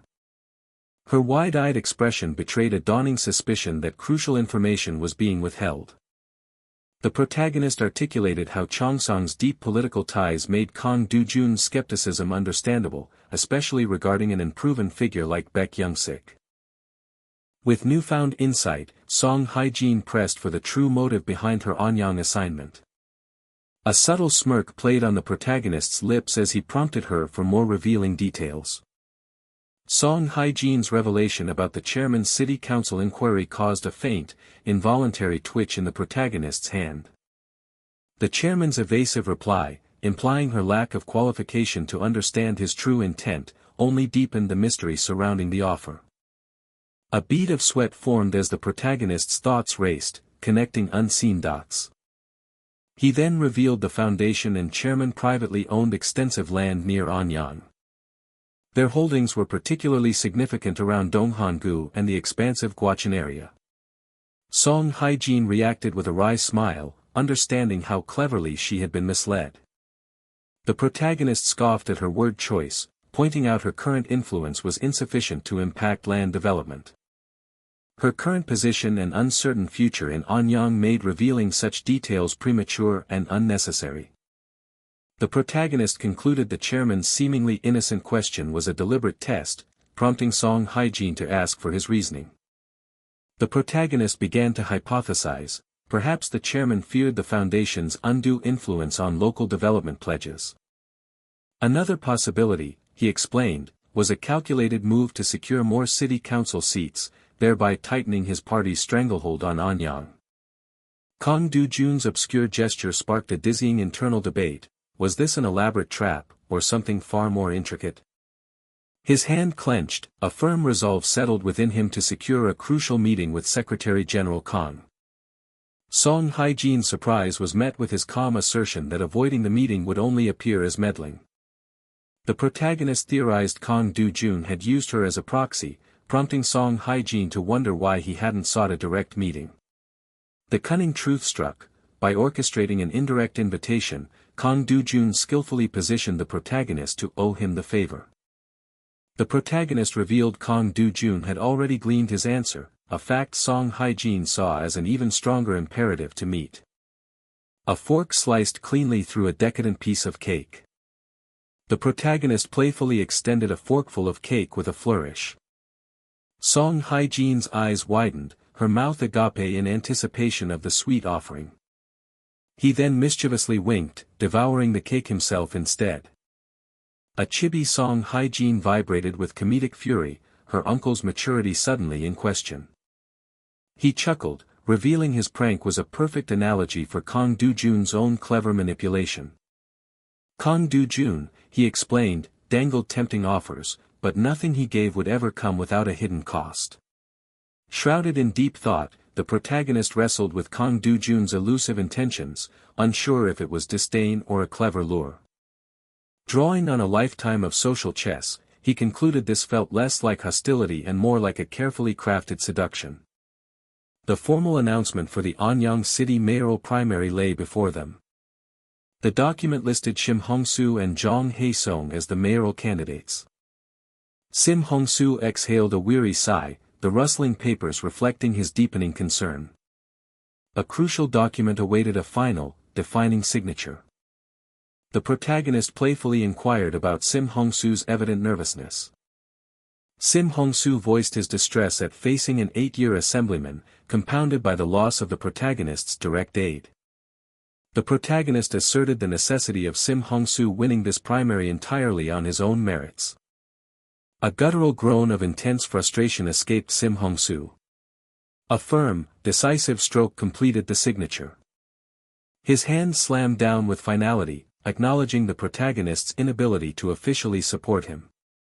A chibi Sim Hong-soo, sweating with suspicion, voiced anxieties about secret deals with Jung Hae-sung. The protagonist dismissed his suspicions, stating no incentive to side with Jung, prompting Sim Hong-soo to question his motives. The protagonist smiled slyly, implying Jung's very strengths were the precise reason for his non-alliance, leaving Sim Hong-soo utterly bewildered. He used a telling analogy: a charismatic leader already surrounded by admirers gains little from another, no matter how appealing. With a knowing glint in his eye, he offered a crucial, indirect hint for victory, since overt aid was impossible. His confident smirk promised a surprising piece of wisdom. He casually delivered his paradoxical advice: don't try to win, utterly baffling Sim Hong-soo. To Sim Hong-soo's confused protests, the protagonist warned against desperate internal campaigning, explaining that party primaries blended member votes with public opinion polls. With a confident, mischievous smirk, the protagonist delivered his final, counterintuitive strategy for victory. In the dim office, the chairman perceived Anyang's young director, Kang Do-jun, as far too arrogant, and plotted to humble him before elections began. He saw politics as a mere game, a dangerous mindset that needed shattering before his pride became an irreversible flaw. Only through such trials could useful assets be forged, and the chairman dispatched Man, Gu Hyang-pyo, to instill this brutal reality, dismissing the primary and hinting at his control over Choi. The chairman, secure in his manipulation of Choi, found a conspiratorial echo in Man, Gu Hyangpao's knowing smirk. Assemblyman Zhang, radiating a subtle smugness, seemed to anticipate a carefully orchestrated arrival. The Anyang City Regional Office shimmered under the clear blue sky. A deferential welcome awaited Assemblyman Zhang as he arrived in Anyang, his presence commanding immediate respect. Amid a soft murmur, Assemblyman Zhang charmingly acknowledged the assembled staff, commending their efforts with a practiced warmth. Declaring Anyang a vital battleground, Assemblyman Zhang gave Manager Kim a subtle nod of approval for his contributions. A victory in Anyang would pave the way for national races, and Assemblyman Zhang subtly welcomed Secretary Park into this grand, strategic game. A silent smirk crossed his lips. He swore this territory would be his, no matter the cost. Shim Hongsu, genuinely surprised by Assemblyman Zhang's recognition, confessed a remarkable awe at his formidable presence. Assemblyman Zhang extended a formal greeting, solidifying a respectful, if not yet friendly, alliance. Assemblyman Zhang warmly acknowledged Chairman Shim, citing numerous reports of his diligent efforts in the district. He hoped for a contest both fair and honorably fought. Shim Hongsu, visibly apprehensive, faced the political titan. Shim Hongsu lamented the protagonist's paradoxical advice not to try too hard to win, questioning how to navigate a primary decided by both party members and public polls. The protagonist, with a confident smirk, reiterated his baffling strategy: act as if the primary had nothing to do with him, and victory would follow. With a firm handshake, Shim Hongsu declared his unwavering dedication to the citizens, a subtle challenge beneath the deference. Assemblyman Zhang announced his resignation as regional chairman, committing fully to his mayoral bid, a strategic maneuver that prompted a thoughtful "hm" from an unseen observer. He projected an unexpected composure as he voiced hopes for Anyang's development, a measured facade noted by the unseen speaker. As Shim Hongsu walked away, a worried voice wondered if the former chairman could truly withstand the looming challenges. Staffers observed the former chairman's misdirected efforts, deeming his focus on the primary a waste of energy, with Assemblyman Zhang Haesong's formidable presence overshadowing all else. He pondered if the former chairman, resting on past laurels, now felt above the mundane task of managing party members. The office director's room promised significant power within its walls. Man, Gu Hyangpao, mentally confirmed the surprising rumors. The sheer size of the office signaled immense, perhaps hidden, influence. Despite his impressive surroundings, Man, Gu Hyangpao, privately questioned if this kid could genuinely be Anyang's power broker, finding such widespread belief bordering on naivety. Man, Gu Hyangpao, offered a seemingly polite compliment, his words a thinly veiled probe into Kong Dojun's remarkable, swift ascent. A gentle clatter accompanied Kong Dojun's understated claim of mere good fortune. Man, Gu Hyangpao, pressed, implying the combined pressure of a first primary and looming general election must surely be weighing on Kong Dojun. Kong Dojun, with an arrogant smirk, dismissed any notion of pressure, claiming the real battle had been decided long ago, and the primary was irrelevant. Man, Gu Hyangpao, wryly noted such unwavering confidence. Though it was his first time overseeing such a process, Kong Dojun confidently affirmed his flawless preparations, leaving no room for doubt. Man, Gu Hyangpao, mentally registered Kong Dojun's impassive response before shifting to strategic flattery, praising his truly exceptional reports. Kong Dojun's declaration of party loyalty met Man, Gu Hyangpao's approving laugh, which quickly faded into a pointed reminder about the office director's absolute neutrality during the primary. Kong Dojun's confident assertion of his neutrality hung in the air, leaving Man, Gu Hyangpao, in a simmering, unspoken silence. Man, Gu Hyangpao, casually brought up Shim Hongsu's persistent one-man protests, then, with a calculated smile, asked if Kong Dojun had engineered them. Kong Dojun coolly explained he merely provided reports, allowing Shim Hongsu to act independently, a revelation that stirred a surprising pity in Man, Gu Hyangpao. A smirk played on Man, Gu Hyangpao's lips as he dismissed political novices as easily swayed, their paths rarely ending well. He then delivered a veiled warning, emphasizing that politics was built on solidarity, not games, and Kang Dojun must heed this fundamental truth. The loaded words, game, and business echoed in Kang Dojun's mind, confirming a premonitory dream had indeed warned him. The chairman's damning words resurfaced: people of his sort must have their pride broken early, a direct threat to Kang Dojun's very nature. A smirk played on his lips. He recognized the thinly veiled command to abandon analysis and blindly follow orders like a common lackey. Man, Gu Hyangpyo, theorized Kang Dojun feared being sidelined, as Kang Dojun assured him his words would be taken to heart. Man, Gu Hyangpyo, unexpectedly promised his full support if Kang Dojun secured the primary, leaving the younger man startled. Behind narrowed eyes and a subtle smirk, a complex calculation began. Shim Hongsu diligently campaigned for expanded bus routes. An elderly gentleman praised Shim Hongsu's visible efforts, a casual acknowledgement of his unwavering dedication. Kang Dojun nonchalantly enjoyed his popsicle, observing the earnest efforts of the protesting Shim Hongsu. Kang Dojun maintained a composed, almost aloof, demeanor. With a casual thump, an unexpected companion settled beside him. Kang Dojun's composure visibly faltered in surprise. Baek Young-ki returned a knowing, confident smile. Baek Young-ki recognized Kang Dojun instantly, a surprise that prompted the younger man to question the extent of his own burgeoning reputation. Kang Dojun feigned surprise at his renown, a polite evasion that Baek Young-ki deftly countered with understated flattery.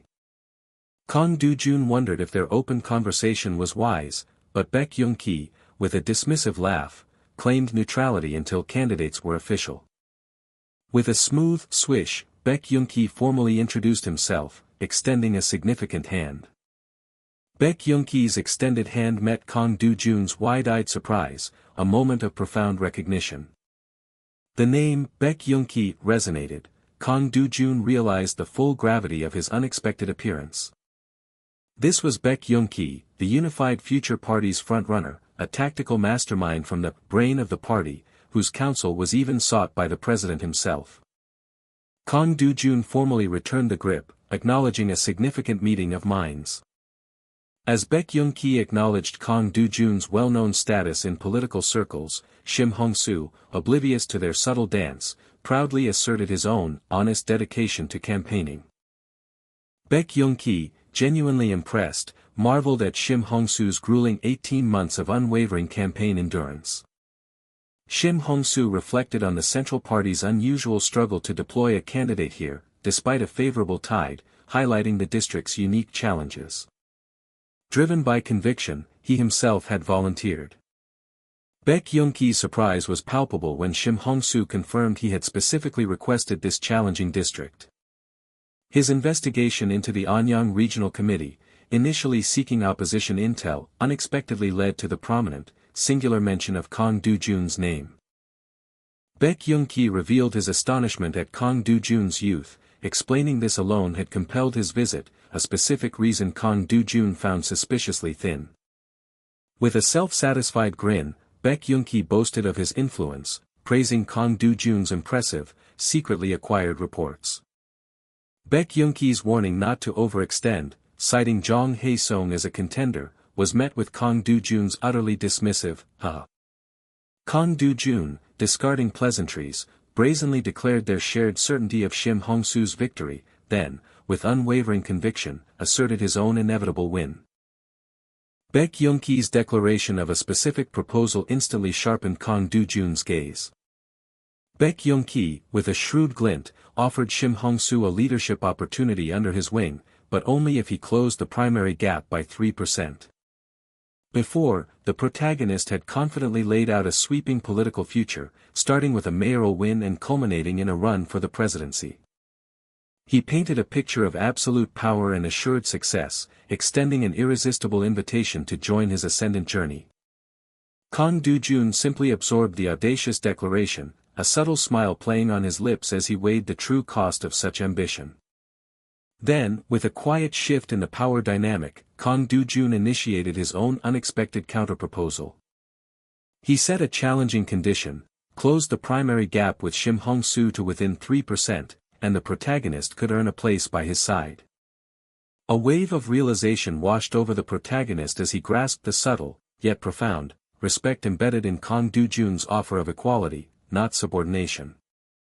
Kang Do-jun's laughter erupted, a raw, uninhibited burst of pure delight that echoed through the park. His fingers toyed with the discarded ice cream stick, savoring the amusing turn the high-stakes conversation had taken. The momentary lightness ended as he casually dropped the stick into a nearby trash can, a signal that playful banter was over.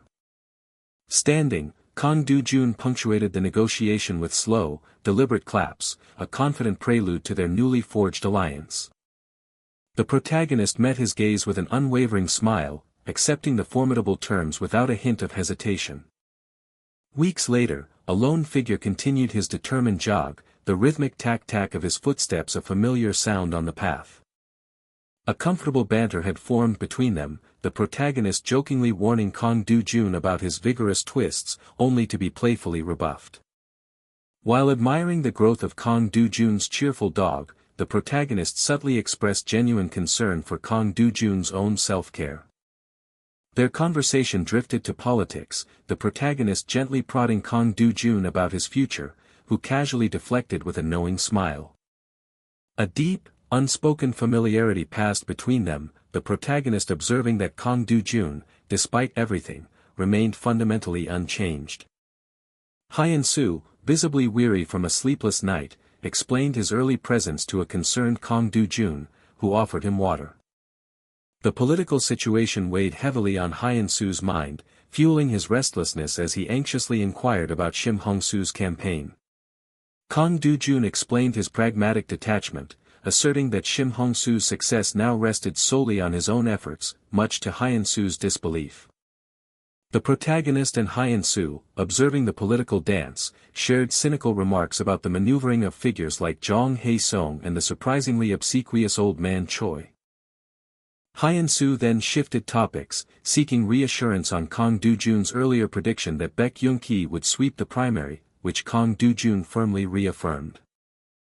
Kang Do-jun articulated his absolute certainty, explaining that Baek Young-ki's sheer political presence guaranteed overwhelming party support, making any opposition futile. Hyun-soo's attention suddenly shifted, observing a gathering crowd and correctly deducing an unexpected event was unfolding. With a jolt of excitement, Hyun-soo announced a shockingly cheap pork belly sale, eliciting a surprised reaction from Kang Do-jun. Hyun-soo's enthusiasm spilled over as he eagerly proposed an impromptu meat party, complete with drinks, to celebrate the find. Kang Do-jun playfully offered to treat, but Hyun-soo, insistent on paying with his steady salary, engaged him in a friendly, light-hearted argument. As they walked, Hyun-soo conceded, declaring he would just have to let Kang Do-jun treat him another time, their footsteps casually crushing disregarded political flyers. 1 week later, at a bustling outdoor rally, a speaker passionately declared the necessity of an experienced and connected candidate for Anyang's future. An unseen voice amplified by a megaphone projected Jong Hae-sung's unshakable commitment to the city's future. Meanwhile, in a stark, brightly lit room, an older man's face remained impassive, his expression unreadable and profoundly serious. On a city sidewalk, an older man held a sign advocating for bus route expansion, a quiet plea amidst the flow of indifferent passers-by. Back in the office, Hyun-soo gasped, his face etched with shock as he stared at his phone, revealing a daunting 14-point gap in the primary polls. Hyun-soo expressed deep concern over the grim poll numbers, only for Kang Do-jun to calmly reveal he had anticipated that exact margin, leaving Hyun-soo speechless. Kang Do-jun dismissed the gap as no landslide, suggesting that former Assemblyman Jong was likely far more rattled by the poll than Hyun-soo believed possible. Kang Do-jun, typing with focused intensity, dissected Shim Hong-soo's strategy, noting his reliance on public opinion despite the internal party poll showing a significant deficit. Hyun-soo, taking a bite of his burger, argued that ordinary citizens rarely cared enough to vote in primaries, a point Kang Do-jun conceded was normally true. Kang Do-jun then challenged Hyun-soo to consider how many citizens, having witnessed Shim Hongsu's tireless dedication, would actually turn out to vote in the primary. Over a scattered fast food meal, Kang Dojun predicted a far lower turnout than Hyun-soo imagined, questioning if even that small group would favor Shim Hongsu. With a knowing, confident smile, Kang Dojun assured Hyun-soo that the truth of his predictions would soon be unmistakably revealed. Hyun-soo's brow furrowed in thought, realizing that the seemingly insurmountable gap now felt surprisingly vulnerable after Kang Dojun's analysis. Kang Dojun, shifting gears, instructed Hyun-soo to immediately begin an intensive investigation into Baek Yoon-ki, detailing the precise information he sought. Kang Dojun's warning to proceed with caution grated on Hyun-soo, who, exasperated, retorted that he was not an idiot to be treated as such. Against a backdrop of a dramatically painted sky, Hyun-soo's voice resonated with renewed purpose, vowing a thorough investigation without a trace of worry. Under a dark, elegant sky, a traditional Korean hanok glowed with warm, inviting light, signaling a new, more intimate setting. Inside, the protagonist, his back to the viewer, greeted a bowing man with a concise, formal acknowledgement of his arrival. Kang Dojun, offering a cordial smile, announced he had already placed their order, to which the protagonist responded with an easy, agreeable acceptance. As Kang Dojun reached for a dish, he smoothly pivoted the conversation, subtly probing for an update on the primary's political atmosphere. The protagonist, calmly eating, reported an energized mood where everyone was already looking beyond the primary to the general election.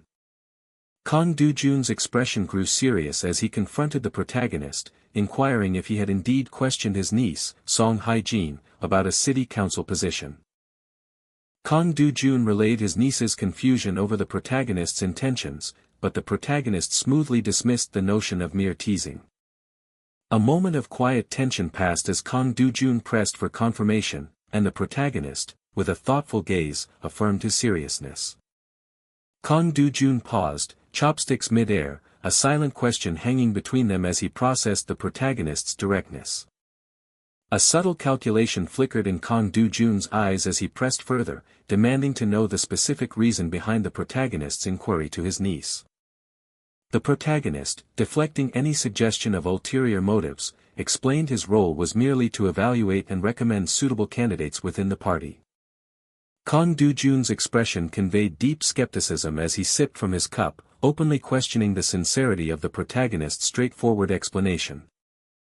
Setting his cup down with a sharp tack, the protagonist declared his desire for a more transparent relationship with Kang Dojun. Kang Dojun then laid out his cards, proposing that if his niece secured a city council seat, the Chongsong Medical Foundation would offer its fullest support to Anyang. With a subtle smirk, the protagonist found Kang Dojun's talk of honesty interesting, but ultimately dismissed the possibility of true candor between them. He elaborated, however, that the intriguing nature of Kang Dojun's proposal hinted at a new, perhaps attainable, depth to their complex relationship. The protagonist then challenged Kang Dojun's implied request, questioning the casual nature of granting a city council seat, comparing it to a massive personal loan. He acutely highlighted the immense influence of a city council position, and with a dismissive wave, rejected Kang Dojun's offer of fullest support as unnecessary for Anyang. Kang Dojun, his fist slamming the table, clarified his offer was for the Daehan Advanced Party, certain the protagonist now grasped the true implications. Yet, the protagonist, with a confident smile, reiterated his stance, still finding Kang Dojun's offer unnecessary, leaving Kang Dojun momentarily stunned. The protagonist then delivered a shocking declaration: he would recommend Song Hae-jin for a city council seat under his own authority, leaving Kang Dojun speechless. He then dismissed the idea of needing campaign support, his composure unwavering, asserting his ability to win an election without corporate backing. With a singular finger raised, the protagonist stated his one crucial demand, promising Song Hae-jin's council seat if it were met. He calmly explained the strategic benefits for Kang Dojun, but cautiously added caveats, reminding him that power had limits and the citizens' welfare came first.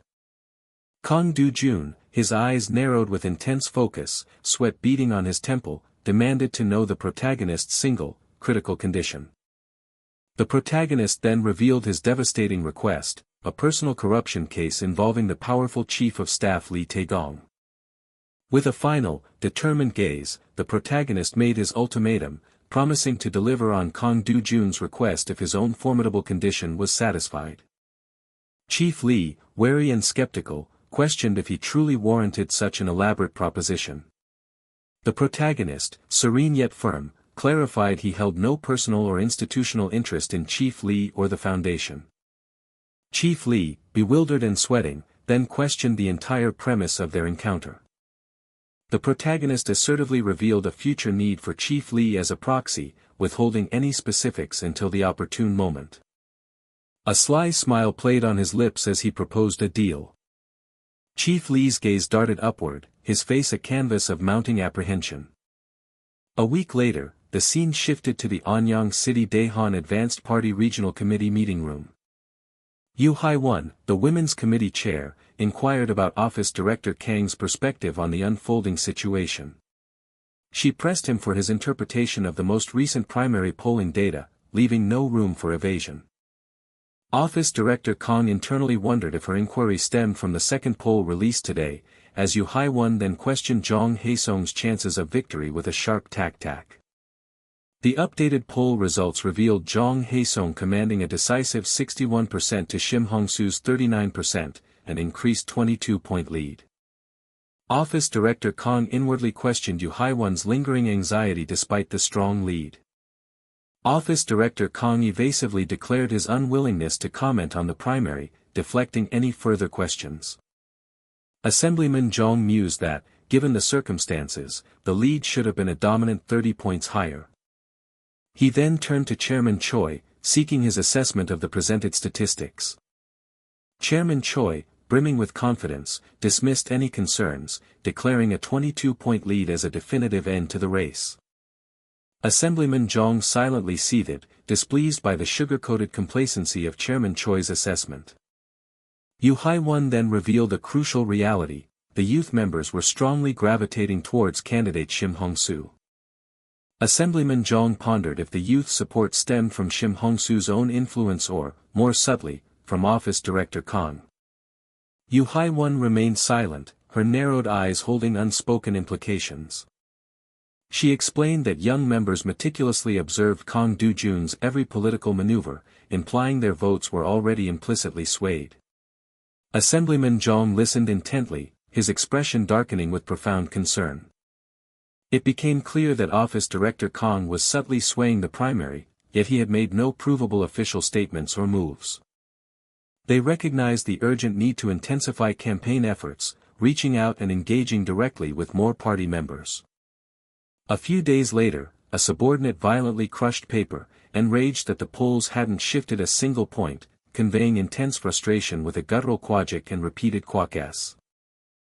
Sweat beaded on his brow as disbelief twisted his features. His enraged face screamed an incredulous, "How can this even be possible?" Assemblyman Jong decided he would be blunt before entering the office. He accused the office director of subtly throwing his weight behind Shim Hong-soo. Kang Do-jun, sitting casually, calmly refuted the accusation, asserting his strict neutrality throughout the primary. He systematically detailed his lack of contact or discussion with any candidate, concluding Assemblyman Jong was profoundly mistaken. Assemblyman Jong retorted that this was mere neutrality on paper, as young members, convinced of his support for Shim, were rallying behind him. Kang Do-jun coolly stated he had no sway over the youth members' thoughts, affirming their right to choose candidates based on personal discretion.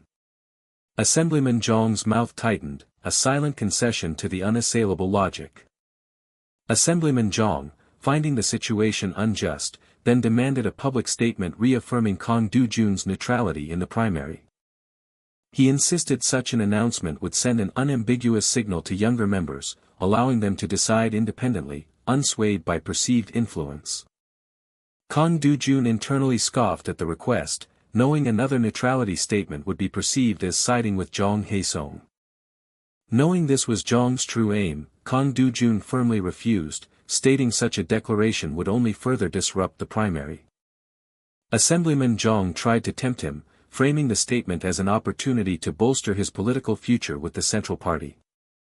Kang Dojun recognized the unspoken quid pro quo, a promise of accelerated advancement in exchange for his cooperation. He internally dismissed the trade-off, foreseeing it as a future liability that would only bind him further.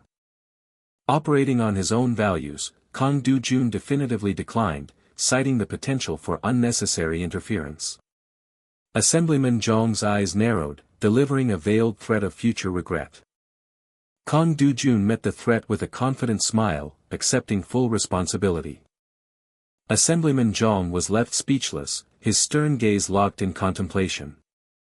Assemblyman Zhong, rising to leave, grudgingly accepted Kang Dojun's terms for maintaining neutrality. The doors slammed shut with a definitive quang, signaling the end of the confrontation. Kang Dojun remained composed, seated alone in the now silent office. Kang Dojun sighed, reflecting that Assemblyman Zhong's plan was sound, yet he lacked the resolve to execute it. He mused that Zhong should have relentlessly pursued the declaration of neutrality, by any means, to truly stand a chance.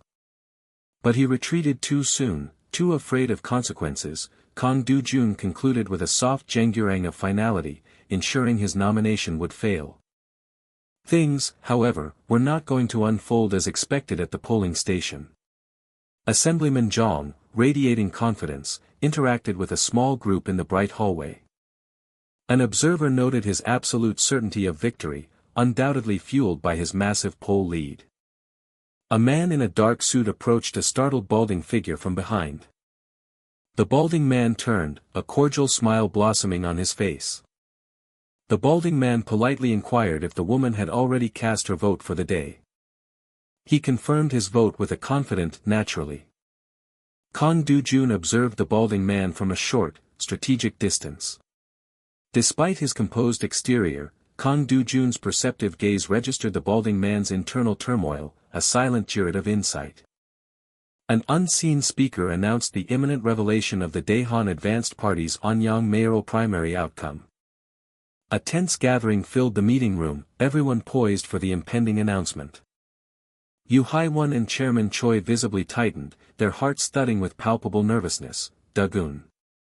Chairman Choi's face was etched with anxiety, his heart pounding. Dojun. The balding man clasped his hands tightly, a shared Dojun echoing his tension.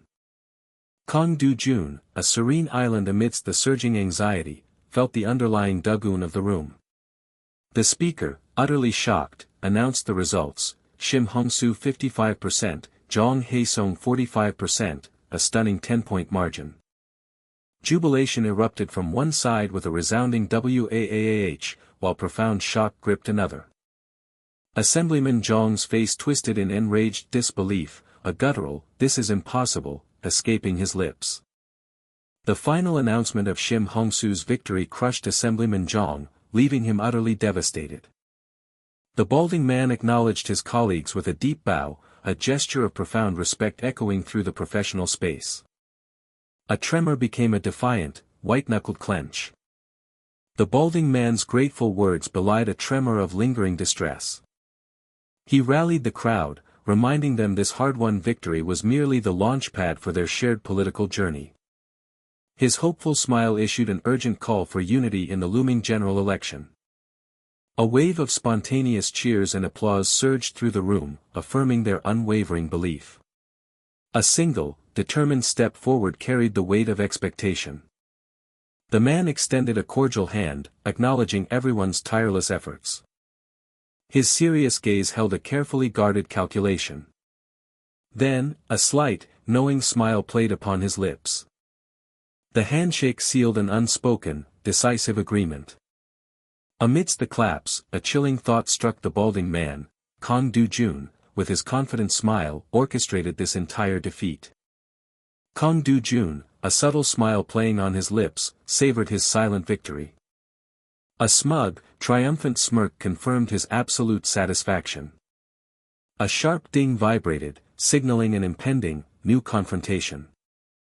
The message laid down a direct challenge, promising a true test when the actual contenders finally faced off. The protagonist's suspicion mounted, How had his personal contact information been obtained? Another sudden ding pulled him into a new round of this unsettling exchange. The man in the dark suit held his phone, radiating a quiet, unwavering confidence. The text exchange crackled with an unspoken challenge and a steely, ready response. The Gyeonggi Provincial Party office stood silhouetted against the vibrant sky as an off-panel voice expressed utter disbelief at the primary loss. The man on the phone absorbed the shocking news, his face contorting in distress at the crushing 10-point defeat. He ended the call, wrestling with the chilling realization that his trusted intelligence had utterly failed him. With a decisive kakakak, a finger hovered over the phone, poised for another urgent call. He slammed his hand down, his frustration exploding as he grappled with the magnitude of the primary's catastrophic failure.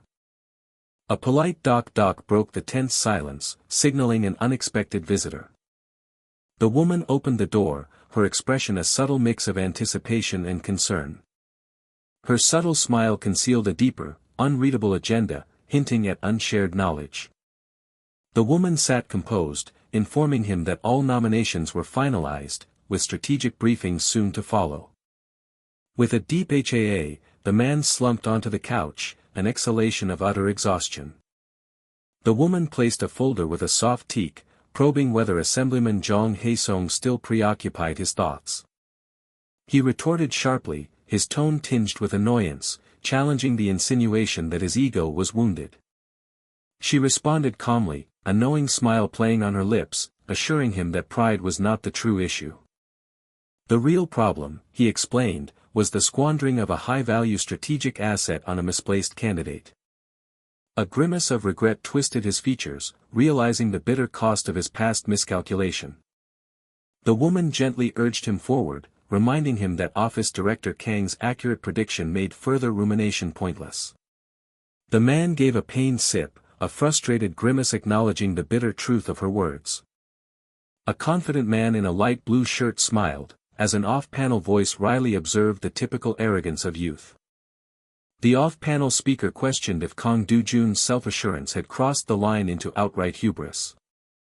The woman shifted the conversation, playfully commending his willingness to own his mistake, to which he offered a sarcastic retort. She teased him with a playful smile, wondering if he was sulking and mentioning director Kang Dojun's undeniable prowess. He cleared his throat, admitting internally that Kang Dojun's confidence was genuine, a risk worth taking this one time. He sighed, acknowledging his duty to the Anyang campaign, yet troubled by the formidable opponent, Baek Young-ki. The woman paused, her thoughtful silence punctuated by the soft dock of a clock, still contemplating. From her perspective, a campaign managed by Kang Dojun seemed destined for a far more balanced contest than anyone anticipated. The balding man smiled, his hands clasped in profound gratitude, fully aware of his debt for the recent success. Kang Dojun deflected the credit, his confident smile affirming the victory was entirely the other man's earned triumph. As he walked, the balding man marveled at Kang Dojun's unexpected effectiveness, recognizing the rarity of such a compliant and capable protégé. The balding man gave a nervous Koljiak and smiled, humbly implying that such clear, decisive direction was indispensable. Kang Dojun paused, then offered a nuanced compliment, the rare gift of placing total confidence in another person. The balding man offered a final congratulation, warning Kang Dojun of the impending, true battle, to which Kang Dojun confirmed his readiness. The tranquil night sky settled over the Gwacheon Chongsong Hospital, cloaked in the quiet of evening.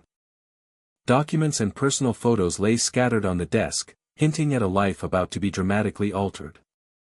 Hyun-soo stared at his worried reflection in the tablet, questioning if he was truly about to hand over his decision. He sat pondering a request he would typically dismiss, but its perfect timing and circumstances made it impossible to ignore. Hyun-soo reflected on his marginalized status within the foundation, a mere outsider by marriage, far from its true power core. He envisioned his own leverage growing exponentially as he became Song Hae-jin's indispensable political counselor, propelling her ascent. Kang Dojun's alluring proposition lingered, especially his apparent indifference to the complex inner workings of the Chongsong Medical Foundation. Hyen-soo declared his move a calculated risk for his own future, not solely for Song Hae-jin's benefit. With his decision made, Hyen-soo walked away from his desk, tablet in hand, toward an uncertain future. The serene night sky offered a moment of tranquil contemplation, a quiet respite before impending action. Hyen-soo leaned on the railing by the water, lost in thought, holding a can beneath the city lights. Hyen-soo, sipping from his can, started with a sudden myeongchit as the office worker observed his deep focus. The office worker observed Hyen-soo with a thoughtful expression, recognizing the burden of his contemplation. He listened intently as the office worker noted his obvious struggle, acknowledging the weight of his internal conflict. The office worker smiled knowingly, asserting that such a monumental choice was never made on a whim. With a soft teak, the tablet was set down, marking a deliberate pause in the evening's reflections. The office worker looked on, a serious query in his eyes, asking if the chosen path would truly suffice. The reflective screen held a moment of quiet contemplation, mirroring the city's indistinct glow. Hyen-soo absorbed the crucial information, its weight settling upon him in the starlit night. Office Director Kong murmured, "This isn't half bad, a quiet testament to its surprisingly potent power." His composure shattered, the information promised ruin for both him and the entire Foundation, a terrifying, stark revelation. Hyen-soo merely smirked, his calculated assurance standing in sharp contrast to Kang's sudden, profound silence. Hyen-soo's question hung in the night air, subtly probing Office Director Kang's past resolve. The outcome would have been unchanged, Office Director Kang replied with a knowing suck, prompting Hyen-soo to push further for understanding. His hands presented the tablet, an extension of his core philosophy: decisions become swift, defined by their absolute necessity. Office Director Kang, seeing himself laid bare, admitted, "You seem to know quite a lot about me." With a dismissive ho-ho, Hyen-soo steered the conversation, remarking on the intense love Office Director Kang held for his niece. Hyen-soo's smirk sharpened, daring to question if ulterior motives fueled Office Director Kang's unusual lengths to help. With a sudden sook, Office Director Kang's hand tightened, his patience worn thin as he demanded to know the request. Hyen-soo's casual delay was abruptly cut short. Office Director Kang's distressed grimace made it clear he required an immediate, unambiguous answer. Hyen-soo calmly underscored the enormity of his demand, then delivered his final, decisive ultimatum: make the deal or not. Office Director Kang swallowed hard, a nervous Jaljuk betraying his unease, despite Hyen-soo's assurance it was not like asking him to kill someone. With a heavy gait, Office Director Kang turned, his silent departure signaling reluctant acceptance. His hand discreetly tucked the object away, sealing their clandestine understanding. Within his open palm lay the potent little USB drive, a tangible piece of leverage. His voice was grave, emphasizing the absolute secrecy required for the drive's explosive contents. Hyen-soo absorbed the warning with a knowing, confident smirk. As the USB transferred, Hyen-soo gauged the true depth of Kang's ambition, questioning what heights he was expected to reach. "What?" Kang stammered, as Hyen-soo, USB dangling provocatively, affirmed the implicit expectation of his meteoric rise. Holding his chin, Hyen-soo painted a strategic vision, a shared ascent where his elevation of Song Hae-jin would inevitably pull them all higher. Office Director Kang remained silent as Hyen-soo cynically speculated on his strategic use of his niece to maintain their precarious connection. With a defiant quajik as the Ken collapsed, Hyen-soo accused, "Perhaps you plan to take me down, or simply erase your past corruption." Office Director Kang, bristling, dismissed the leap of Hyen-soo's accusations, insisting such things couldn't simply be erased. With a knowing suck, Hyen-soo acknowledged Office Director Kang's equally complex calculations. A thoughtful jong preceded Office Director Kang's serious request to pose his own question. Under the serene expanse of the night sky, Office Director Kang's profound query hung: "What is your goal?" As Office Director Kang pressed for his true drive, Hyen-soo, with a confident smile, audaciously proposed, "Foundation Chairperson." A nervous Juju escaped office director Kong, aghast at the sheer ambition. With a nervous Hyuk, Hyun-soo quickly dismissed his audacious claim as just a joke.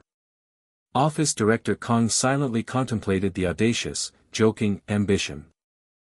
They stood side by side, two men gazing into the shimmering water, each lost in the implications of their new, uneasy alliance. Hands clasped in an ominous pact, they agreed, keep digging, for everyone harbors skeletons awaiting discovery. A gesturing hand delivered a vague report, something from a past labor union, pre-politics, ripe for exploitation. The leader's finger shot out, his voice laced with excited glee, a past accident at a supervised construction site, perfect. Enough, you idiot, the leader roared, angrily dismissing details, the core information was sufficient for their sinister plans. His finger pointed decisively, demanding they spin a story from the raw incident. With a resounding tang as his hand slammed the table, he ordered them to exaggerate the site's incredibly dangerous conditions. Enraged, he demanded they paint Shim Hong-soo's supervision as a total mess, exploiting the deceased's hardships for narrative gain. A sharp diog punctuated the office's calm, calling for the chairman. Hyun-soo stepped into the brightly lit room, poised for the encounter ahead. Hyun-soo took his seat, the professional setting a stark backdrop for the unspoken currents flowing between the chairman and the other man. The chairman listened intently, his worried brow betraying a deep, unspoken concern. Hyun-soo maintained a grave, direct gaze, projecting unwavering focus. Sipping his cup, the chairman articulated the party's immense expectation, not just a good showing, but an outright victory in Anyang. Hyun-soo offered a confident smile, assuring the chairman he would deliver his absolute best. The discussions continued, a delicate dance of observation and intent between Hyun-soo, the chairman, and the other attentive man. His smirk deepened, a silent, unwavering declaration, he intended to win. With a warm tatatuk, the chairman smiled, his approval a clear endorsement of Hyun-soo's resolve. The chairman, hands clasped thoughtfully, probed for the bedrock of Hyun-soo's unwavering confidence against Jong Hae-sung. Hyun-soo began to explain, a thoughtful pause preceding his carefully chosen words. He clarified, a simple, random excuse would never suffice for his profound confidence. The chairman abruptly shifted, posing a critical question about Jong Hae-sung's past electoral defeat and its true underlying cause. His district management, Hyun-soo recalled, hand to chin, the common explanation for Jong Hae-sung's past loss, which the chairman readily affirmed. The chairman gravely asserted that despite common belief, the real reason for Jong Hae-sung's defeat transcended simple explanations. With eager curiosity, Hyun-soo prompted, and what is that? With a confident smirk, the chairman declared the blunt truth, Jong Hae-sung lacks charm. Lacks charm? Hyun-soo's wide eye registered genuine surprise.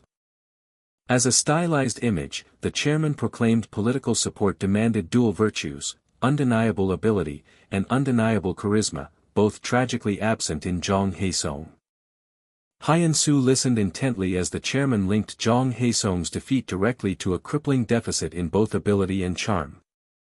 His skepticism palpable, the chairman questioned Jong Hae-sung's chances against a candidate as thoroughly established as Shim Hong-soo. The chairman concluded, a note of regret in his voice, that they had sent the wrong person. Hyun-soo nodded with a confident smile, acknowledging Jong Hae-sung had indeed been placed in an inherently difficult position. The chairman, thoughtful and strategic, offered, is there anything you want, hoping this victory would compensate for losing a prized horse. Nothing, cartoon Hyun-soo wailed, tears sparkling with utterly feigned denial. Nothing, the chairman groaned, exasperated, as Hyun-soo maintained his playful smirk, utterly transparent in his claims of having nothing. His jaw clenched, the man in a suit firmly denied the existence of any such problem. He confidently asserted their campaign possessed ample funds and dedicated party members, then casually dismissed the need for influential figures, asking if that was what help truly meant. The man in a suit smirked, his eyes subtly probing, suggesting a deeper, unspoken preference behind the easy dismissal. Waving a hand dismissively, the man in a suit clarified it wasn't quite that simple, yet insisted he wasn't closed-minded about the situation. For a broader appeal to moderate voters, he believed a strategic separation between the party's image and the individual candidate was essential. The older man, balding, pondered the strategy, then agreed it was indeed the way to win. A slight smirk touched the man in a suit's lips as he nodded, absorbing the confirmation. The man in a suit then advised a strong performance, reassuring that a regional chair would soon arrive to bolster their efforts. A coffee cup, its contents nearly drained, bore silent witness as the confident assertion was met with a simple, approving, good. Against the dramatic canvas of a vibrant sunset, a silent question echoed, why refuse such powerful party support? The older man, balding, pulled at his tie, his confusion palpable, as he recalled how even the party leader seemed poised to offer campaign assistance. The man in a suit, thoughtful, explained that while other situations would warrant seeking support, this particular instance demanded a different approach. As his hand reached for a canned drink, he articulated his belief that a larger-scale campaign would, paradoxically, disadvantage their candidate, eliciting a bewildered, "What are you talking about?" from the older man, balding, off-panel. The older man, balding, visibly agitated, questioned the candidate's true merits, claiming there was little to commend him beyond his long history of citizen protests. Tapping the can, the man in a suit explained the fundamental truth of elections: many voters cast their ballots based solely on party affiliation, often without even knowing the candidate. He contended that if a party leader campaigned, public attention would inevitably shift from the individual to the party itself. To effectively engage citizens in a person-versus-person fight, he emphasized, it was crucial to prevent prominent figures from overshadowing the candidate's unique identity. The older man, balding, skeptical, countered that despite their strategy, they would still overtly promote the Dojun Advanced Party, and flash the number 2, so what was the point of it all?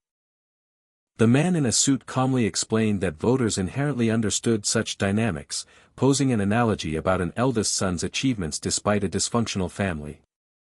He continued the analogy, vividly describing how disruptive family members could taint perceptions, causing the older man, balding, to cough in sudden, clear agreement. With a triumphant smile, the older man, balding, embraced the idea of a head-to-head, person-against-person battle, a sentiment mirrored by the younger man in a suit's satisfied smirk. The scene shifted dramatically to the bustling campaign headquarters of United Future Party candidate Baek Young-ki. Hands meticulously adjusted a DSLR camera, ready to capture every unfolding moment. With confident smacks of his hands, Baek Young-ki boasted of his direct connections to the central government, proclaiming himself the sole problem solver for Anyang City. Amidst a flurry of microphones and cameras, a reporter from the gathered press directly inquired about his most pressing policy concern. Baek Young-ki swiftly identified the new town reconstruction as paramount, advocating for immediate support to alleviate residents' anxieties in aging apartment complexes. From atop a campaign truck, Baek Young-ki, energetic and charismatic, introduced himself as candidate number 1, dedicated to the citizens of Anyang.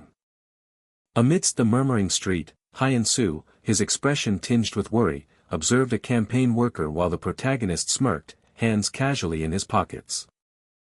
Hyun-soo, still apprehensive, asked if victory was truly possible, prompting the protagonist to concede their immediate immobility without the regional chair.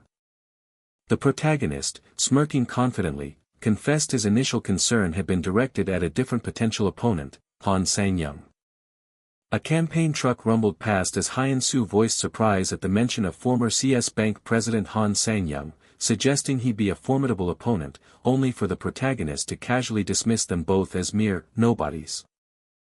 The protagonist, walking away, further analyzed that if Han Sang-young had been the opponent, the opposing party would have relentlessly highlighted his banking background to emphasize his administrative capabilities. Hyun-soo hesitated, a bead of sweat forming, as the protagonist distinguished Baek Young-ki, noting that intelligent opponents always seek intellectual victories. The protagonist, with a confident smirk, posed a rhetorical question about his rationale for replacing Baek Young-sik with Shim Hong-soo, citing their simple incompatibility. Hyen-soo, taken aback, questioned if mere disagreement was sufficient, arguing that politicians should strive for harmony. Still curious, Hyen-soo pressed for the deeper, true explanation behind the decision. The protagonist's eyes narrowed, a cold calculation in their depth, as he revealed Baek Young-sik was merely ideal prey for shrewd minds to manipulate. In a stark, monochrome vision, the protagonist explained their inherent disadvantage against the United Future Party's entrenched power and organization, acknowledging that direct confrontation would expose their weakness. The narration highlighted the critical strategic advantage gained by a party winning local mayoral or gubernatorial elections, as these positions inherently bolster party power and policy agendas. Therefore, the narrative concluded, securing mayoral and gubernatorial victories was a foundational step to expand a party's influence and elect favored lawmakers. Hyen-soo reflected that Mr. Shim indeed seemed to lack substantial assets, prompting the protagonist to explain that such straightforwardness could, paradoxically, fluster opponents, making it the most formidable quality in an election. The protagonist pointed out the opposing party's immediate deployment of a campaign truck as a clear indicator of their popularity, while Hyen-soo, confused, questioned what he was truly seeing. The protagonist elaborated on the strategic power of noisy campaign trucks, acknowledging public annoyance but affirming their unparalleled ability to etch a candidate's name into voters' memories, despite complaints. Amidst a card exchange, a man in a light green shirt subtly suggested that not all voters conform to such predictable behavior. A business card bearing Shim Hong-soo's image was smoothly exchanged between two pairs of hands. The protagonist then inquired about the current whereabouts of their candidate. A campaign worker informed him of the candidate's location at Byamji Station, to which the protagonist decisively declared their destination. The subway entrance sign for Byamji Station stood prominently under the bright sky. Shim Hong-soo offered a warm, engaging smile, clad in his green campaign vest. With a friendly sway, Shim Hong-soo warmly shook hands, connecting with supporters amidst the bright urban setting. Hyen-soo and the protagonist observed the scene with quiet, confident satisfaction. A watch gleamed on a wrist, signaling that the critical moment had finally arrived. Reporter Kim Hae-young introduced herself from JBCT, then directly questioned Shim Hong-soo, a first-time mayoral candidate, about his personal resolve. Shim Hong-soo, surrounded by reporters, humbly stated his resolve was simply to help the citizens of Anyang live safer, more comfortable lives. Reporter Kim Hae-young's face registered a flicker of genuine surprise at his unassuming response. "Candidate," she blurted, her gaze fixed, "your shoes are truly worn out," fulfilling the unspoken promise to highlight this visual detail. Shim Hong-soo let out a soft laugh, scratching his head as he explained his worn shoes were a testament to countless one-man protests since the year before last. The narration revealed that Shim Hong-soo's prolonged, solitary protests were a carefully orchestrated strategy, designed from the outset to secure the mayoral election. The protagonist's intense gaze challenged unseen adversaries, silently asking if they could possibly match a calculated build-up spanning nearly 2 years. Hyen-soo, still sweating with anxiety, voiced his persistent doubt, questioning if this carefully laid plan alone would truly suffice. The protagonist unveiled his next move, a meticulously planned series of articles, released every 3 days, suggesting that individually they might seem minor, but their cumulative impact would be undeniable. A cunning smirk played on the protagonist's lips, his thoughts already anticipating the inevitable shift in Baek Young-ki's once confident demeanor. A news article from Chongpeng Daily popped up, its headline pointedly asking, "Why are the mayoral candidates' shoes like this?" A hand held a phone displaying a news article, detailing Shim Hong-soo's humble daily commute on Line 4 and his unexpected primary victory over former lawmaker Jong Hae-song. As the protagonist scrolled through the article on the subway, the text highlighted the reporter's growing curiosity about Shim Hong-soo's political journey. With a satisfied tap of a finger on a "like" button, the article continued to extol Shim Hong-soo's 2 years of one-man protests, his worn shoes now serving as a powerful symbol of his unwavering dedication. The article meticulously described the frayed edges and repeatedly mended soles of Shim Hong-soo's shoes, quoting his sincere words about walking countless miles to hear the citizens' voices. In a spacious, modern office, the protagonist sat composed, his hands clasped, surrounded by other men in a strategic meeting. With a confident smile, the protagonist addressed the others, inquiring if they had all seen the impactful article about Shim Hong-soo that morning. This panel is an advertisement for Hivescans.com. The chairman surveyed the assembled faces, a formal tension settling over the polished conference room. With a shrewd gaze, the chairman asked if the morning's article had been widely read.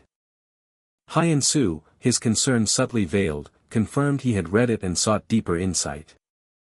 Hyun-soo, ever the pragmatist, dismissed the article's true impact, believing readers would merely skim its humanizing points. A soft click marked the chairman's calm, objective acceptance of the assessment. Man, sweating, thoughtfully considered the article's potential to sway moderate voters. Confidently, the woman with bobbed hair elaborated, highlighting Shim Hong-soo's work ethic and the honest image his worn shoes conveyed. A sharp series of clicks affirmed the observation, yet the chairman declared it insufficient. Hyun-soo seriously added that the article positioned Shim Hong-soo as a truly capable mayor, echoing the public's core concerns. Though acknowledging their points, the off-panel chairman insisted a vital detail remained unspoken. With a subtle sigh and a hint of a smirk, the chairman highlighted the article's singular focus on footwear. His penetrating gaze demanded an answer: had they ever seen the press so fixated on a politician's shoes? Man, sweating, nervously suggested it was merely a narrative-focused feature. The off-panel chairman analytically dissected the article, arguing its compelling narrative made it distinct from other orchestrated publicity. With a sharp point, the chairman critically exposed the article's glaring flaw: it deliberately omitted the core cause of the 2-year protest. Hyun-soo, off-panel, conceded the truth, likening the piece to a superficial movie summary. A sly chuckle escaped the chairman as he cryptically introduced a certain individual. Gu Hyun-pyo, thoughtfully concerned, wondered if sequel articles were imminent.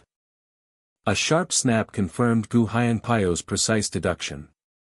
Gu Hyun-pyo somberly articulated the gravity of their predicament, acknowledging their collective understanding. Gu Hyun-pyo pensively pondered their campaign strategy, questioning their perceived advantage in Anyang City, despite past victories. The chairman, fueled by exasperation, raged at their short-sightedness, contrasting it with the opposition's 2-year strategic marathon. The chairman, still probing, demanded to know who held the true advantage, to which Gu Hyun-pyo hesitantly named the Daehan Advanced Party. The off-panel chairman pressed, asserting his own formidable presence, prompting Gu Hyun-pyo to confidently declare their advantage.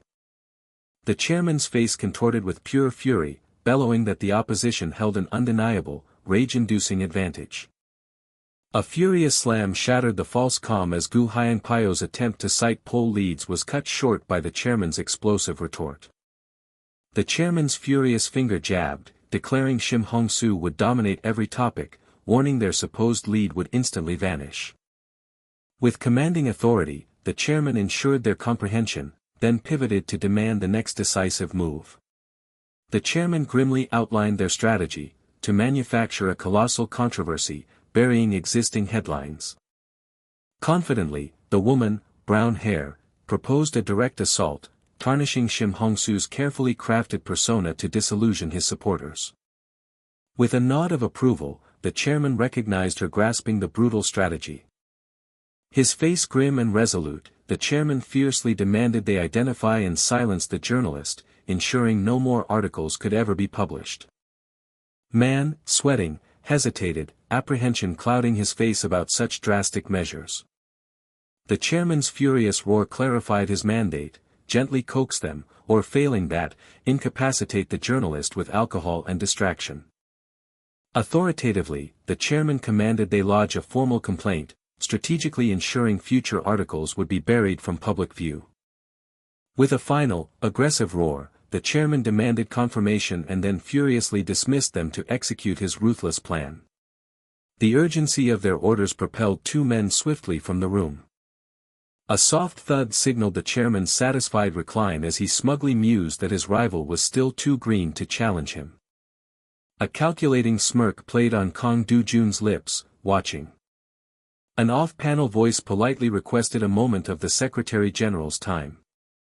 Yu Song-hee cheerfully peeked in, expressing sincere gratitude for her city council nomination.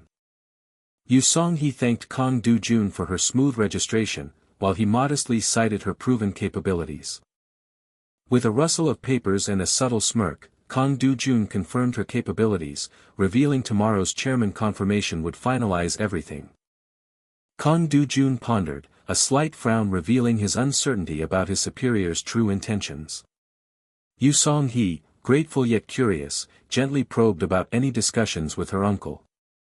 Kang Dojun calmly denied specific discussions, igniting Yu Song-hee's suspicion that he was concealing something. With new determination, Yu Song-hee pledged her full campaign commitment, earning Kang Dojun's confident approval. Yu Song-hee exited the office, leaving Kang Dojun absorbed in his phone. Kang Dojun listened calmly, completely engrossed in his phone conversation. Hyun-soo's off-panel voice respectfully inquired if he had been summoned.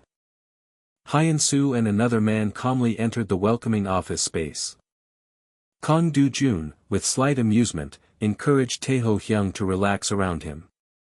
A firm handshake sealed the respectful acknowledgement of Kang Dojun's newfound authority. The man, light blue shirt, reported his 2-year task completed, the recorded protest footage finally ready. Kang Dojun purposefully assigned the man, light blue shirt, to craft a compelling video of Shim Hong-soo, a brilliant strategic move. Kang Dojun meticulously outlined the heartwarming narrative they would construct around Shim Hong-soo's unwavering, 2-year dedication through all hardships. With a knowing grin, the man, light blue shirt, confirmed understanding the staggered release strategy. A soft thud echoed Hyun-soo's puzzled realization that the footage was deliberately hoarded, held back for this precise strategic moment. Kang Dojun, confident, explained that earlier release would have been strategic overkill. A computer monitor illuminated Shim Hong-soo's smiling image, awaiting review. A smirk played on Kang Dojun's face as he cynically pondered why anyone would willingly enter such a brutal political arena. As sunset bathed Seoul, the Daehan Advanced Party headquarters stood prominently. Jo Tae-min, head of the Central Election Campaign Committee, offered a warm greeting, inquiring about the campaign's overwhelming pace. The man, balding, admitted the campaign was draining, prompting Jo Tae-min to attribute it to his debut role. With a soft clink, Jo Tae-min analytically queried the balding man, anticipating a different election outcome based on new polling data. The man, balding, confidently predicted several new seats, contrasting sharply with Jo Tae-min's self-deprecating jest about sleepless campaign nights. With a calm grip on his coffee cup, Jo Tae-min acknowledged the brutal stress of campaigning, having intimately experienced it himself. The man, balding, earnestly made a plea, requesting strong campaign support for specific lagging regions where they desperately needed backup. Jo Tae-min, smiling, readily agreed to his party duty, promising to coordinate the necessary campaign support. A growing unease stirred in the man, balding, as he curiously questioned Anyang City's conspicuous absence from the campaign roster. Jo Tae-min, with a serious tone, revealed the Anyang Regional Committee had flat-out refused their assistance. The man, balding, reacted with profound surprise, grasping that Anyang's own team had rejected the support. The man in the light blue shirt pressed for clarification, assuming their lack of a regional chair hindered campaign setup. The balding man gently corrected the misunderstanding, bringing up a past defeat that spurred a fresh query about the current regional chair.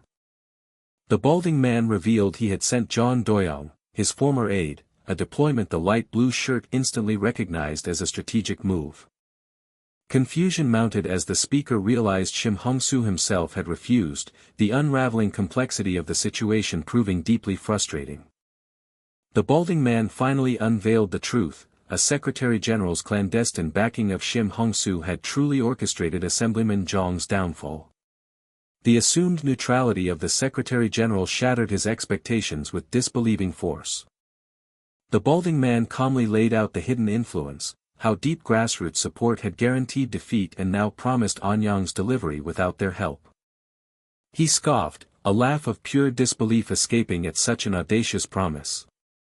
A private worry nagged him, had he pushed too far? He speculated with a wide smile, deducing a risky play for individual glory, even against a formidable opponent like Baek-young-ki. The question of ignoring the resistance hung in the air, met with a firm, proverbial rejection of uninvited intrusion. A polite exchange of gratitude concluded their meeting, the balding man wishing him a safe journey home. A formal inquiry sought the reason for his summons. The balding man initiated a new inquiry, pinpointing the enigmatic Anyang City Secretary-General as its subject. As the sky blazed with the hues of a vivid sunset, a deceptively casual directive was given: investigate and understand, but without undue haste. The mouse clicked, a deliberate action cutting through the quiet. A thoughtful hum escaped him, signaling deep contemplation. Hyun-soo voiced his growing unease about the article's strange delay, prompting the protagonist to inquire about contacting the reporter. Hyun-soo's offer to intervene was met with the protagonist's sharp, immediate, "Don't." He underscored the implicit understanding reporters held for the immense importance of election-related issues.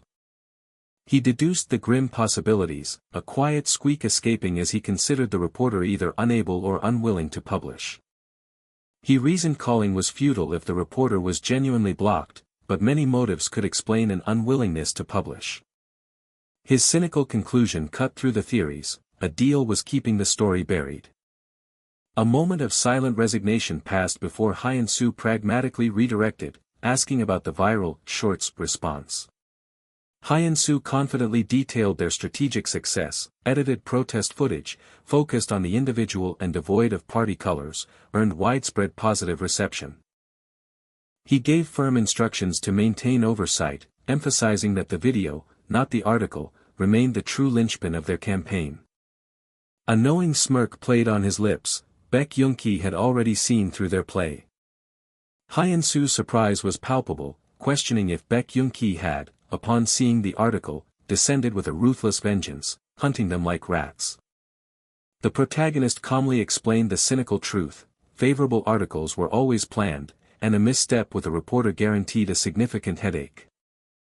Hyun-soo's grave question received affirmation: Baek-young-ki had quickly deciphered their intentions from the initial article. His firm instruction: stay close to Shim Hong-soo and maintain a vigilant watch. He issued a stern warning: the eager new chair, John Doyoung, would require swift intervention if he uttered anything problematic on site. Hyun-soo affirmed his understanding, then received a surprising, practical instruction: ensure the team was fed, for their sustained energy was paramount. A simple sign marked the threshold of the mayoral candidate's office. A skilled hand meticulously applied makeup, preparing Shim Hong-soo for his public facade. A warm, surprised greeting welcomed the unexpected visitor. The protagonist's urgent arrival cut through the preparation, requesting a private word with Shim Hong-soo.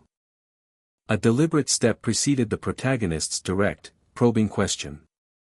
The protagonist proposed a clandestine video, a single, secret recording to be made away from prying eyes. He echoed the phrase, intrigued by the secrecy. A faint smirk confirmed his clandestine intentions, a shared secret between them. The vibrant city streets hummed with the ceaseless energy of campaign workers. A campaign worker offered a beaming smile of engagement. John Doyoung stood alone, silently contemplating the sprawling city outside his office window. This was John Doyoung, formerly a key aide to Gu Hyung-pyo. Grim thoughts haunted him, burdened by poll numbers and the fear of inevitable defeat. A crisp knock broke the silence, awaiting an invitation. A polite inquiry sought permission to enter. A crisp tap accompanied the formal sign: Secretary General's office. 2 cups of coffee awaited, signifying the quiet start of a private meeting. He opened directly, challenging Shim Hong-soo's poor standing. Kang Dojun calmly offered poll fluctuations, but John Doyoung immediately dismissed the lower figure as mere sampling bias, heightening the tension. His tone grew accusatory, openly challenging the foundation of Kang Dojun's entire campaign strategy. Kang Dojun's calm voice barely concealed growing annoyance. A frustrated thud punctuated John Doyoung's mounting accusations, as he directly challenged the Secretary General's comprehensive management of Shim Hongsu's public image. Kang Dojun returned the challenge, his subtle smirk questioning John Doyoung's feigned ignorance. He conceded his influence with a subtle smile, admitting only to giving advice. His impatience boiled over, the gentleman scholar approach was failing, and they needed a far more forceful campaign strategy. He declared his intent to reverse the rejection of support rallies, proclaiming an immediate end to their current failing campaign strategy. A subtle flicker of displeasure crossed his face, prompting immediate, silent calculation. He mentally sifted through John Doyoung's credentials, assessing his history and potential strategic leanings. A subtle smile played on his lips as he reflected, while polls held truth, becoming too absorbed risked missing crucial, underlying strategic realities. He defensively questioned if he missed something, yet internally dismissed John Doyoung's style as rough and impatiently crude. His mind raced, calculating, support rallies would erase Shim Hongsu's moderate appeal, hardening the election into an unwinnable, destructive partisan conflict. His grim thoughts confirmed their party's declining approval meant certain loss, yet John Doyoung's frustrated grumble dismissed his understanding of elections as naive and youthful. John Doyoung challenged the chair with a taunting smirk. How could they possibly overcome Baek Yun-ki's powerful party backing? A smug tap preceded John Doyoung's pointed reveal of Baek Yun-ki's vast reported assets. The chairman, a smug challenge in his voice, revealed Baek Yun-ki's vast declared assets, wondering if the protagonist was even aware of the sheer scale. The protagonist calmly affirmed his full awareness, his composure unwavering despite the chairman's challenge. The chairman's surprise deepened as he realized the protagonist knew the specific, sensitive detail about Baek Yun-ki's Anyang apartment. The protagonist, unfazed, confidently confirmed the detail, subtly asserting his superior information. The chairman's mind raced, his frustration mounting at the protagonist's unexpected foresight. With a sudden, visceral shake, the chairman surged to his feet, his enraged voice echoing the urgent question, why wasn't this knowledge being used? The protagonist calmly explained that exposing the secret would only invite retaliatory mudslinging, dragging both campaigns into a shared, destructive mire, guaranteeing mutual destruction.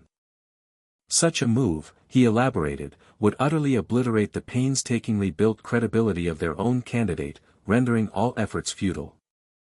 The chairman grimly processed the strategic ramifications, a sudden pensive silence falling between them.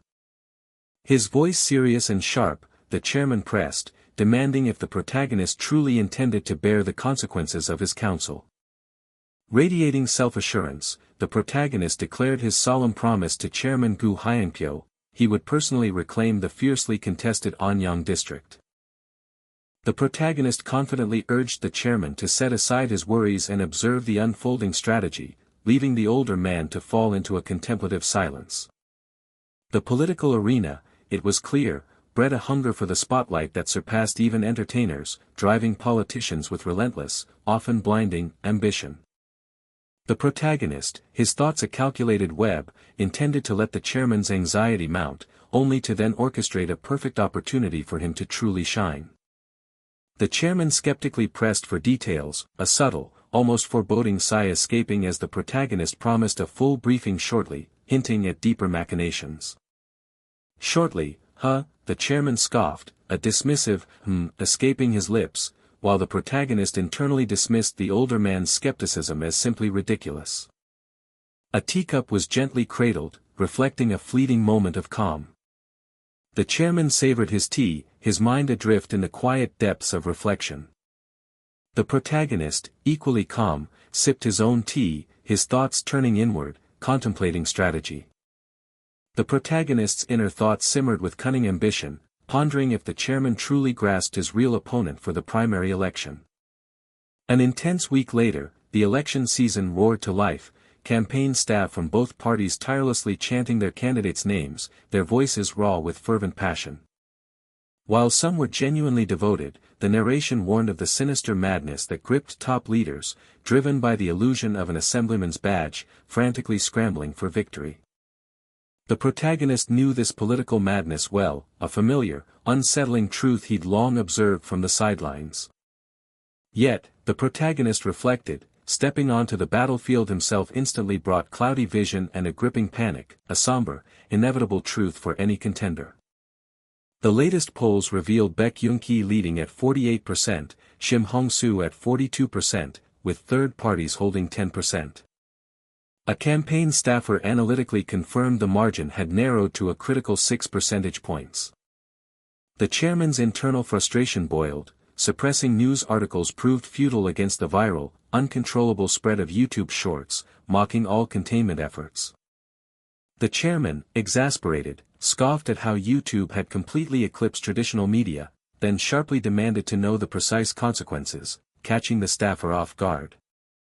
The staffer analytically explained the immense gravity of the opponent's YouTube shorts. Its consistent 2-year duration had elevated it beyond a mere political gimmick. While their core base remained loyal, the staffer worried, the opponent's narrative, like a pervasive swoosh, powerfully resonated with crucial, unaligned voters, swaying the tide. The chairman demanded a forecast, and with a visceral thump, the staffer gravely predicted a complete turnaround, a devastating shift in the election's momentum. A deep worry settled over the chairman as he grasped the devastating implication: their hard-won lead was about to be overtaken.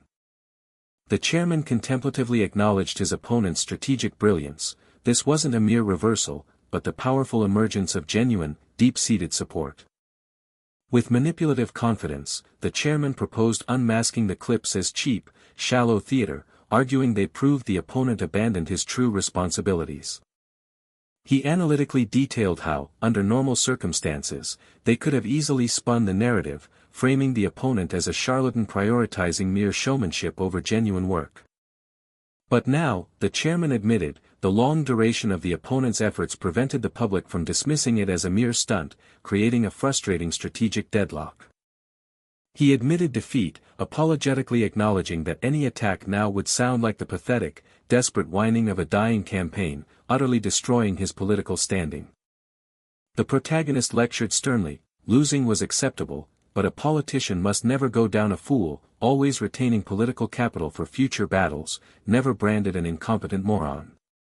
The chairman acknowledged the lesson, as the protagonist, with tense expectation, commanded them to dig deeper, to unearth dirt so damning it would expose the opponent as a true hypocrite.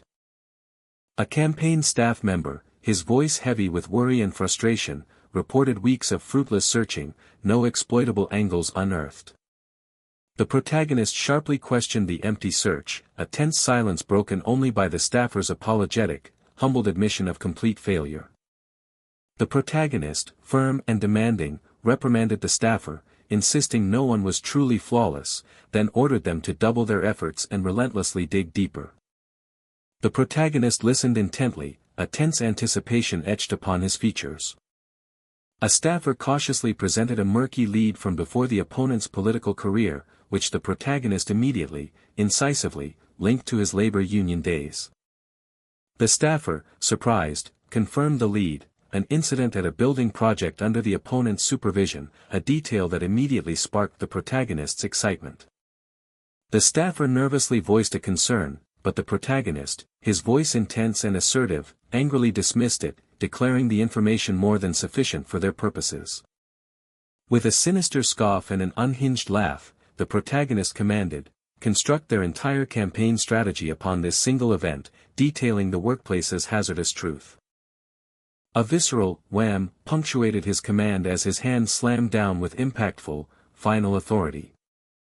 The chairman, now furious and vengeful, demanded sensationalized details, Shim's irresponsibility, the casualty's desperate struggle, and a title designed to make readers' blood boil. The frenetic energy receded, replaced by the quiet, subdued stillness of a deserted hallway. The protagonist stood pensive, his mind already calculating the unfolding consequences of his plan. With a frustrated grip and internal tear, the protagonist muttered, "Damn it," his hands clenching in controlled anger. A shocking headline blared, implicating Shim Hong-soo in a fatal workplace fall. The article meticulously detailed Shim Hong-soo's past involvement in a construction accident, alleging he actively tried to conceal the tragic injuries.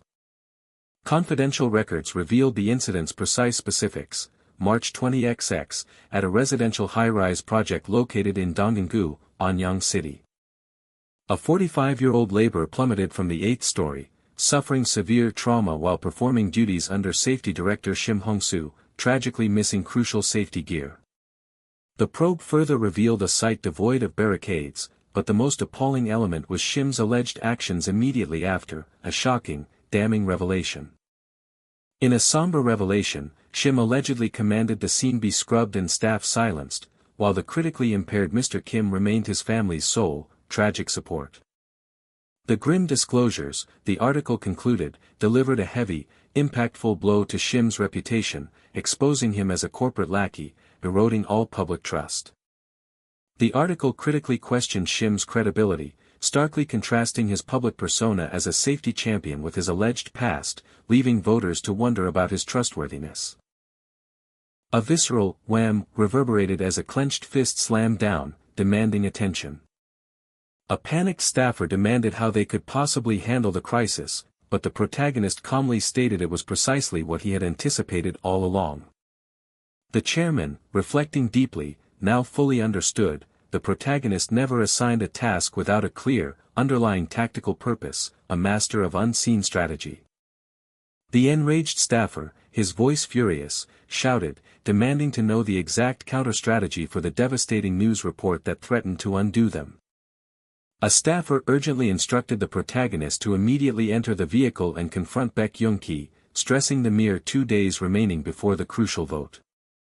The desperate staffer shouted, warning that mismanagement would instantly dissolve their voter base, demanding a strong, public display of ammunition against their scoundrel opponent.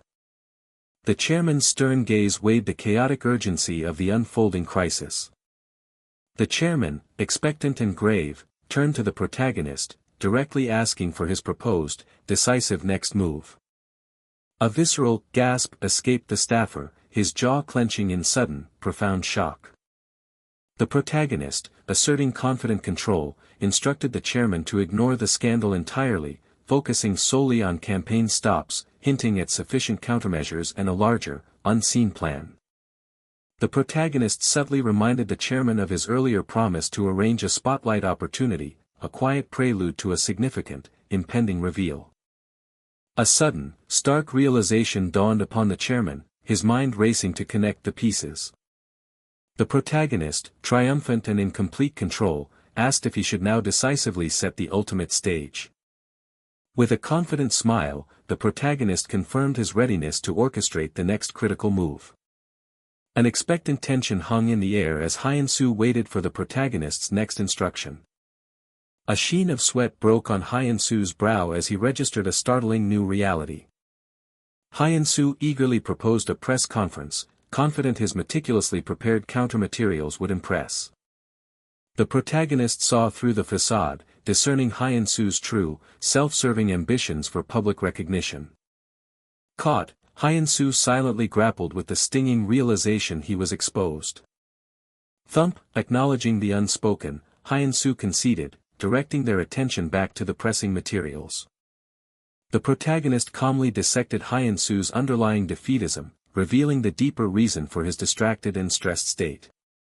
The protagonist's hand deftly slid a video forward, tasking Hyun-soo with a press conference, yet the question of the candidate's absence lingered. The balding man articulated the careful strategy: cultivate an image of the candidate as a civic-minded leader, entirely above the fray of political mudslinging. The protagonist declared the carefully constructed public identity of candidate Shim, leaving Hyun-soo to absorb the full, worrying weight of it. With a deliberate ahem, the balding man formally approved the calculated strategy. He mused aloud about the candidate's intractable nature, predicting an ongoing struggle for influence. The balding man, slurping noodles, voiced his concern, foreseeing immense challenges for the protagonist. The protagonist, utterly calm, redirected attention solely to the election, dismissing any lingering worries. With a knowing smirk, he suggested the real burden of worry should fall elsewhere, not on his shoulders. A subtle smirk creased the balding man's face, acknowledging the protagonist's point. The press conference room awaited its moment, poised for revelation. The speaker, with gravitas, deplored the opposition's malicious instigation, promising to unveil undeniable truths to the public. A decisive click of the remote cued the video, drawing all eyes to the screen. Hyun-soo watched, his focus sharpened on the serious visage of the balding man projected before them. The recorded balding man's voice rose in passionate accusation, decrying attempts to use him to slander the very candidate who had offered aid. Scribble, clatter, thump, thump, fingers flew across keyboards and pens scratched, as anxious eyes devoured unfolding, troubling reports. Against all odds, a stunning announcement declared Shim Hong-soo's victory. A resolute determination set his jaw, reflecting a battle hard won. The balding man's serious gaze, captured on a phone screen, showed the relentless monitoring of results. The news proved too much. Hyun-soo crumbled from intense stress, utterly overwhelmed and slumped amidst scattered papers. It was election day afternoon at the Daehan Advanced Party's Anyang City Regional Committee election office, a place of profound consequence. Campaign staff buzzed with nervous energy, exchanging urgent words and instructions as results trickled in. Hyun-soo intently scanned his phone, the weight of impending news pressing down on him. Yoo Hae-won's worry deepened, her apprehension mirroring the general anxiety in the room. A shared nervousness permeated the waiting room, evidenced by worried expressions and beads of sweat. An excited shout pierced the tension, igniting a fervent anticipation for the exit poll results set to drop in mere minutes. Sweat beaded on his anxious face as he began the desperate countdown. 7. Amidst widespread anxiety, the protagonist calmly took his turn in the tense, public countdown. His gaze unwavering, the protagonist delivered the final, climactic count. 1. Reporter Jong Jae-ho's voice cut through the air, delivering the pivotal exit poll predictions for regional leader elections with stark clarity. The reporter underscored the complete predicted victory for one party, promising deeper analysis of the unfolding electoral landscape. The balding man listened intently to the rising murmurs, his worry deepening with each indistinct sound. The reporter's voice dropped the unexpected bombshell. Shim Hong-soo, against all expectations, was predicted to claim first place. A wave of woea erupted as the crowd, jubilant and unrestrained, celebrated their improbable victory with unrestrained joy. His arms thrown high, a man in a blue polo shirt shouted his euphoria, reveling in their unexpected triumph. Hyun-soo, barely containing his excitement, turned to the protagonist, seeking confirmation of their stunning victory. Despite the celebrations, the protagonist maintained a knowing smile, reflecting on their unexpected success in Anyang, a region once deemed unwinnable. The protagonist, serene and confident, cautioned patience, recognizing the game was far from over. Hyun-soo, radiating joyous conviction, reiterated the protagonist's earlier certainty, now fully believing in their inevitable triumph. His subtle smile acknowledged that others simply lacked the foresight to believe what he already knew. A middle-aged man, with a sheen of sweat, quietly absorbed the implications of the unexpected outcome. Within the serene lounge, two figures sat, their quiet presence reflecting the calm after the electoral storm. He confessed his error, utterly stunned that Shim Hong-soo had managed to decisively defeat Baek Yoon-ki. With a knowing chuckle, the woman affirmed her earlier prediction about Kang Do-jun's hidden strategy.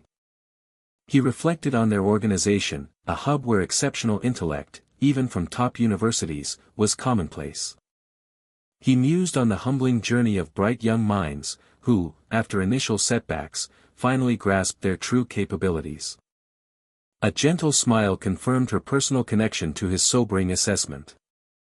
Rubbing his temple, he expanded on the universal truth of that humbling process, noting outsiders' perpetual misunderstanding of political maneuvering.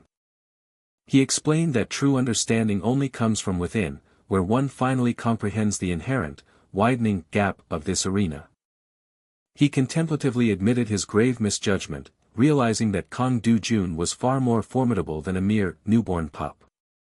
Smirking, he confirmed his error, acknowledging he had foolishly mistaken a formidable tiger for a mere pup. The woman, radiating confidence, highlighted the strategic triumph in Anyang, which promised a crucial balance and expanded influence. "Oh my, oh my, oh my, oh my," she gushed with astonished admiration, captivated by the dramatic impact of Shim Hong-soo's protest and the stunning explanation video. Blink, he humorously admitted his shame, realizing the positive effect from the candidate he had so easily dismissed.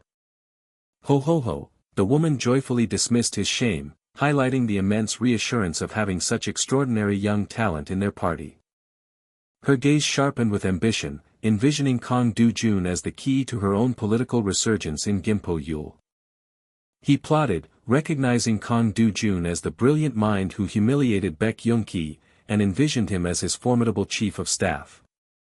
The quiet hours ticked by, marking the relentless march of time. The screen blared the definitive outcome: Shim Hong-soo, triumphant in Anyang, had claimed victory by a narrow margin. A wave of jubilant congratulations washed over Shim Hong-soo, his smile beaming with hard-won success. A woman's excited cry pierced the air, echoing the collective joy for the new mayor. Another victory was celebrated as a woman extended her congratulations for a hard-earned city council seat. Pure joy radiated from her, a bright, unburdened smile. Hyun-soo's smile was tinged with a nervous tremor, happiness battling a lingering uncertainty. He had known only the bitter taste of defeat, each election a crushing blow. Hyun-soo's joyous declaration, "We actually won this time," was met with the protagonist's quiet, affirming smile. Overwhelmed, Hyun-soo credited the protagonist, his mentor, for an outcome that felt utterly insane. The lens captured every moment of the unfolding triumph. Under the glare of spotlights, Shim Hong-soo braced himself for the public's inquiries, protagonist a steady presence behind him. With heartfelt earnestness, he attributed his success entirely to the unwavering support of the citizens, a sentiment that sparkled with sincerity. His voice resonated with a firm promise: every policy, every action as mayor, would focus solely on serving the people. A deep bow punctuated his solemn pledge to be a true public servant, a gesture met with appreciative applause. Back in the corridors, the quiet efficiency of the team continued their work. A quiet beat of reflection settled over Shim Hong-soo, a subtle smile hinting at inner contentment. His voice, now softer, extended profound gratitude to every party member. He firmly believed their collective efforts had paved his way to victory, thanking them before a significant pronouncement. With a triumphant bang, Shim Hong-soo dramatically raised Kang Dojun's arm, an undeniable gesture of credit. Shim Hong-soo's grin widened as he publicly declared the victory truly belonged to Secretary-General Kang Dojun. Kang Dojun stood stiffly, praise washing over him for his unwavering belief and leadership, even when others had turned away. The crowd roared, their collective energy surging through the room, chanting Kang Dojun's name in fervent recognition. A precise, formal bow conveyed his humble acknowledgement. The woman applauded, her smile reflecting genuine appreciation. A subtle shift indicated someone moving with purpose. With sincere thanks, the woman affirmed that such a triumph would have been impossible without his guidance.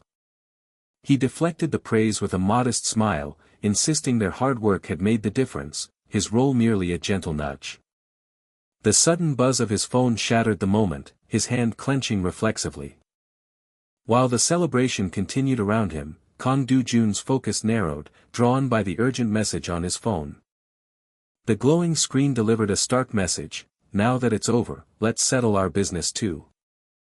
Later, the city lay hushed beneath a starry canvas, the distant lights a melancholic twinkle. Kang Dojun stood solitary against the night, lost in contemplation as the city spread out before him. Another figure leaned against the railing, finding a tranquil stillness by the water's edge. The man remarked on how different the city felt at night, the view striking a unique chord. He mused on the unusual emptiness of the streets, an ironic suggestion that Kang Dojun should be celebrating his victory alone. He observed Kang Dojun's composure, noting a distinct lack of expected euphoria. Kang Dojun's can hit the railing with a sharp thud as he challenged the man's casualness, his pride stung. As Kang Dojun took a slow sip, the man voiced his surprise at the call, wondering if defeat had prompted the contact. He declared himself a man of honor, there to respectfully acknowledge his fair and square defeat. Kang Dojun's smirk betrayed his suspicion. He pressed for the man's real objective. A shrewd intensity sharpened the man's gaze as he met Kang Dojun's challenge. He chuckled, admitting a twinge of jealousy at the effort he now extended, a stark contrast to his days as Deputy Secretary General. With a quiet sigh, a burning question finally escaped him: could Kang Dojun have defeated him if Shim Hong-soo hadn't been in play? Kang Dojun's eye held a deep, reflective stillness. The silence stretched between them as Kang Dojun meticulously weighed his answer. He conceded certain defeat against Baek Young-sik, yet calculated a 70% chance against Jung Hae-song. 70%, the man repeated, a note of surprise in his voice. Kang Dojun explained that the entire strategy would have been completely reshaped, prompting the man to ask how. Kang Dojun's shrewd smirk widened as he laid out his cold calculation: define the weapon, then determine its market value. The man conceded Kang Dojun's point, acknowledging his dazzling debut and predicting an interesting future, to which Kang Dojun offered a succinct thank you. He then returned to a past proposition, insisting his offer to take Kang Dojun under his wing had been genuinely sincere. Though it hadn't materialized this time, he vowed to return stronger, prepared to extend the very same offer again. Kang Dojun's expression shifted to surprise, as he sought clarification. You mean, recruit me? The man's confident smile confirmed his unwavering persistence. He simply did not give up. Huh, you're something else, Kang Dojun chuckled, setting his can down with a definitive thud, but you realize something, don't you? With a cutting smirk, Kang Dojun reminded him the condition for their alliance had been a loss of 3% or less, adding his distinct disappointment at the 4.6% outcome. Frankly, Kang Dojun stated, he was no longer that interested. A loud, almost challenging, laugh erupted from the man. The shrewd smirk remained etched on his face, a silent challenge. A hand tightened, crushing the can with a violent squeeze and a sharp crack. The man turned and walked away, the crushed can a testament to their tense exchange. A faint, almost imperceptible smile played on his lips as he departed. The political rites concluded, it was time for the spoils. Mayor-elect Shim Hong-soo now had to form his crucial transition committee. This was the coveted reward phase, the moment where diligent service would finally yield its anticipated harvest, an announcement now publicly displayed. The protagonist sat, thoughtful, as quiet anticipation hummed through the party, each member hoping for a role commensurate with their relentless efforts. The official word arrived, stark and clear: Secretary General Kang Dojun would lead Anyang's new beginning as the transition committee chair. A collective whisper rippled through the onlookers. Secretary General Kang Dojun, they questioned in astonished murmurs. Shock registered in a widened eye behind glasses. A fist clenched, trembling with fury, as the man sputtered in disbelief, what about Chair John Doyoung? John Doyoung's face contorted in a furious tremor, his rage palpable.